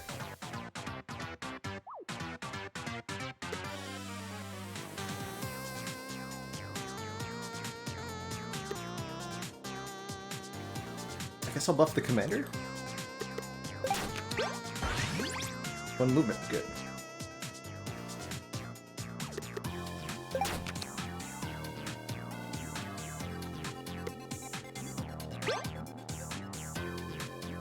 Here are these boomerang guys, they are annoying.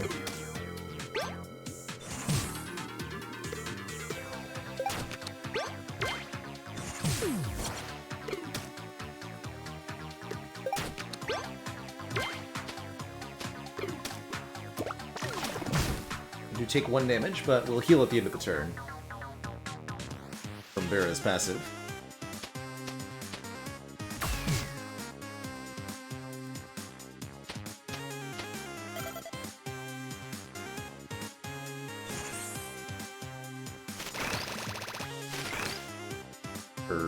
They did the animation, but then didn't heal?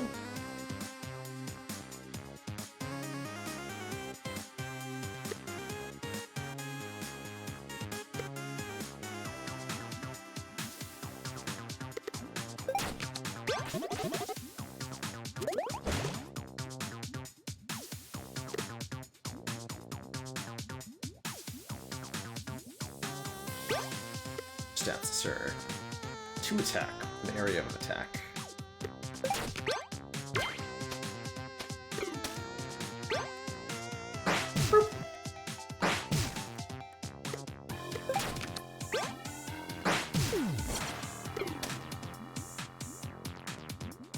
Oh, interesting, that didn't do an area attack the second time. Fair enough, I suppose.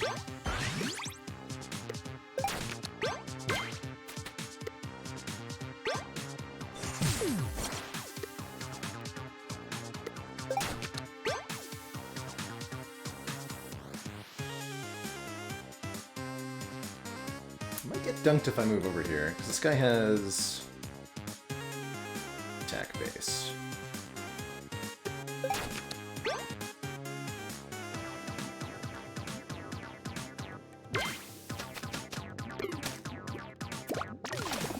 Try that for the moment. Only heals all other units, understood.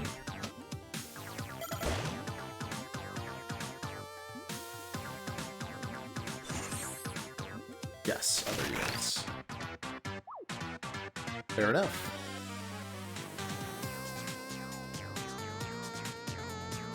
Alright, we've got Reef back in our hand here, so we can get a lot done this turn.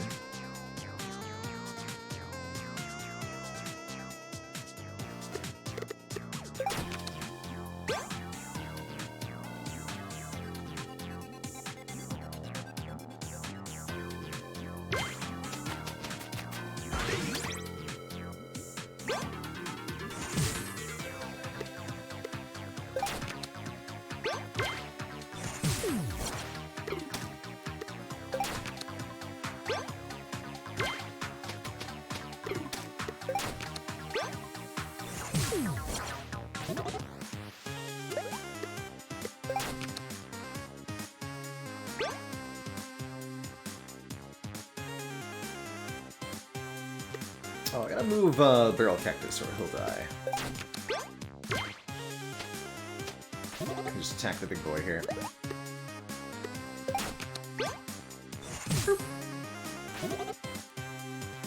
See if that goes well for me.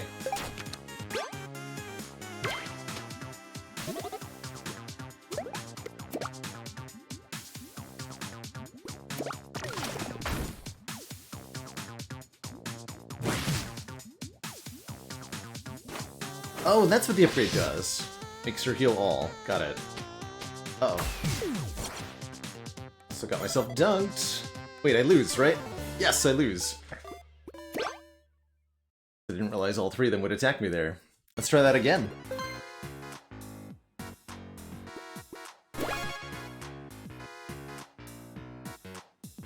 Use the same units this time.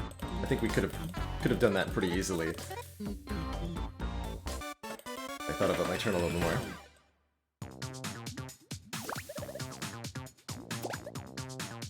Harder than it looks indeed. Easy enough to get dunked. Restore 1 health point to all friendly units each turn. It says. Alright, we need Grog grow again.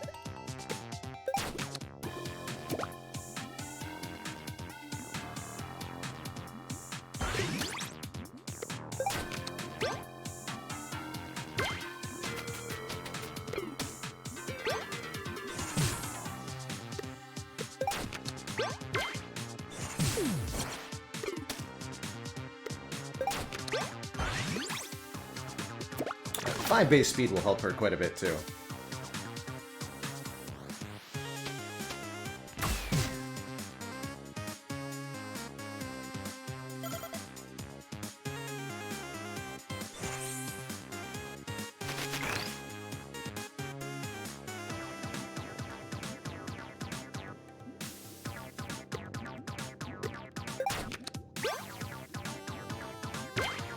Wait, no! That's not how I wanted to move.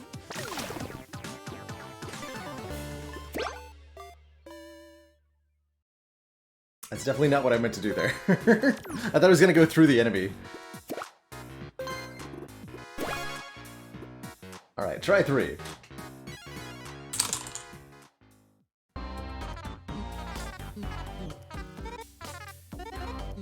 Whoops.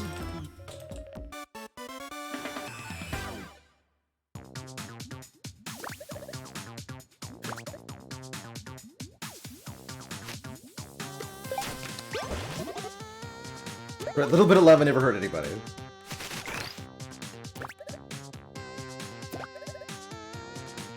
Not even once. Can't get over there this time.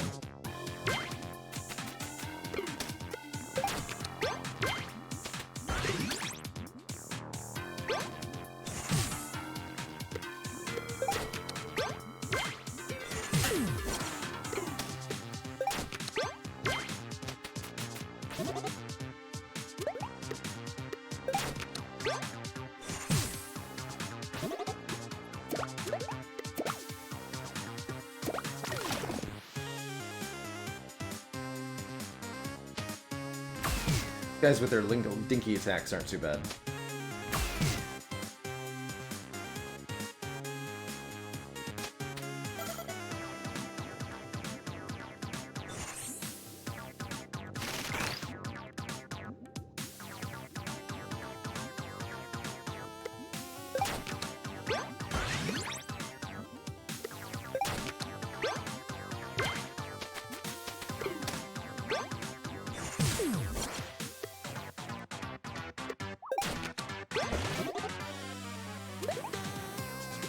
Get him, Cactus Boy.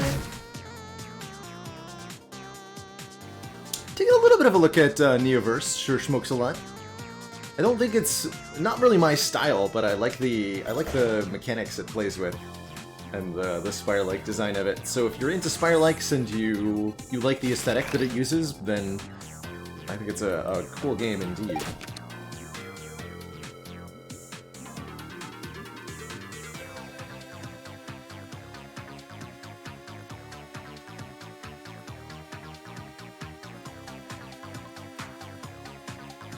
Walk over the lava this time. At least not unnecessarily.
Roguebook I have not checked out.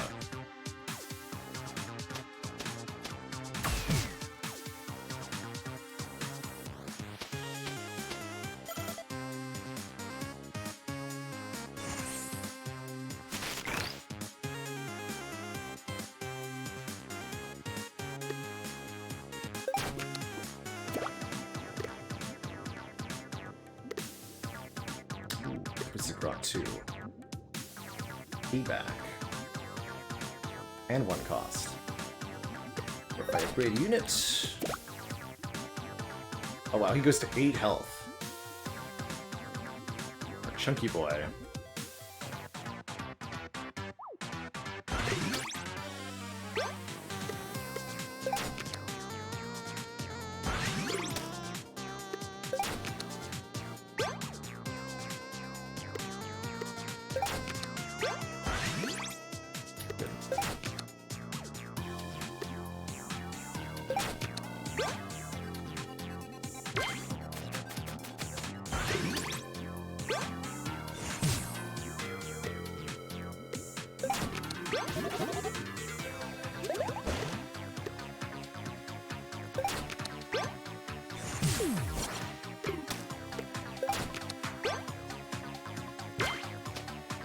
Get in there, Cactus.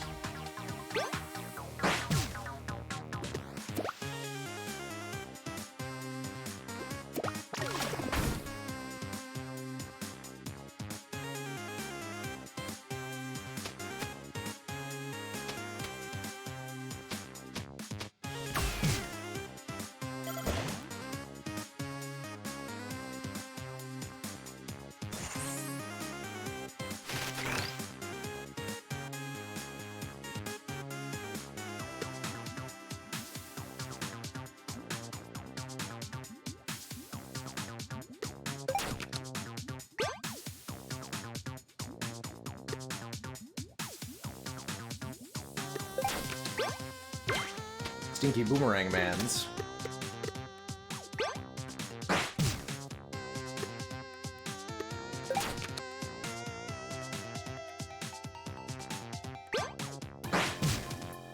+1 version now?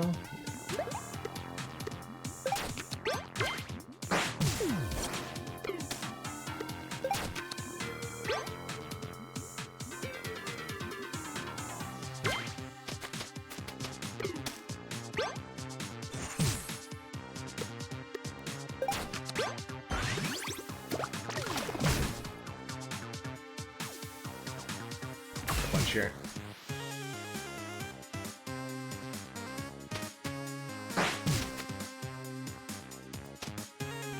Remember not to lose the commander again. He's very foolish of me.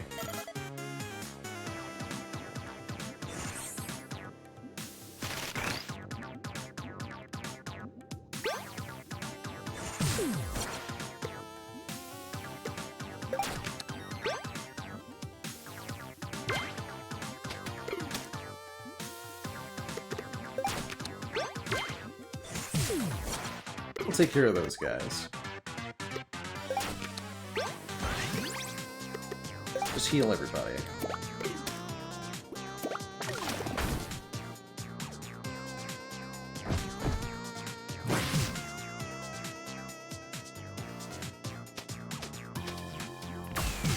Ow.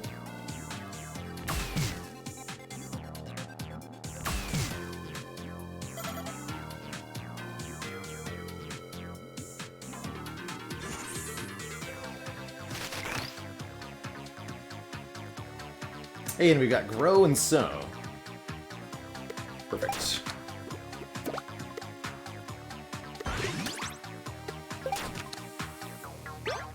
we'll be able to beat the boss with that, amongst other things.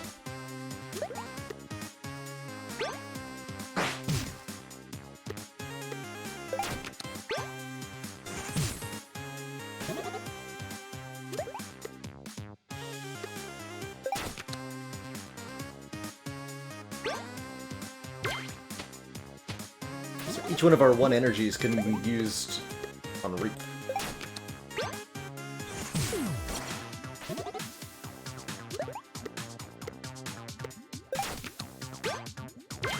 Pick up this moth.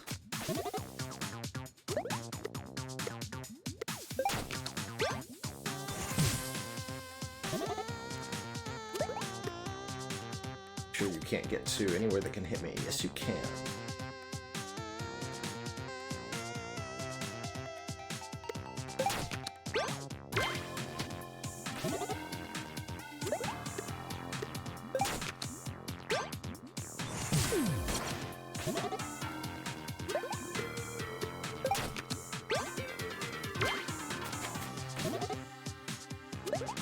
Not infinite, no. Each use of Reap costs us 1 of our energy, and we don't have an infinite amount of it.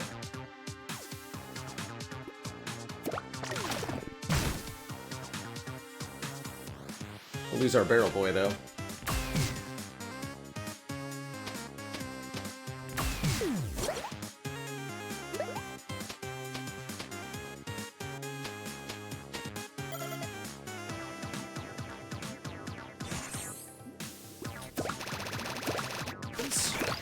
Turns, right? Get all enemies or get the gold and hold it for 2 turns.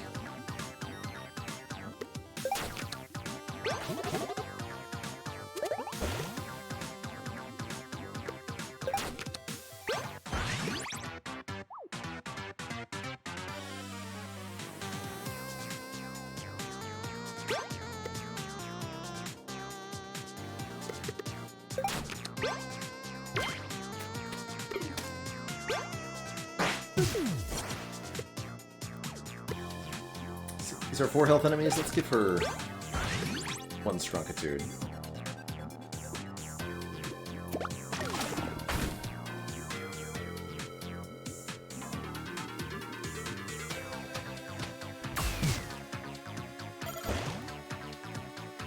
My succulent.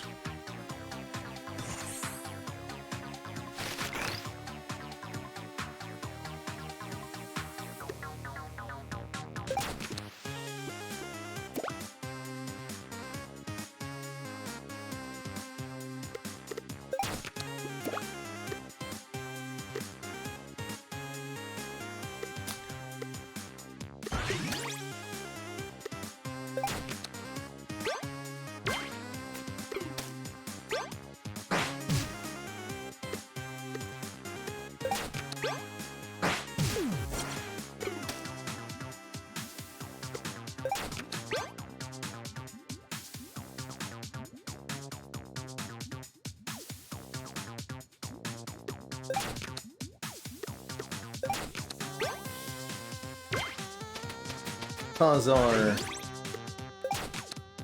Actually, this looks fine, right?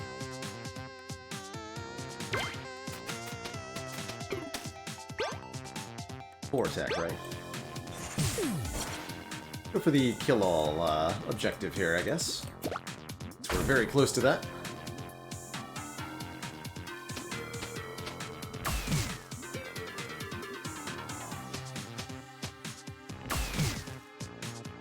Most reasonable draws will get both of these killed. Perfect.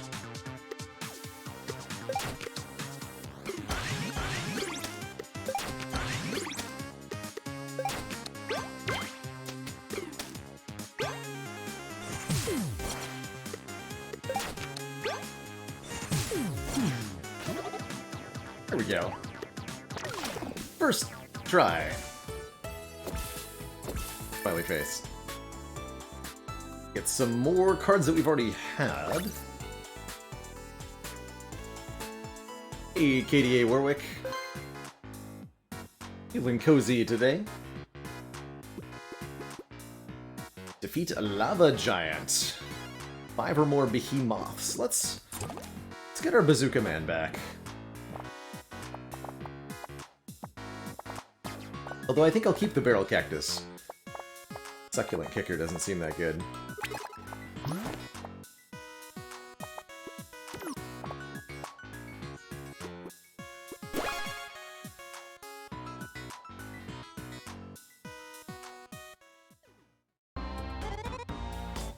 Whoa, this thing is huge! Is that a lava monster? I thought they were just myths. Looks like it's squeezing the volcano. It appears to be hugging it? Probably what's causing the eruptions. Oh, how adorable. They must be in love. You think that's cute? Listen, lava monsters are no joke. Once they latch onto a volcano, there's no way to convince them to leave. Maybe we could pry it off. I bet we can loosen its grip a bit. You think that might work? It might, but I've never heard of anyone being able to defeat a lava monster before. They're supposed to be indestructible. We'll see about that. What do you say, Carlton? I say, watch out, fingers. It's finger squishing time. To win this battle, remove the lava giant's grip on the volcano. We start all the way over here, huh?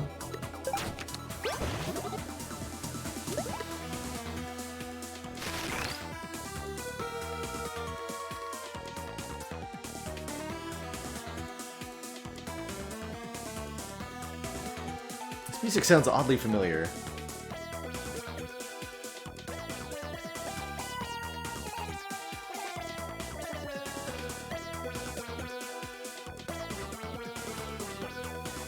Like your finger, thumb finger, ring finger, pinky finger. Like they got separate names.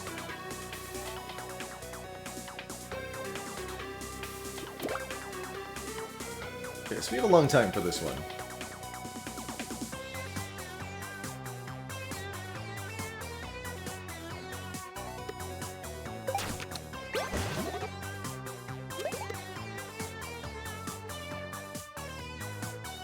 Not by the same creators as Dicey Dungeons, but the same artist, which is why the visual style looks so similar. This button will extend a bridge here, so that we can get to the deployment switch. Mr. Barrel Man, some more movement, I guess.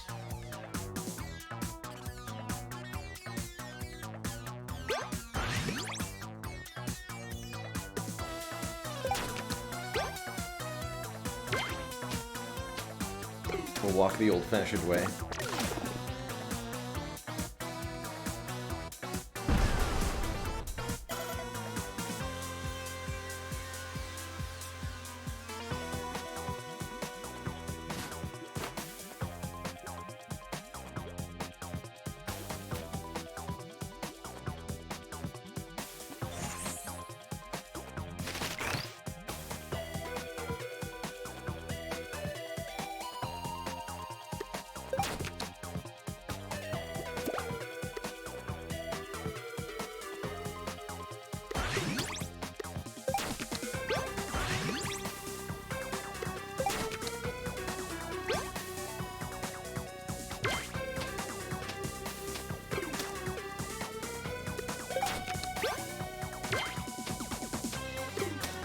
Get him, Barrel Man!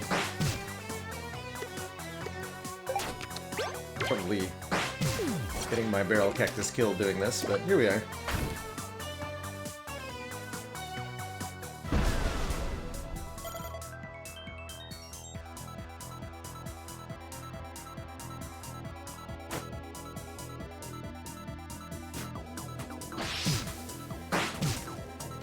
Yeah, he's gonna die. Not yet.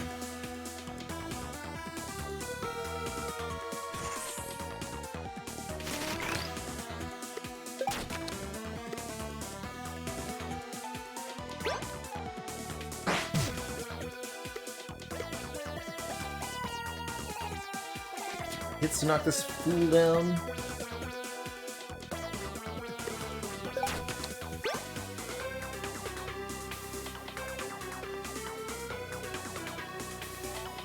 And I can double Living Sword to finish this guy off. Well, let's attack.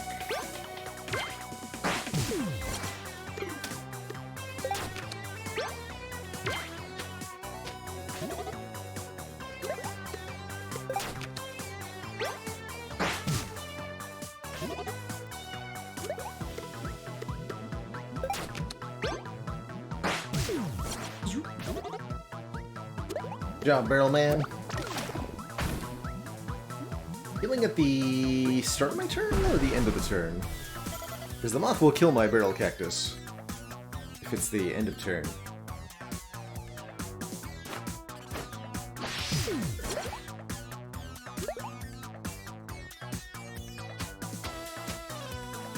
We keep the movement speed or not.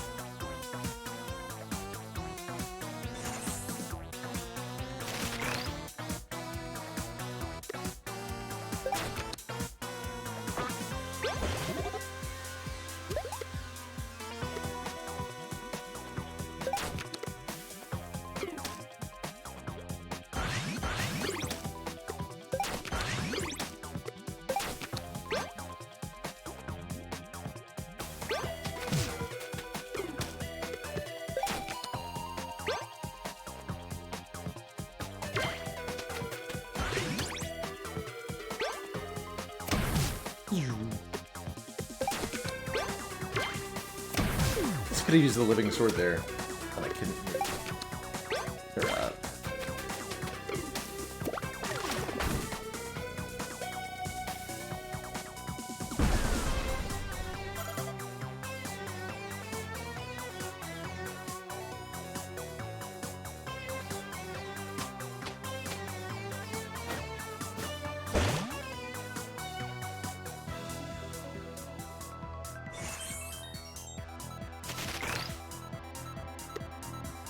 Yeah, he does not get to keep his... Does not get to keep the bonus movement he got, unfortunately.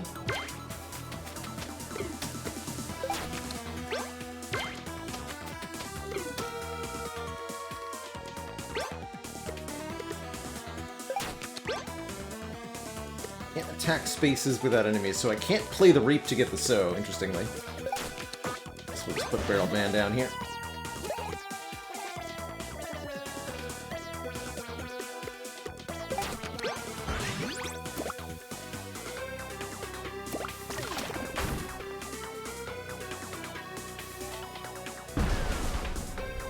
Wargroove, yeah, Wargroove is a kind of similar feeling game. No deck building, I don't think, in Wargroove, but the top-down kind of Fire Emblem style tactics was there.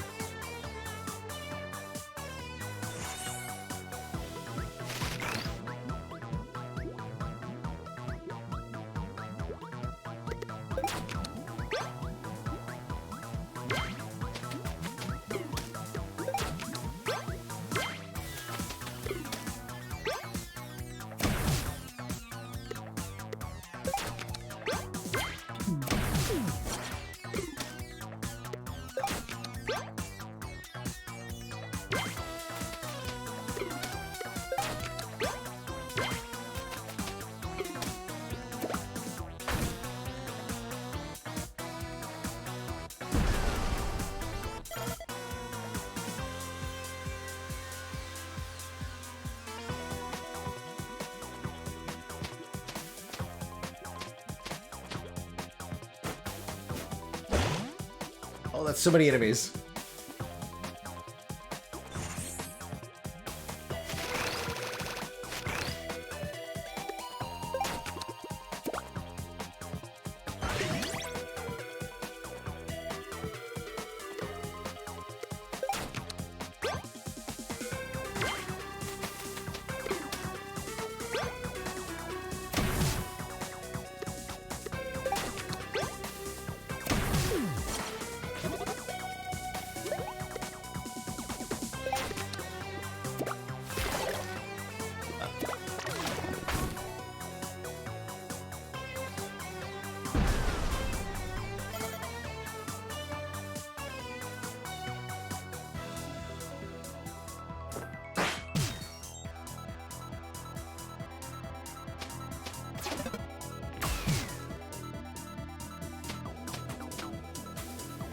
They come. Is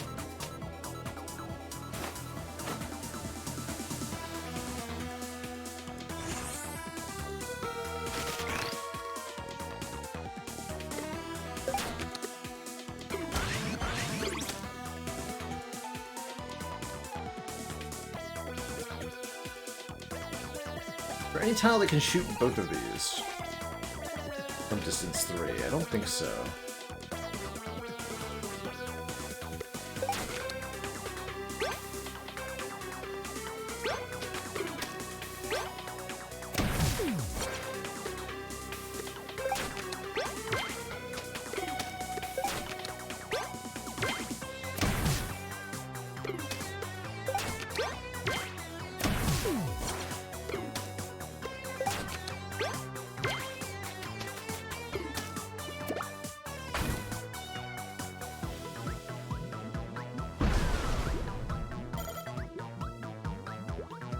Right, a lot less of them now.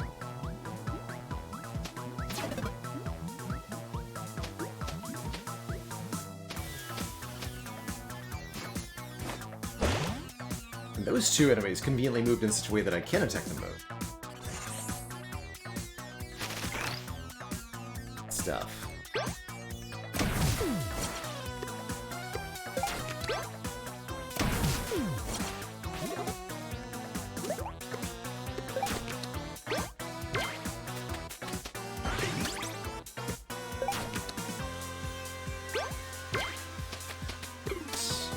That's fine.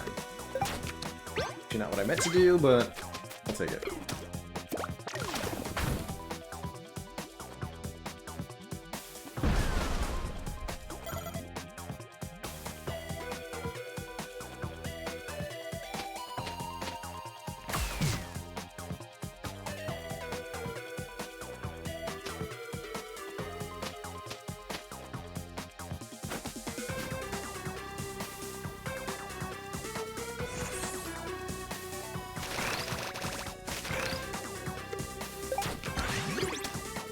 And +3 is the final version of Living Sword, looks like.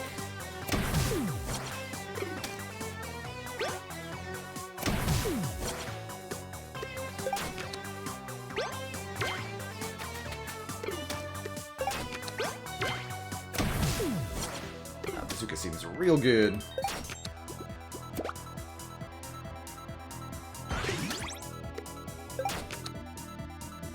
Oh, I have to target a card. Fair enough. It's not like Burning Pact, where you can play it without something in hand.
We'll probably want to get Phoebe over here to...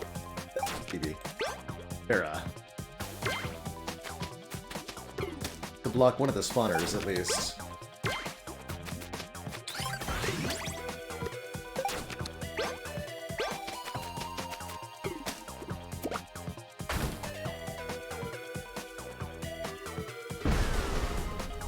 Make my life a bit simpler.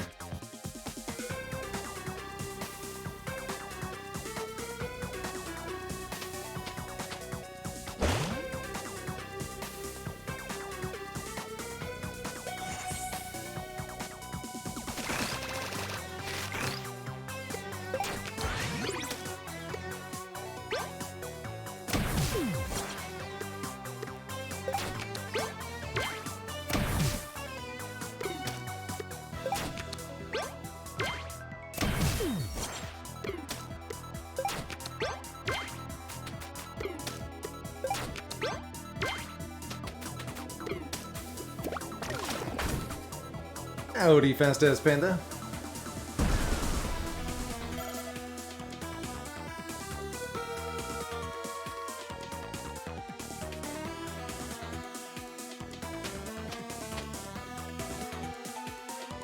Alright, let's start breaking fingers.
Everything has already been upgraded.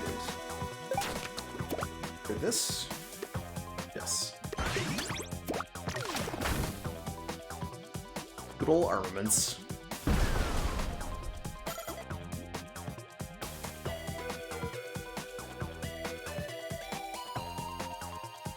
Usually suffers from the problem where it's easier to just focus on one unit.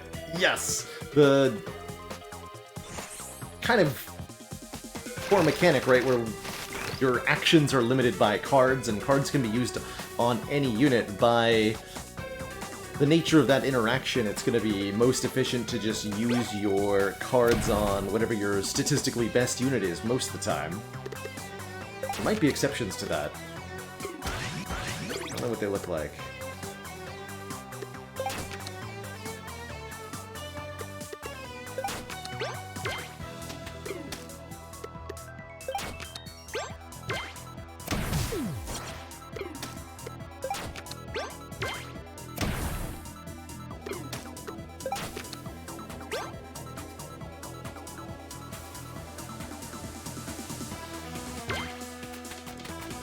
You Brandor.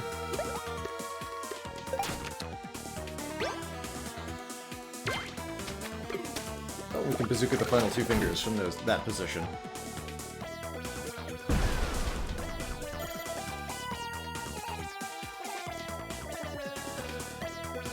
And the spawn point too, yeah. Though I shouldn't need to defeat that enemy.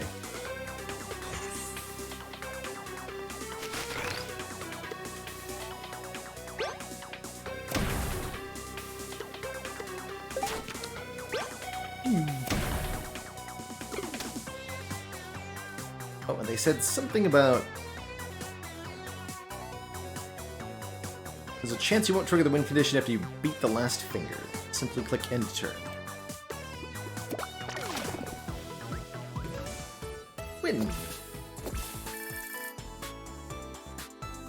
Oh, we get the Big Mad Commander. Add Big Bonk.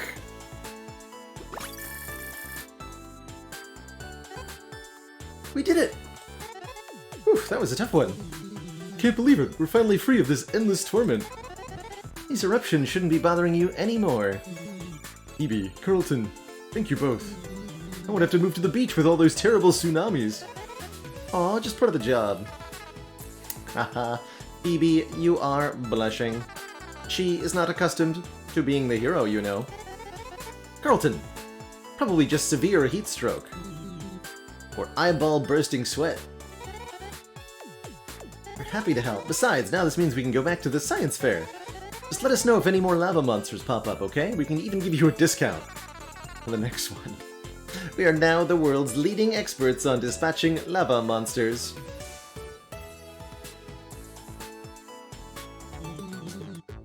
Hey, Karoku, same artist indeed. Different devs, though. Inner Cliff is finally safe. We defeated a huge monster, saved a whole village, and now we can go win the cash prize. Pretty good day. All those monsters we fought gave me an idea of how to get up a leg on Alex, too. Make a quick detour on our way back to the fair so I can whip together a couple new Floppy nights to use. Wait until the hug's over.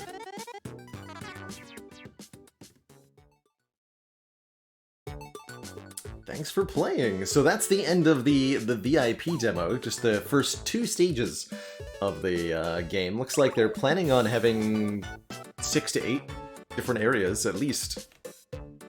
Cute and adorable little time. Wanted to say thank you everybody for joining me to check out this this VIP demo for the Steam Festival. We are going to be revisiting this when it comes to a full release, as well as some revisitation of Dicey Dungeons in the near future, too. Yeah, the other game that's been mentioned pretty much non-stop today. I have not looked at Loop Hero yet. That a quick Google. Loop Hero.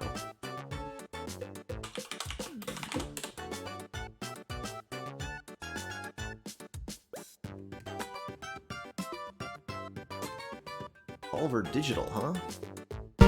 Whoa, sorry. Did not mean to do that. Looks delightfully old school. And hey, Rose City Games, pleasure to have you to pop by. Glad you were able to catch the end here. GG.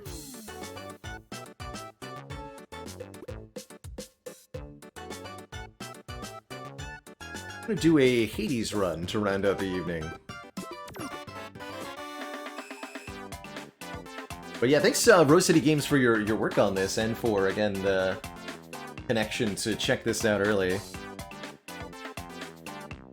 This is gonna be a delightfully charming game when it hits the final release.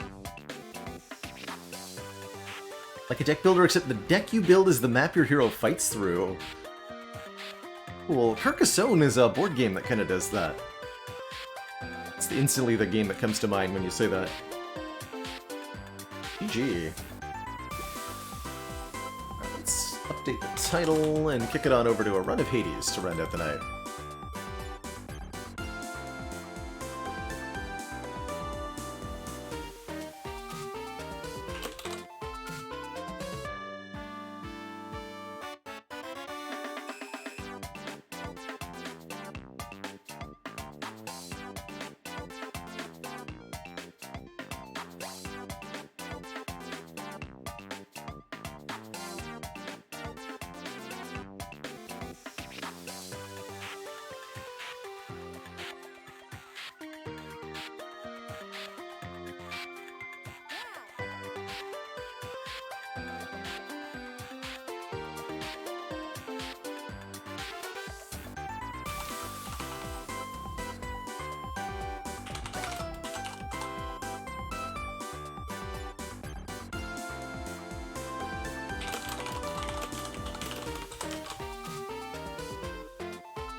And best of luck with the ongoing work, Rose City.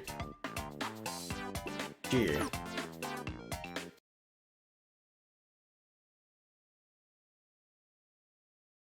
tweak thing.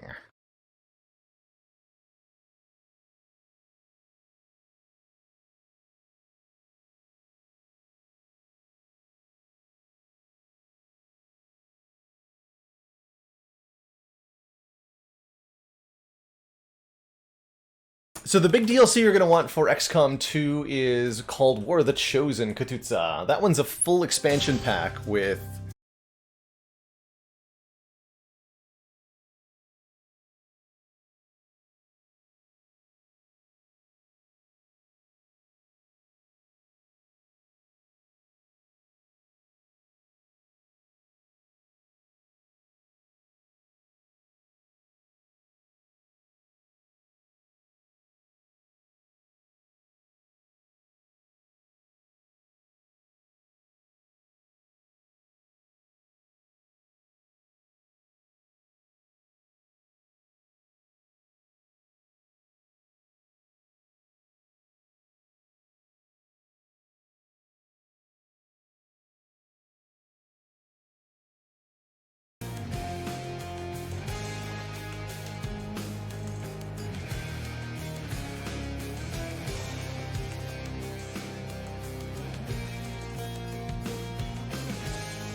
Back but muted. Okay, now we're actually back.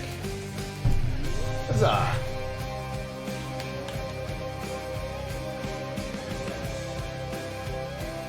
Welcome back, everybody.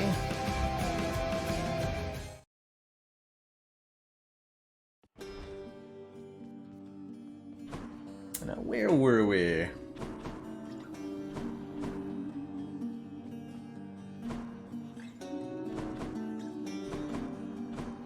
Derping about in Hades here. Premier looking. That's right, I wanted to use the regen cast. Oh yeah, there's a cast version of the sword or something, right? That I've never used?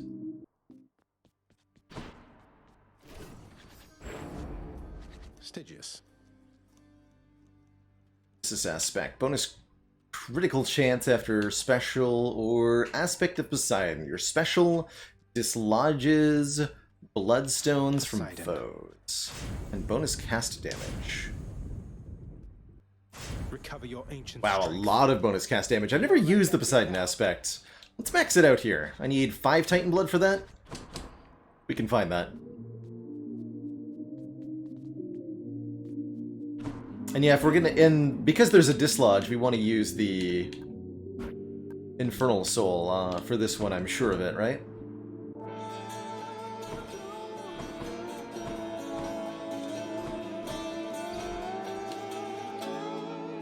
I'll take that deal.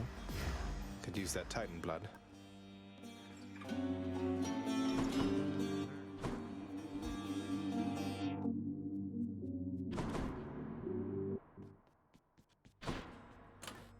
And the Palm Blossom is going to be really good for any kind of cast-centric build, too.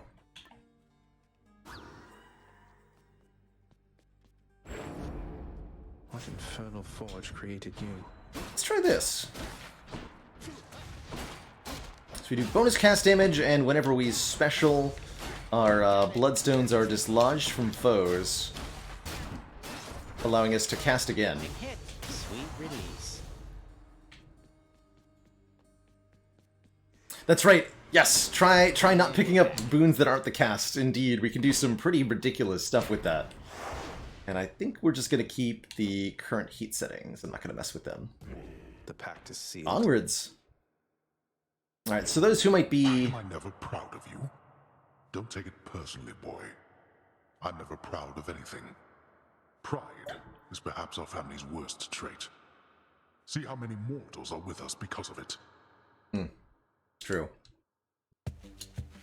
Little pride's all right. Lord Poseidon. Ooh, Floodshot I wouldn't mind at all here. So Hades is an action-based roguelite where we play as Prince Zagreus trying to escape his father's realm, the underworld. Periodically we will be offered boons by the Olympian gods. Hades, it is awful murky where you are, but if I'm not mistaken, and I never am, you wield fearsome Stygius. She once belonged to me, you know. Not quite my type, but we sure had our times. You take good care of her for me.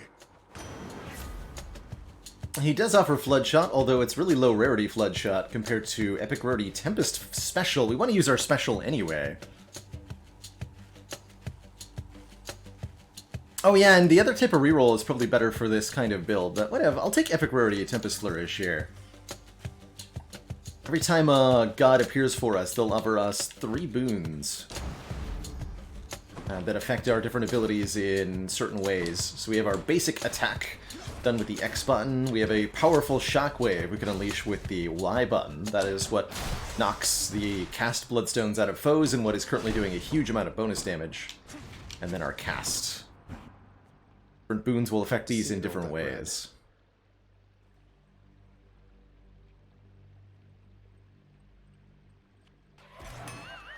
That little... Fooled me.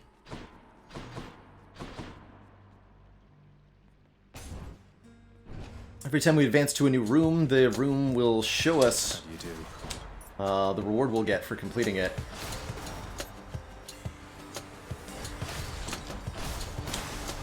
Heads up. So for example, this is a Palm of Power, which will upgrade the level of one of our boons by 1. In this case, our special attack, which I'm fine with.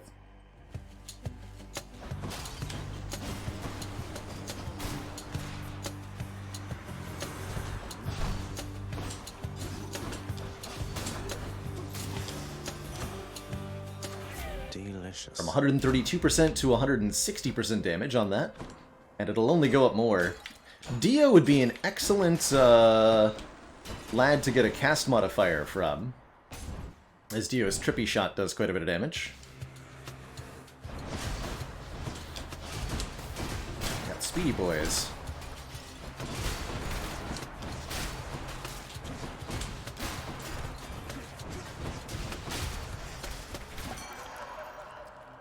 That levels up again to 180% bonus damage, jeez.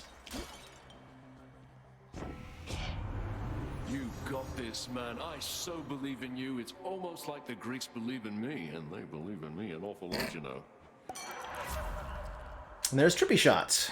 Also Drunken Dash, which is not bad. But this is the one we want. Our cast lobs a large explosive that does good damage and then bursts into Festive Fog, causing enemies to be stunned for a little while. No dislodging that can be done there. It's a cloud that disperses after a short period of time. That's okay. And we're gonna do the Time for more pain. Infernal Gate here. This requires us to clear this encounter without taking any damage in order to get a reward. But if we shall do, not it's escape.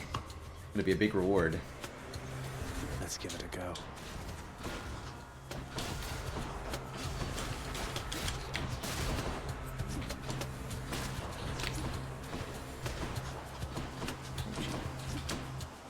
Really careful about that purple beam.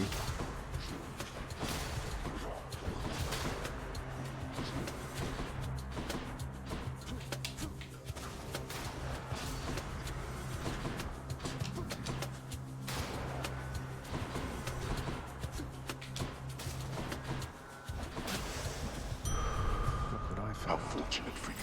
50 max health, which is a ton. And then if I reroll any of these, it'll turn into a Nectar, which can give us +1 level to one of our I'll take another. existing boons. So like another pomegranate.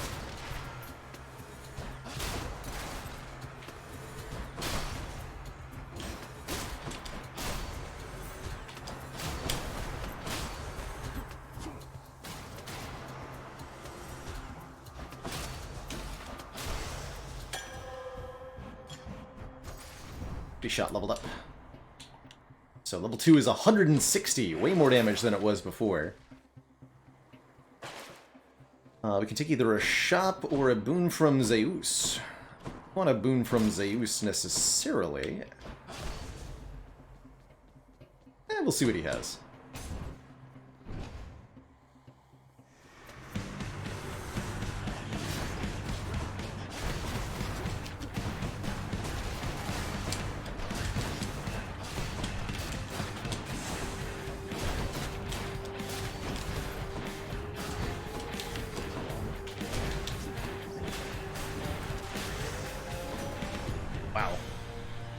You have really good damage output. We'll keep you safe here from your father, Zagreus. But while you're still inside that underworld, there's only so much we can do. So all three of these can level up. Chain lightning when we damage a foe. Dashing causes foes to get hit nearby. Let's see here. Your boon list. Under Strike, Flourish, Dash, or Zeus A. Okay, so we need Lightning Strike if we want to be able to get the Scintillating Feast boon, which causes our Festive Fog to also do lightning damage periodically. Take that. Lord Zeus's strength. Bit of money? Money's not bad. Could reroll that. But I won't. Yes, Burn, we did get the true ending in the in our Hades save file. We're just kind of doing some post-game playing around. Having a good time with it. You'd only survive here. You do? No,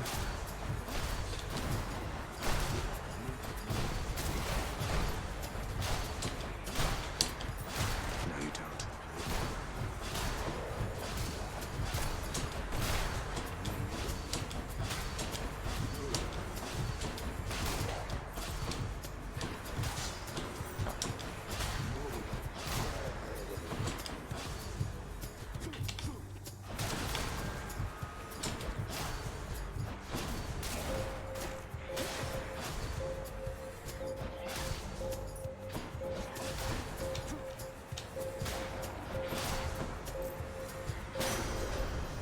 Worthless. Ayosh. Yeah, where Mum comes back. Love the crackle on that attack. Another boon from Poseidon? Sure. What duos are we currently eligible for? If any.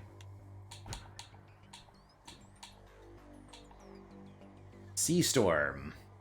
You don't already get. And exclusive access. Oh man, if we could find exclusive access this early, that'd be hype.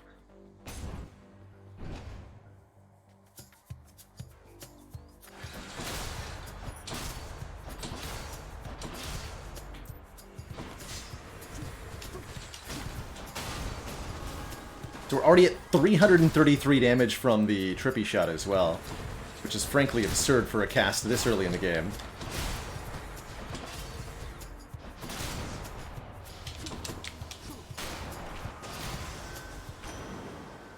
Wow. In the name of Hades. Battle Dash. Boons with knock away foes also rupture foes or breaking wave. Slamming foes into barriers causes a watery blast. Let's take the Razor Shoals, causing our special to additionally inflict bleed. Damaging enemies when they move. Oh, where are we? Number 9. It's not too early to take a Chaos Gate. Ow! Money. What? Summon a Chaos Gate.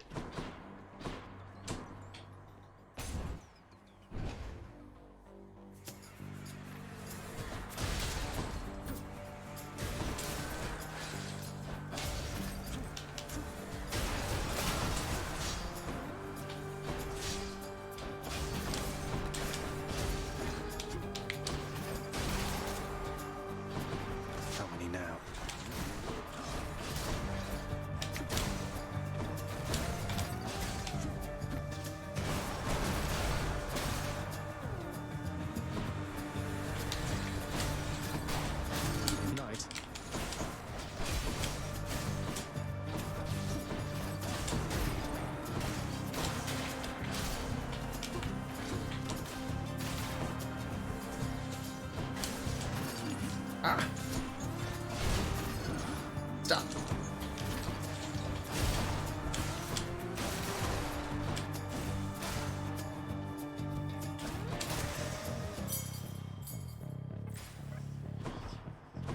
Chaos Gate. We can also take a Pomegranate or a Daedalus Hammer, which modifies our abilities in some pretty interesting ways. I'll take the Chaos Gate. We'll see the Daedalus Hammer later.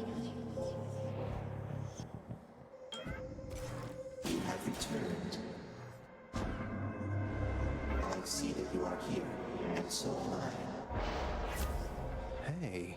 And this is why our cast doing plus 72% damage is about the best possible roll we could get here for this build. That'll be an enormous boon to our cast damage. More special damage, not bad either. But I'm going to take Halting Shot. We take a penalty of minus dash range for 4 encounters, but once it's over, oh boy, are we going to be in spicy land.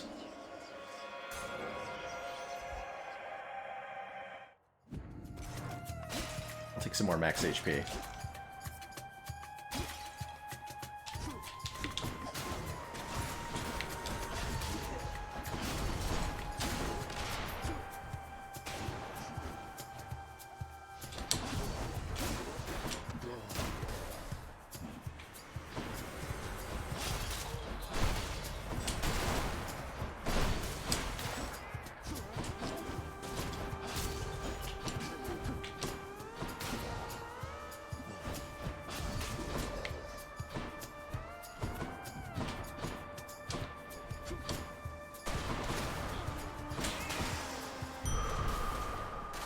That's better. And there's that Daedalus Hammer that we avoided. I'll take it now.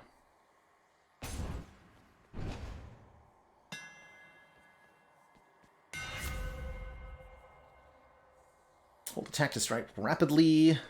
Our dash strike hits twice for more damage, or deal more damage striking foes from behind. We'll take the double edge here. Our dash attack a little bit better. None of those were particularly amazing. That's okay. Hello, Fury Sisters. Tisiphone!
Gee, those casts do so much. Even without the proper aiming. Next time, Tisiphone. Our Flourish leveled up again. Beautiful. GG.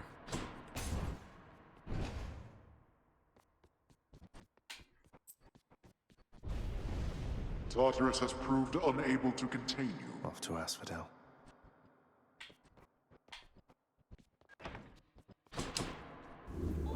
So we'll be keeping our current trinket. Take a little bit of extra healing, and we'll buy the Night Spindle too for one more use of the Bully Summon, since the Bully Summon pays the cost back anyway. Till next time, Tartarus. We're using the Sisyphus's trinket, so we can summon Boldy, Sisyphus's giant boulder friend, to rain down upon our foes a few times per run, providing healing and money to us. Get a boon from Hermes up first, the god of Spood.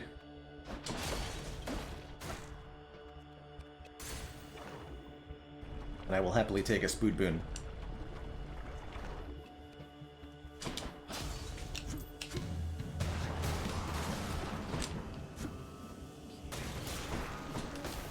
That to myself.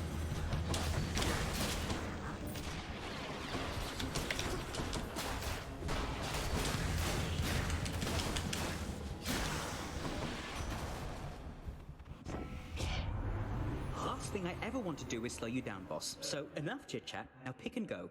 Go! 40% move speed, that's huge. 10% attack speed on one of our whatchamadoodles is alright, but 40% movement speed is just a really powerful passive effect that I will happily take. I will also happily take some more max health here.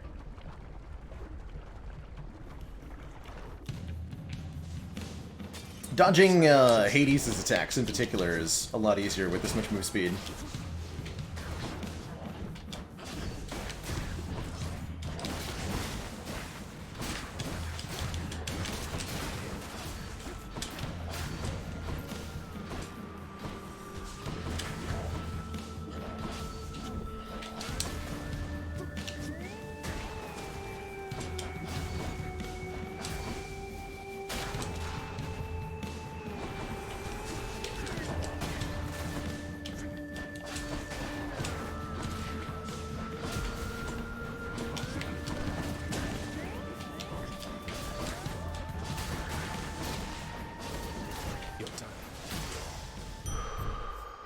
That's good.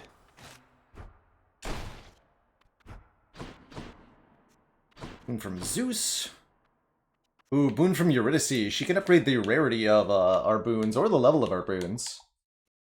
There's a couple good things we could do with that. I also really do want to take more Zeus boons, because I'm looking for some legendaries. And duo boons at this point.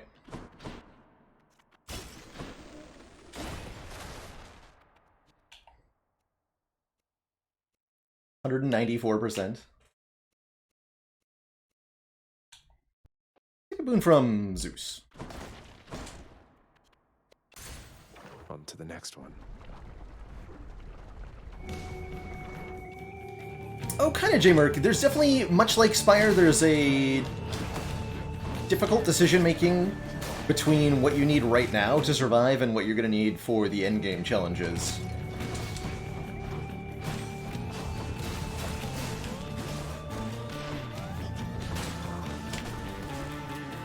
Another particular area of concern in Hades is the fourth major area that you visit, the Temple of Styx, where there's a whole bunch of dangerous encounters in small combat areas. And gearing your build specifically to deal with these can help you a lot when you reach that part of the game.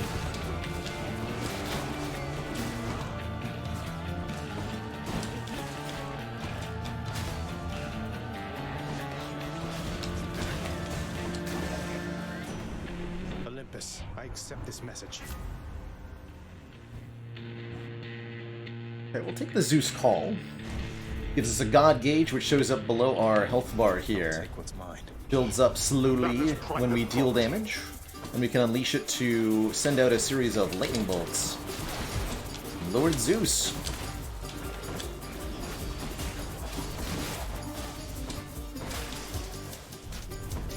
You lived through all of that. Better believe I did, and I got a lot of money for it, too.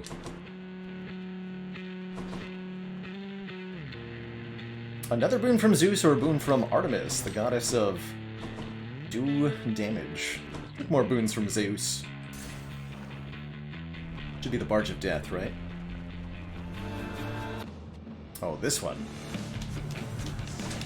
That's a problem.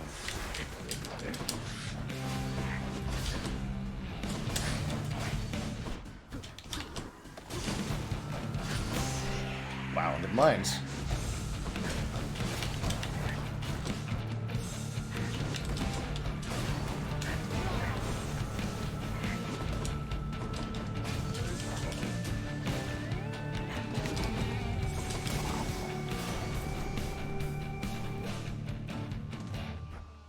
Olympus, I accept this message.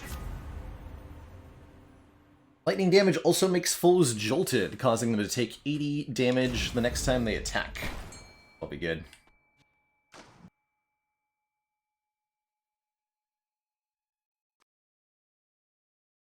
think I want a pomegranate. I'm gonna reroll that. Mine. A crustacean.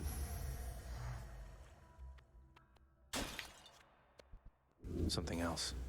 That'll work. Boon from Hermes.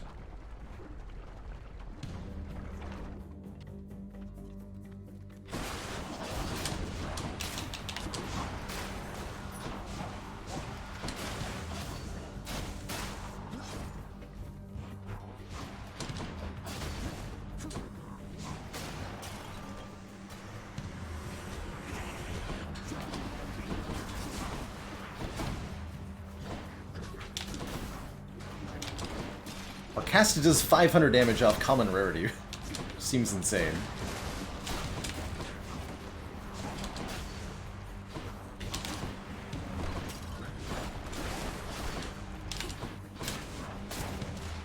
Sisyphus?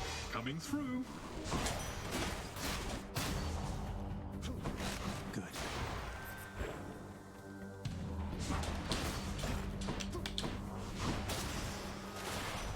Lord Hermes. Olympus, I accept this message. Epic rarity side hustle. 16 gold per chamber. But also get one more dash, which is excellent, or 20% faster cast speed, which is also excellent. But I'm going to take that money. Money, money, money. And I'm going to keep taking boons from Zeus, because that's still what I'm looking for here. Still looking for Scintillating Feast or Sea Storm.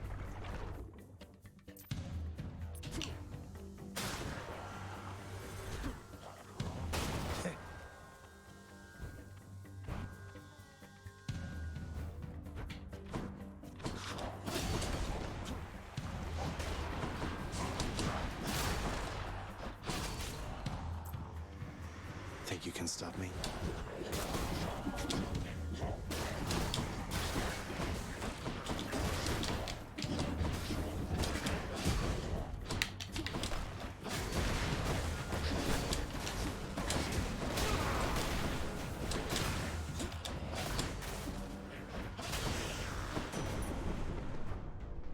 In the name of Hades.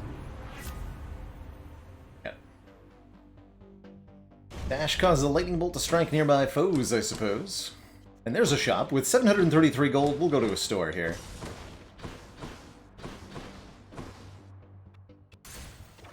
Be filthy rich by the time we reach the end of this run. And it's time for our second boss, the Hydra, as well. Just what I need. The power of the gods. Yes, more cast damage, please. Boon from...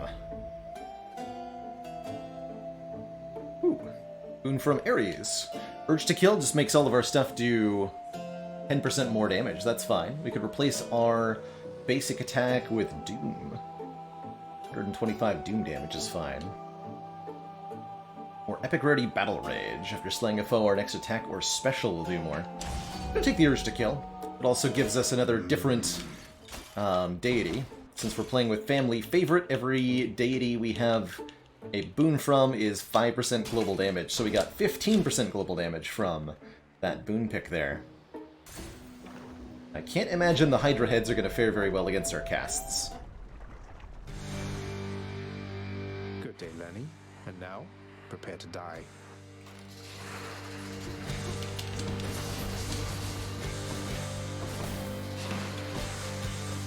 Case in point. Lerny just like skipped phase 1 there.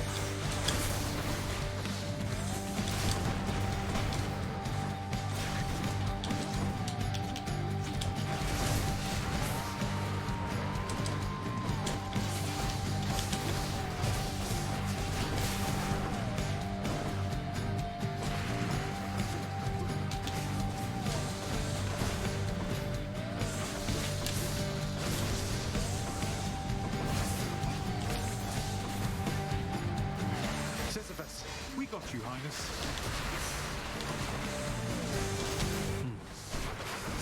Ow.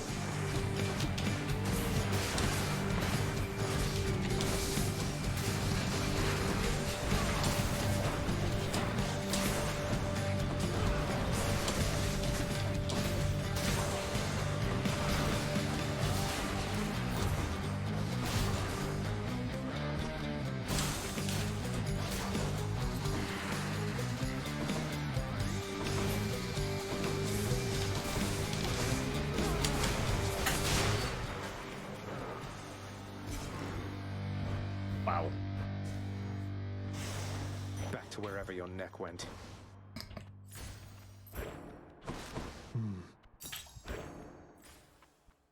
100 Darkness.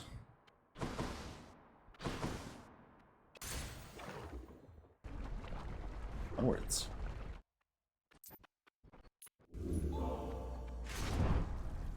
So we could sell boons at the purging pool, and if we wanted to get rid of boons that we don't want to get leveled up, that would be an interesting choice.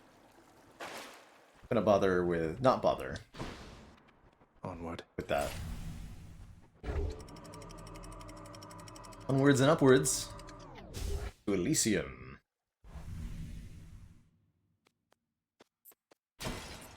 Elysium. I've played a lot of this game, Idrios, and I very rarely feel like I'm this strong. So, you've stepped into something pretty special run-wise. Who's first?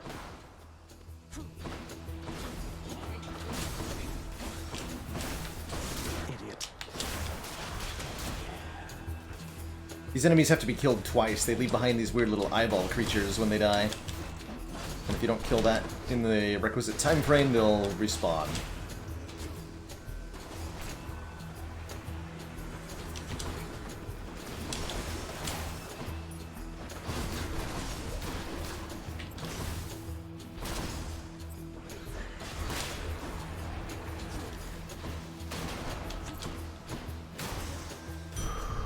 Saved some for everyone.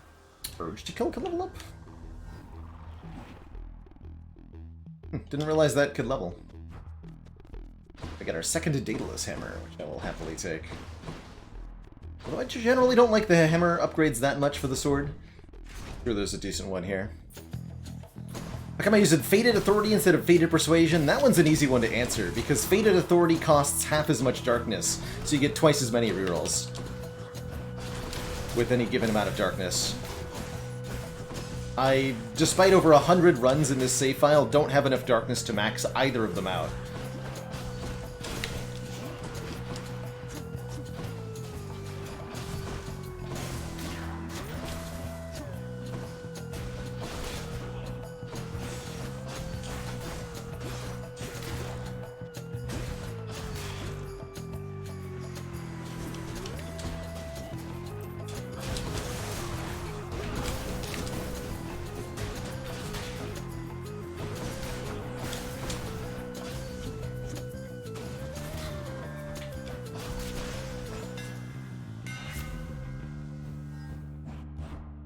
Hoarding Slash. Your attack deals bonus damage equal to 5% of your current money.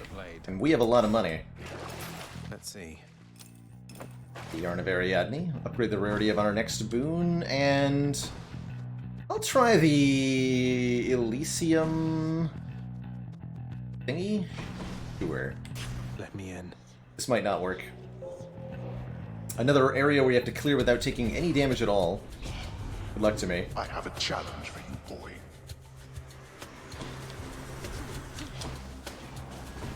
Got a Super Gorgon head to deal with. Oh boy.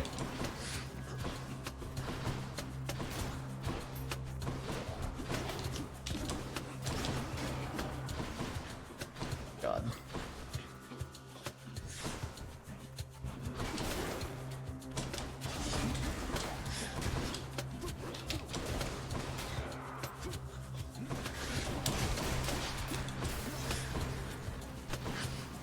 That was regenerating.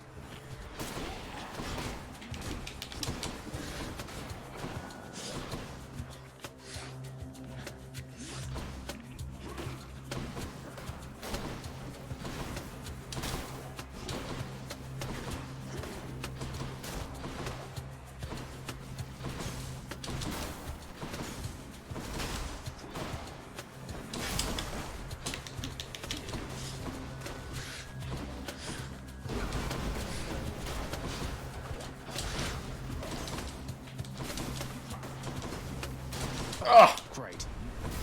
Not quite nimble enough. Not quite nimble enough indeed. Stupid little chariot got me. Fair enough. These rooms are very hard for a reason.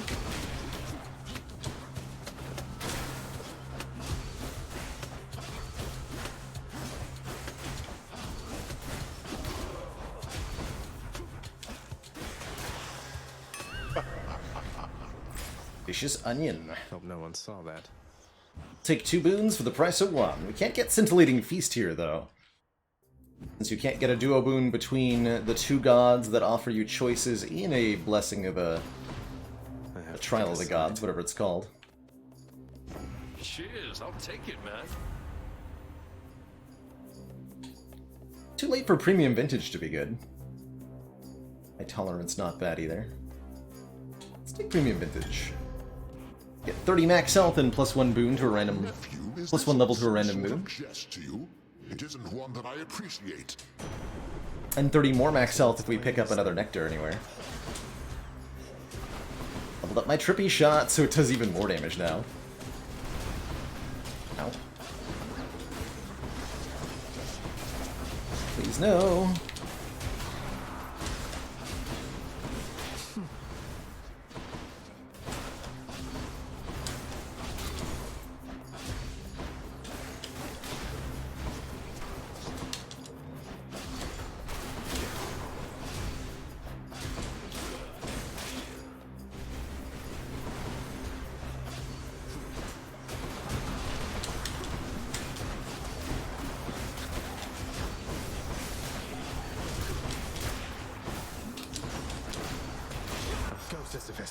Heads up. Thank you for that.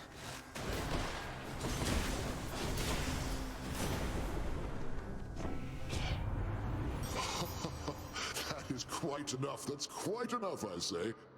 Yes. Still alive, aren't you? Yes, Pulse Swing. Chaos Gates and Erebus rooms both count towards the total number of rooms in an area, with one exception. If you enter a Chaos Gate or Erebus Gate the floor before your boss normally would be, then you'll get one extra chamber out of that. So if, for example, on floor 34, you find a Chaos Gate, normally your boss is on floor 35.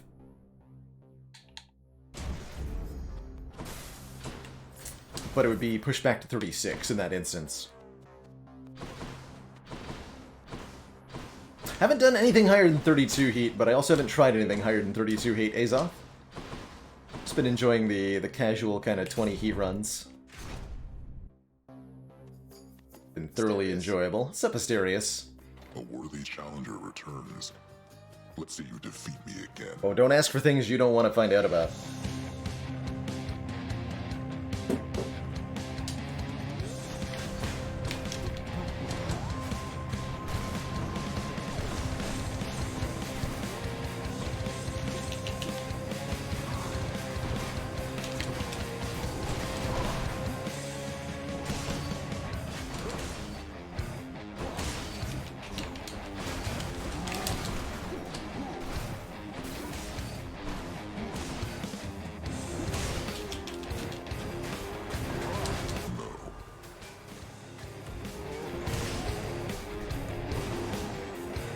One easy tip for Asterius is that he'll either do 1 or 3 jump attacks in a row, but never 2.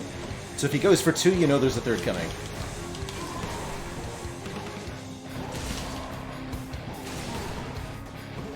And then once that third goes up, you can hit him.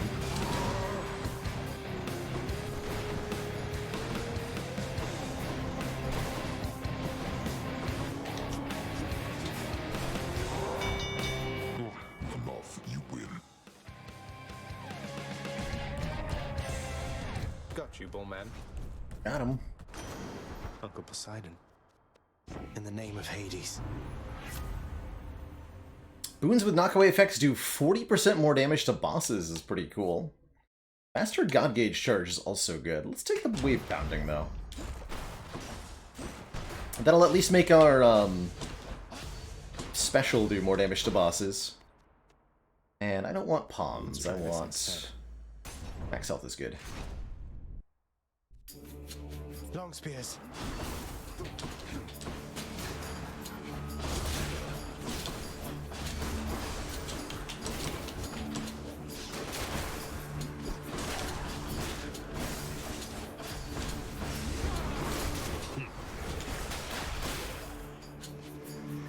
Good.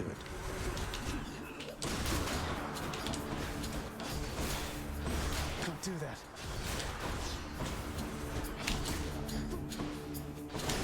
What's regenerating?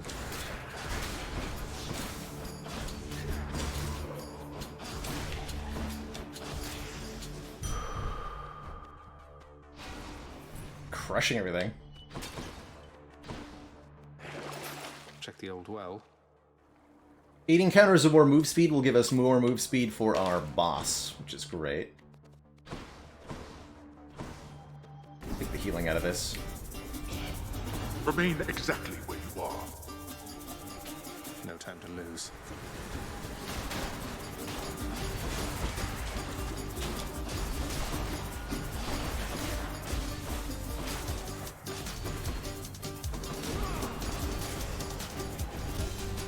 That's quite enough. There we are. I implore the fates. More Titan boons. Oh god.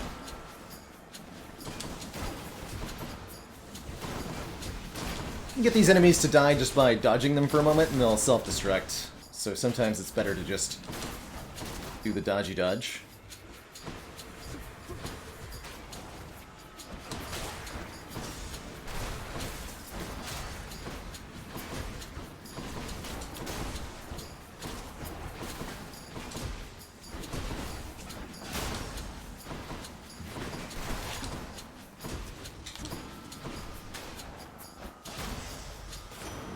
Thank the gods.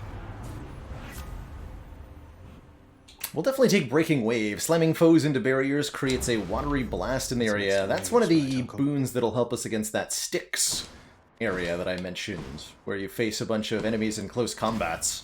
We jump into the Styx rooms, we hit our special attack, and we're just going to instantly kill everything in every room, just from 1 or 2 of these, because of that. Clear for now. Fountain room, too. Nice. In the name of Hades.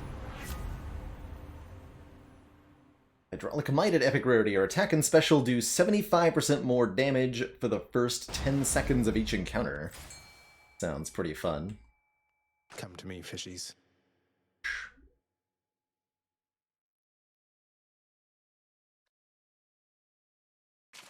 I got one. Caught me a calm. And we'll take a shot, because I have so much cash.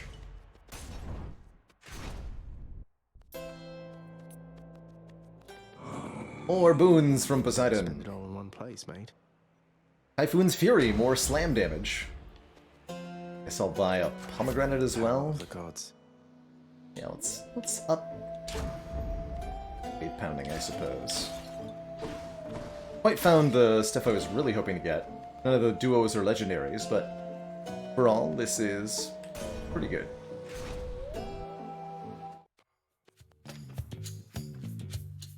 Prepare to be sent back into the depths whence you came.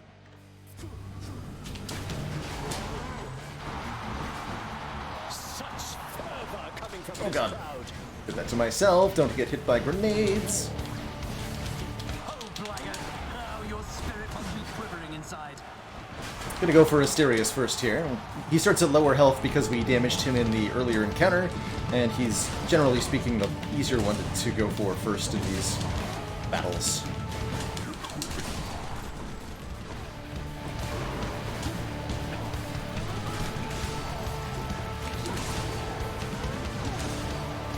I'm empty.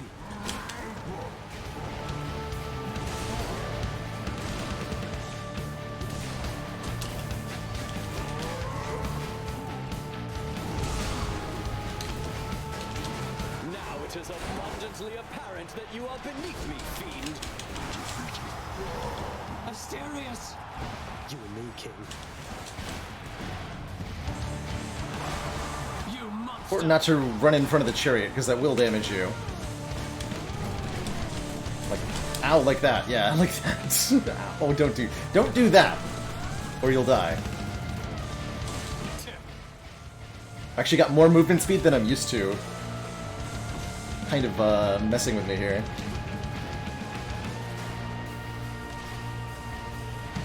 I do not fear you, fiend. Your presence is a stain upon Elysium.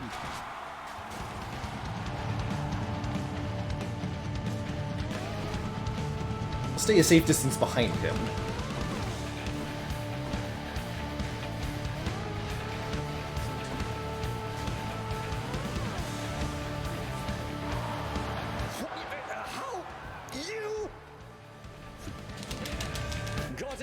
matter, I beg of you, assist me.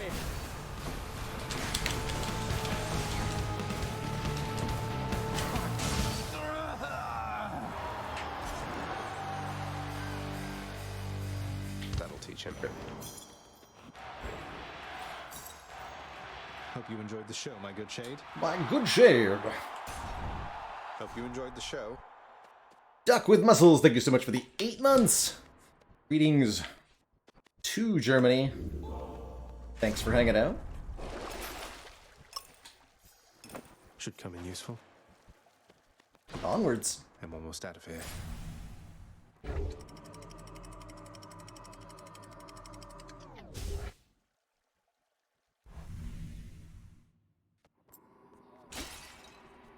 Gods grant me a swift satyr sack.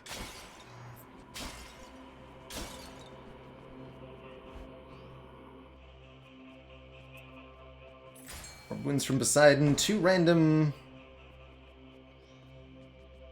hammer boons, not really something I'm interested in.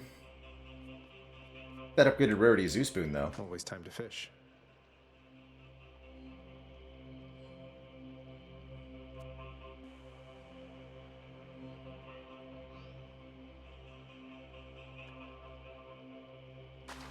Think I got one. That is a scuffer. Sure is. Alright. What's in here? We have all the knockback boons, right? So... yeah.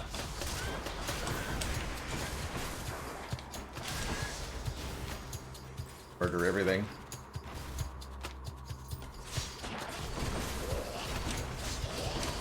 Get hit by the giant traps. Note to self.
In the name of Hades.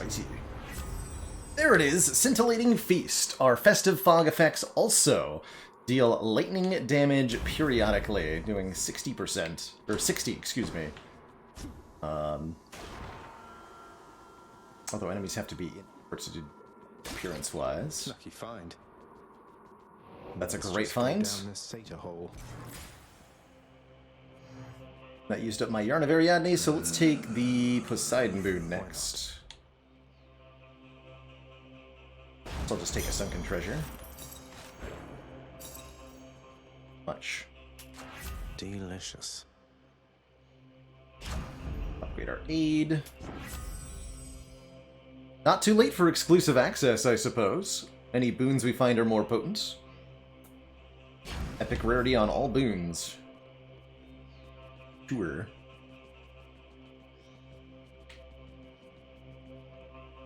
No thanks. No need areas, thank you. More boons from Poseidon. Bye.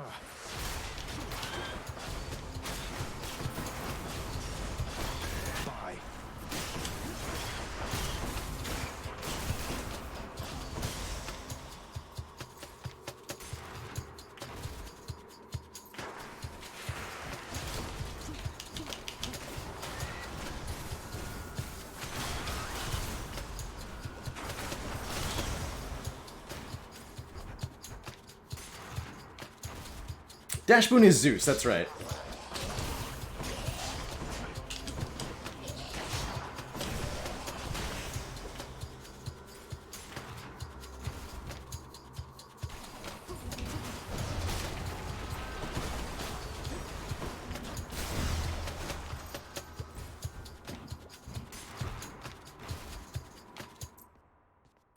fast this time. Olympus, I accept this message.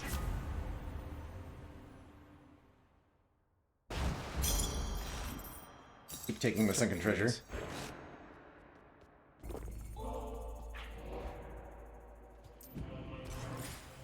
If I get 1,000 gold, we can buy a diamond. Should be pretty doable here. Hear me on my authority.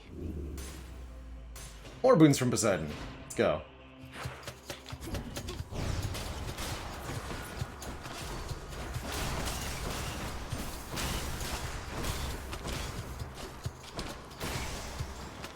Rate of Atlas? What's in the pool this time? Dang it. I'll pay for that. Hoping we'd get the plus cast damage modifier.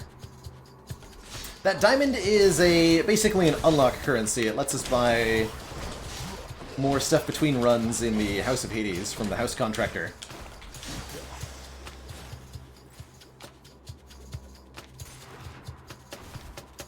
Sure, what we could get with it at this point.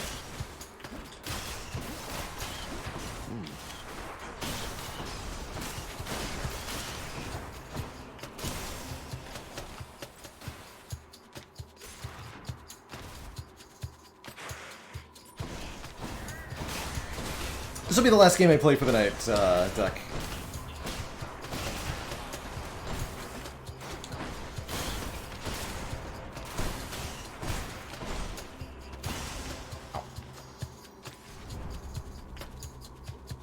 Could I sell? Boon's worth giving Sell up. my duos. I don't want to do. Oh.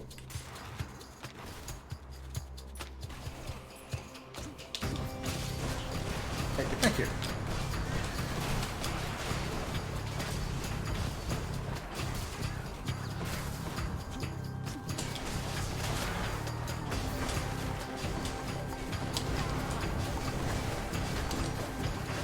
Poisoned.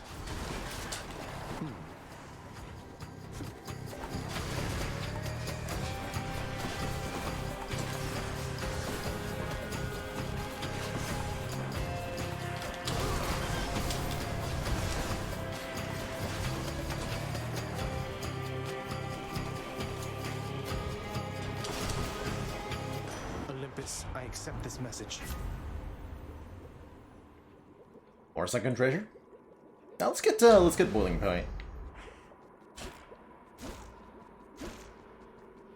Faster god gauge when we. Oh yeah, selling exclusive access would have been a completely reasonable choice. I agree with that. We'll get the 1,000 gold we need anyway, though, from side hustle here.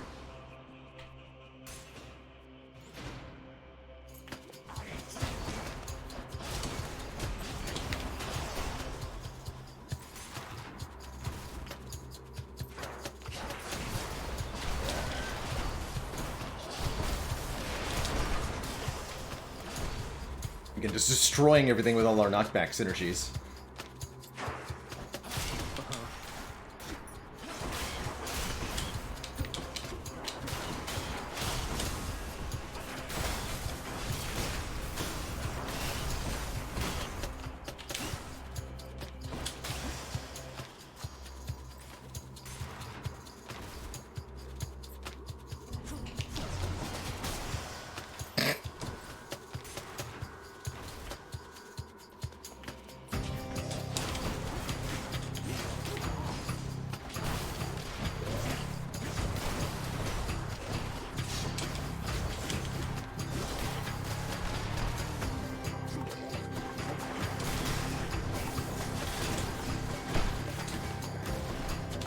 Got me.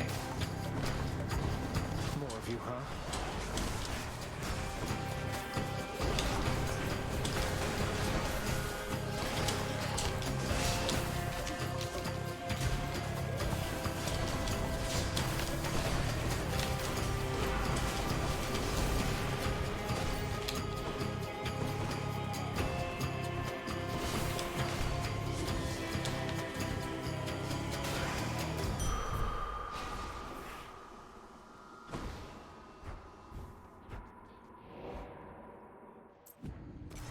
Should I go fight some satyrs to get out of here? Maybe this way. Yep.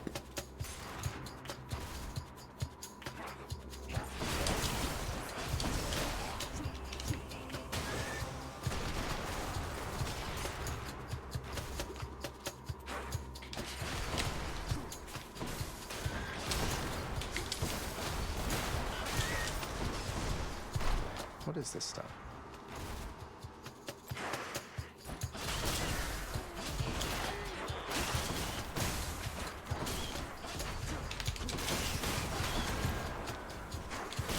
Okay, I've got a well of care on here. This is a really good find. Anything we take from this will be in effect for the dad fight. One more cast stone and more move speed. Both very, very good finds for the Hades fight.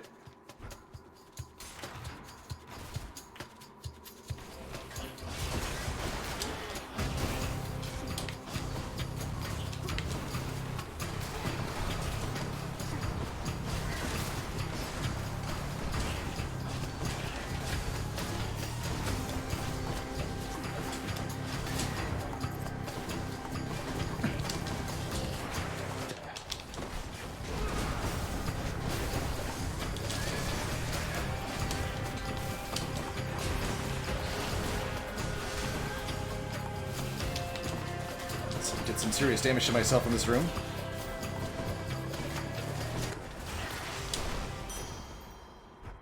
That was not perfect. But I've got 1,200 gold. Thank you, mate. It's for the diamond. Fang-bearing Cerberus directs all three of its attentions toward the satyr sack. We're gonna do so much damage to Hades. Thanks, boy. All right, father.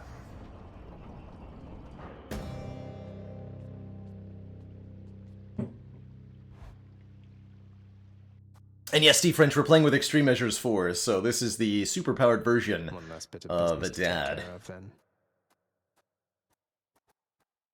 So, you think that you can vanquish me with my fool brother's old forgotten blade? Poseidon was never any good with Stygius. Grew envious of my spearwork. Now he's famous for that fork of his. Always taking credit where none is due. Must be hard knowing that everybody's going to think you learned your spearwork from Poseidon, not the other way around. As for Stygius, I can assure you it's in good hands now. Your assurances mean nothing to me, boy. You think yourself quite capable? Then show me.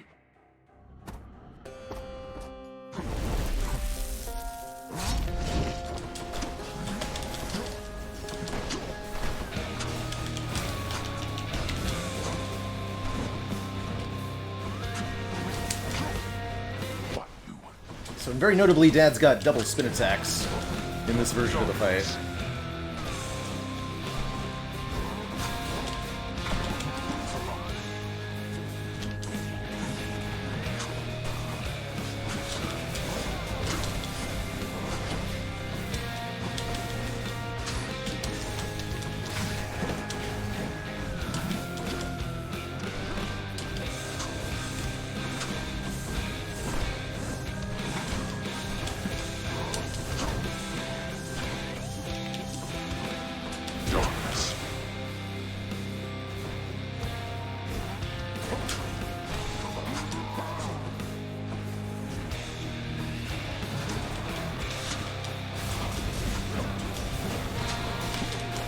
You see?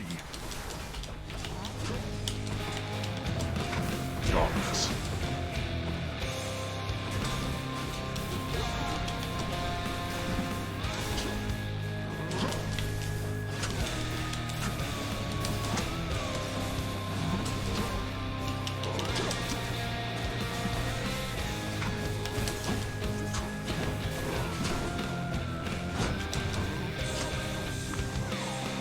There. Try that again. Come on. I have something. Yes, it shall be so. Be thankful that my brother favors you.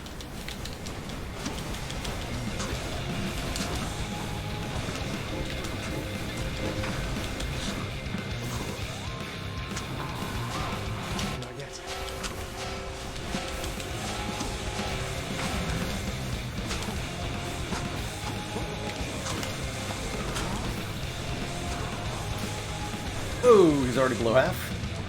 He is.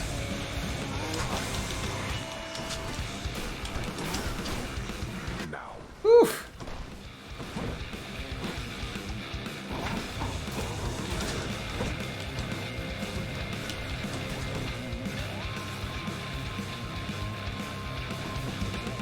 Cerberus? Don't listen to him, boy.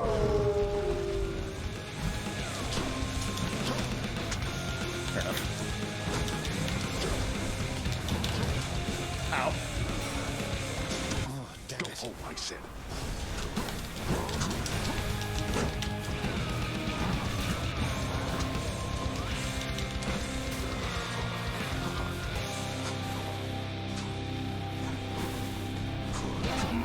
You truly dare?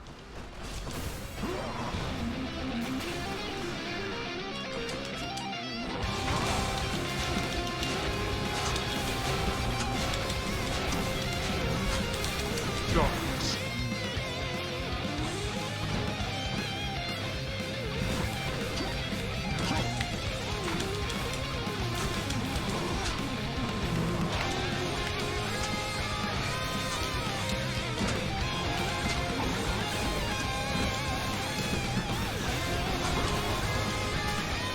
You wait right there. Ouch.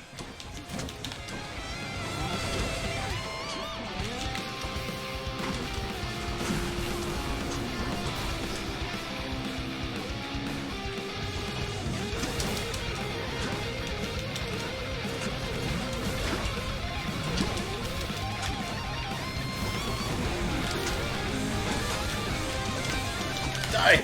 Yes! Were it not for all my GG. rich kin upon Olympus, you... Such... strength. Boy. GG.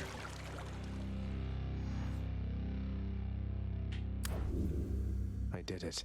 I do think that is my first time beating Extreme Measures 4 Hades with the sword. And it felt like getting not even a particularly difficult run. I gotta say, Aspect of Poseidon, this is my first time using this aspect, is certainly very, very strong. 50% cast damage is enormous. GG. And we even got +1 level to Urge to Kill at the very end there. That was great. 700 damage off of these festive fogs that we were firing, which, as a reminder, were common rarity. Not even an epic, not even a rare, just common rarity and 700 damage cast. GG. Beyond this point lies such a horrifying fate that we had better speak no more of it for now. Oh, no!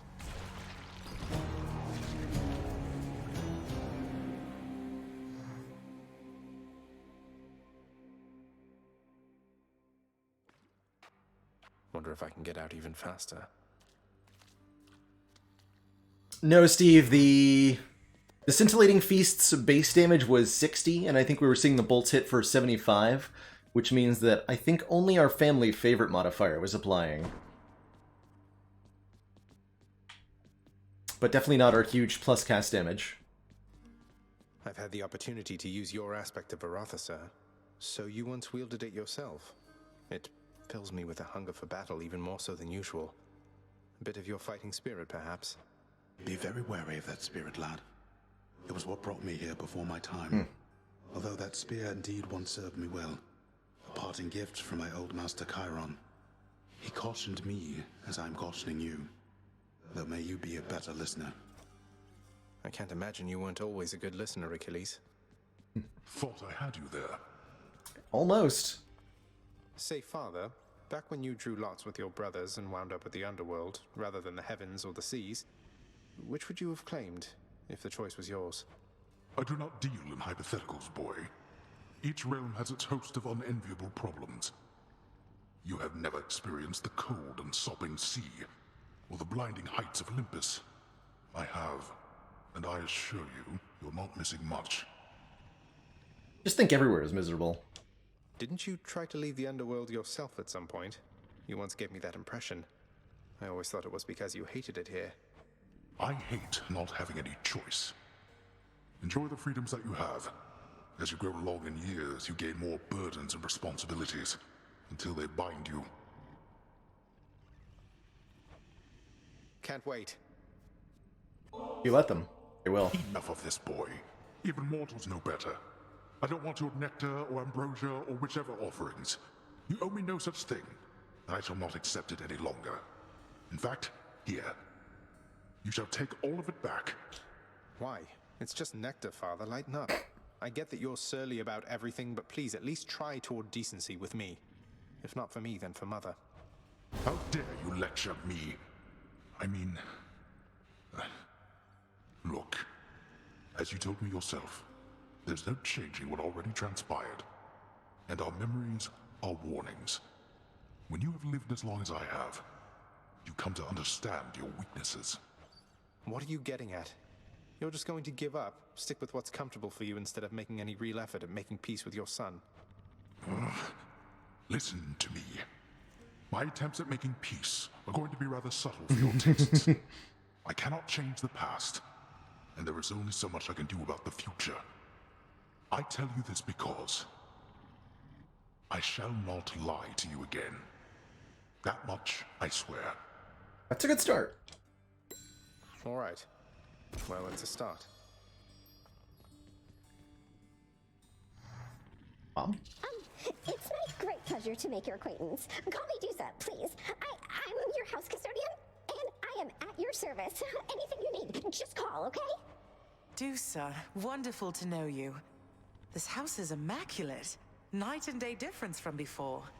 Now I know exactly whom to compliment. Yes, Meat Seat, there's lots of meta progression in Hades. The game is designed around it from kind of the ground up. Thanks so much. I will not let you down. Meta progression that, after about 200 hours of playing, still continues. Be it in story or in the various unlock currencies. The real surplus you can see is gems. We got 4,660 of those. But we could turn them into other stuff. You can convert them, you can get more from fishing, there's Working out. tons of stuff to unlock. Tons and tons.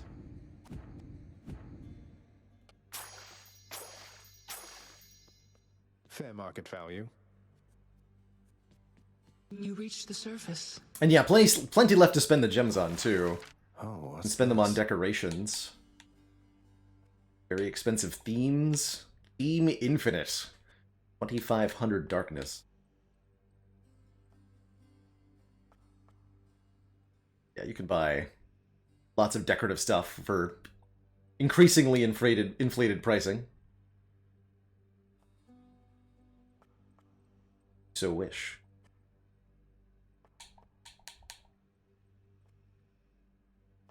Here you go. A marble bust of some old man seems just the thing to liven this place up. Perfect. Exactly whose unwanted countenance is that? Within the house's gallery now sits the bust of a distinguished poet, ruggedly handsome in his age, who, although yet to earn his fated fame, shall probably be better known someday. Yeah, a lot of the stuff you unlock early on makes you much stronger at runs. The biggest way that the game handles that is with the Mirror of Darkness, which is a series of investable and customizable upgrades for your character, starting with bonus healing, death defiances, bonus damage against the back of enemies, and each of these perks has 2 different options that you can choose between and invest in differently, costing quite a lot of darkness. The Mirror of Night will be the big one that you start working on when you first start a save file of Hades.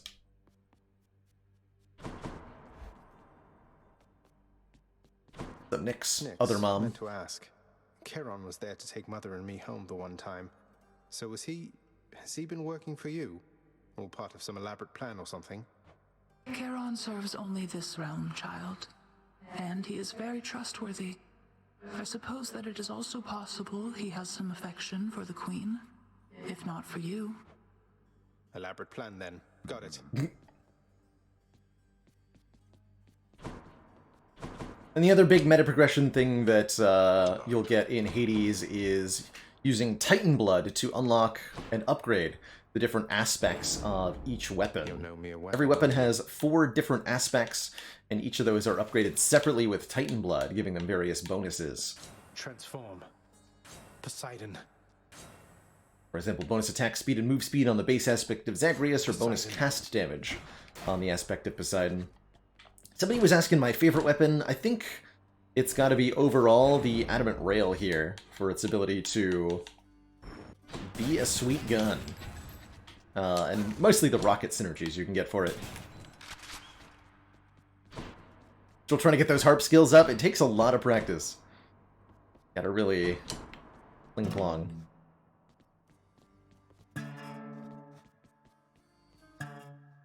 Practice, practice. Wait, this requires a second player, doesn't it?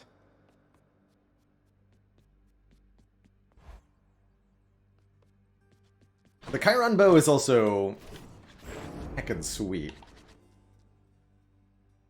Oh yeah, your special automatically seeks the foe last stuck by your attack. I personally prefer the aspect of Rama to the absolute hot nonsense you can do with this. But that can wait for another time. I am going to wind things down here for the evening. Been a lovely, lovely stream. 3 games in one stream, not something we do too often.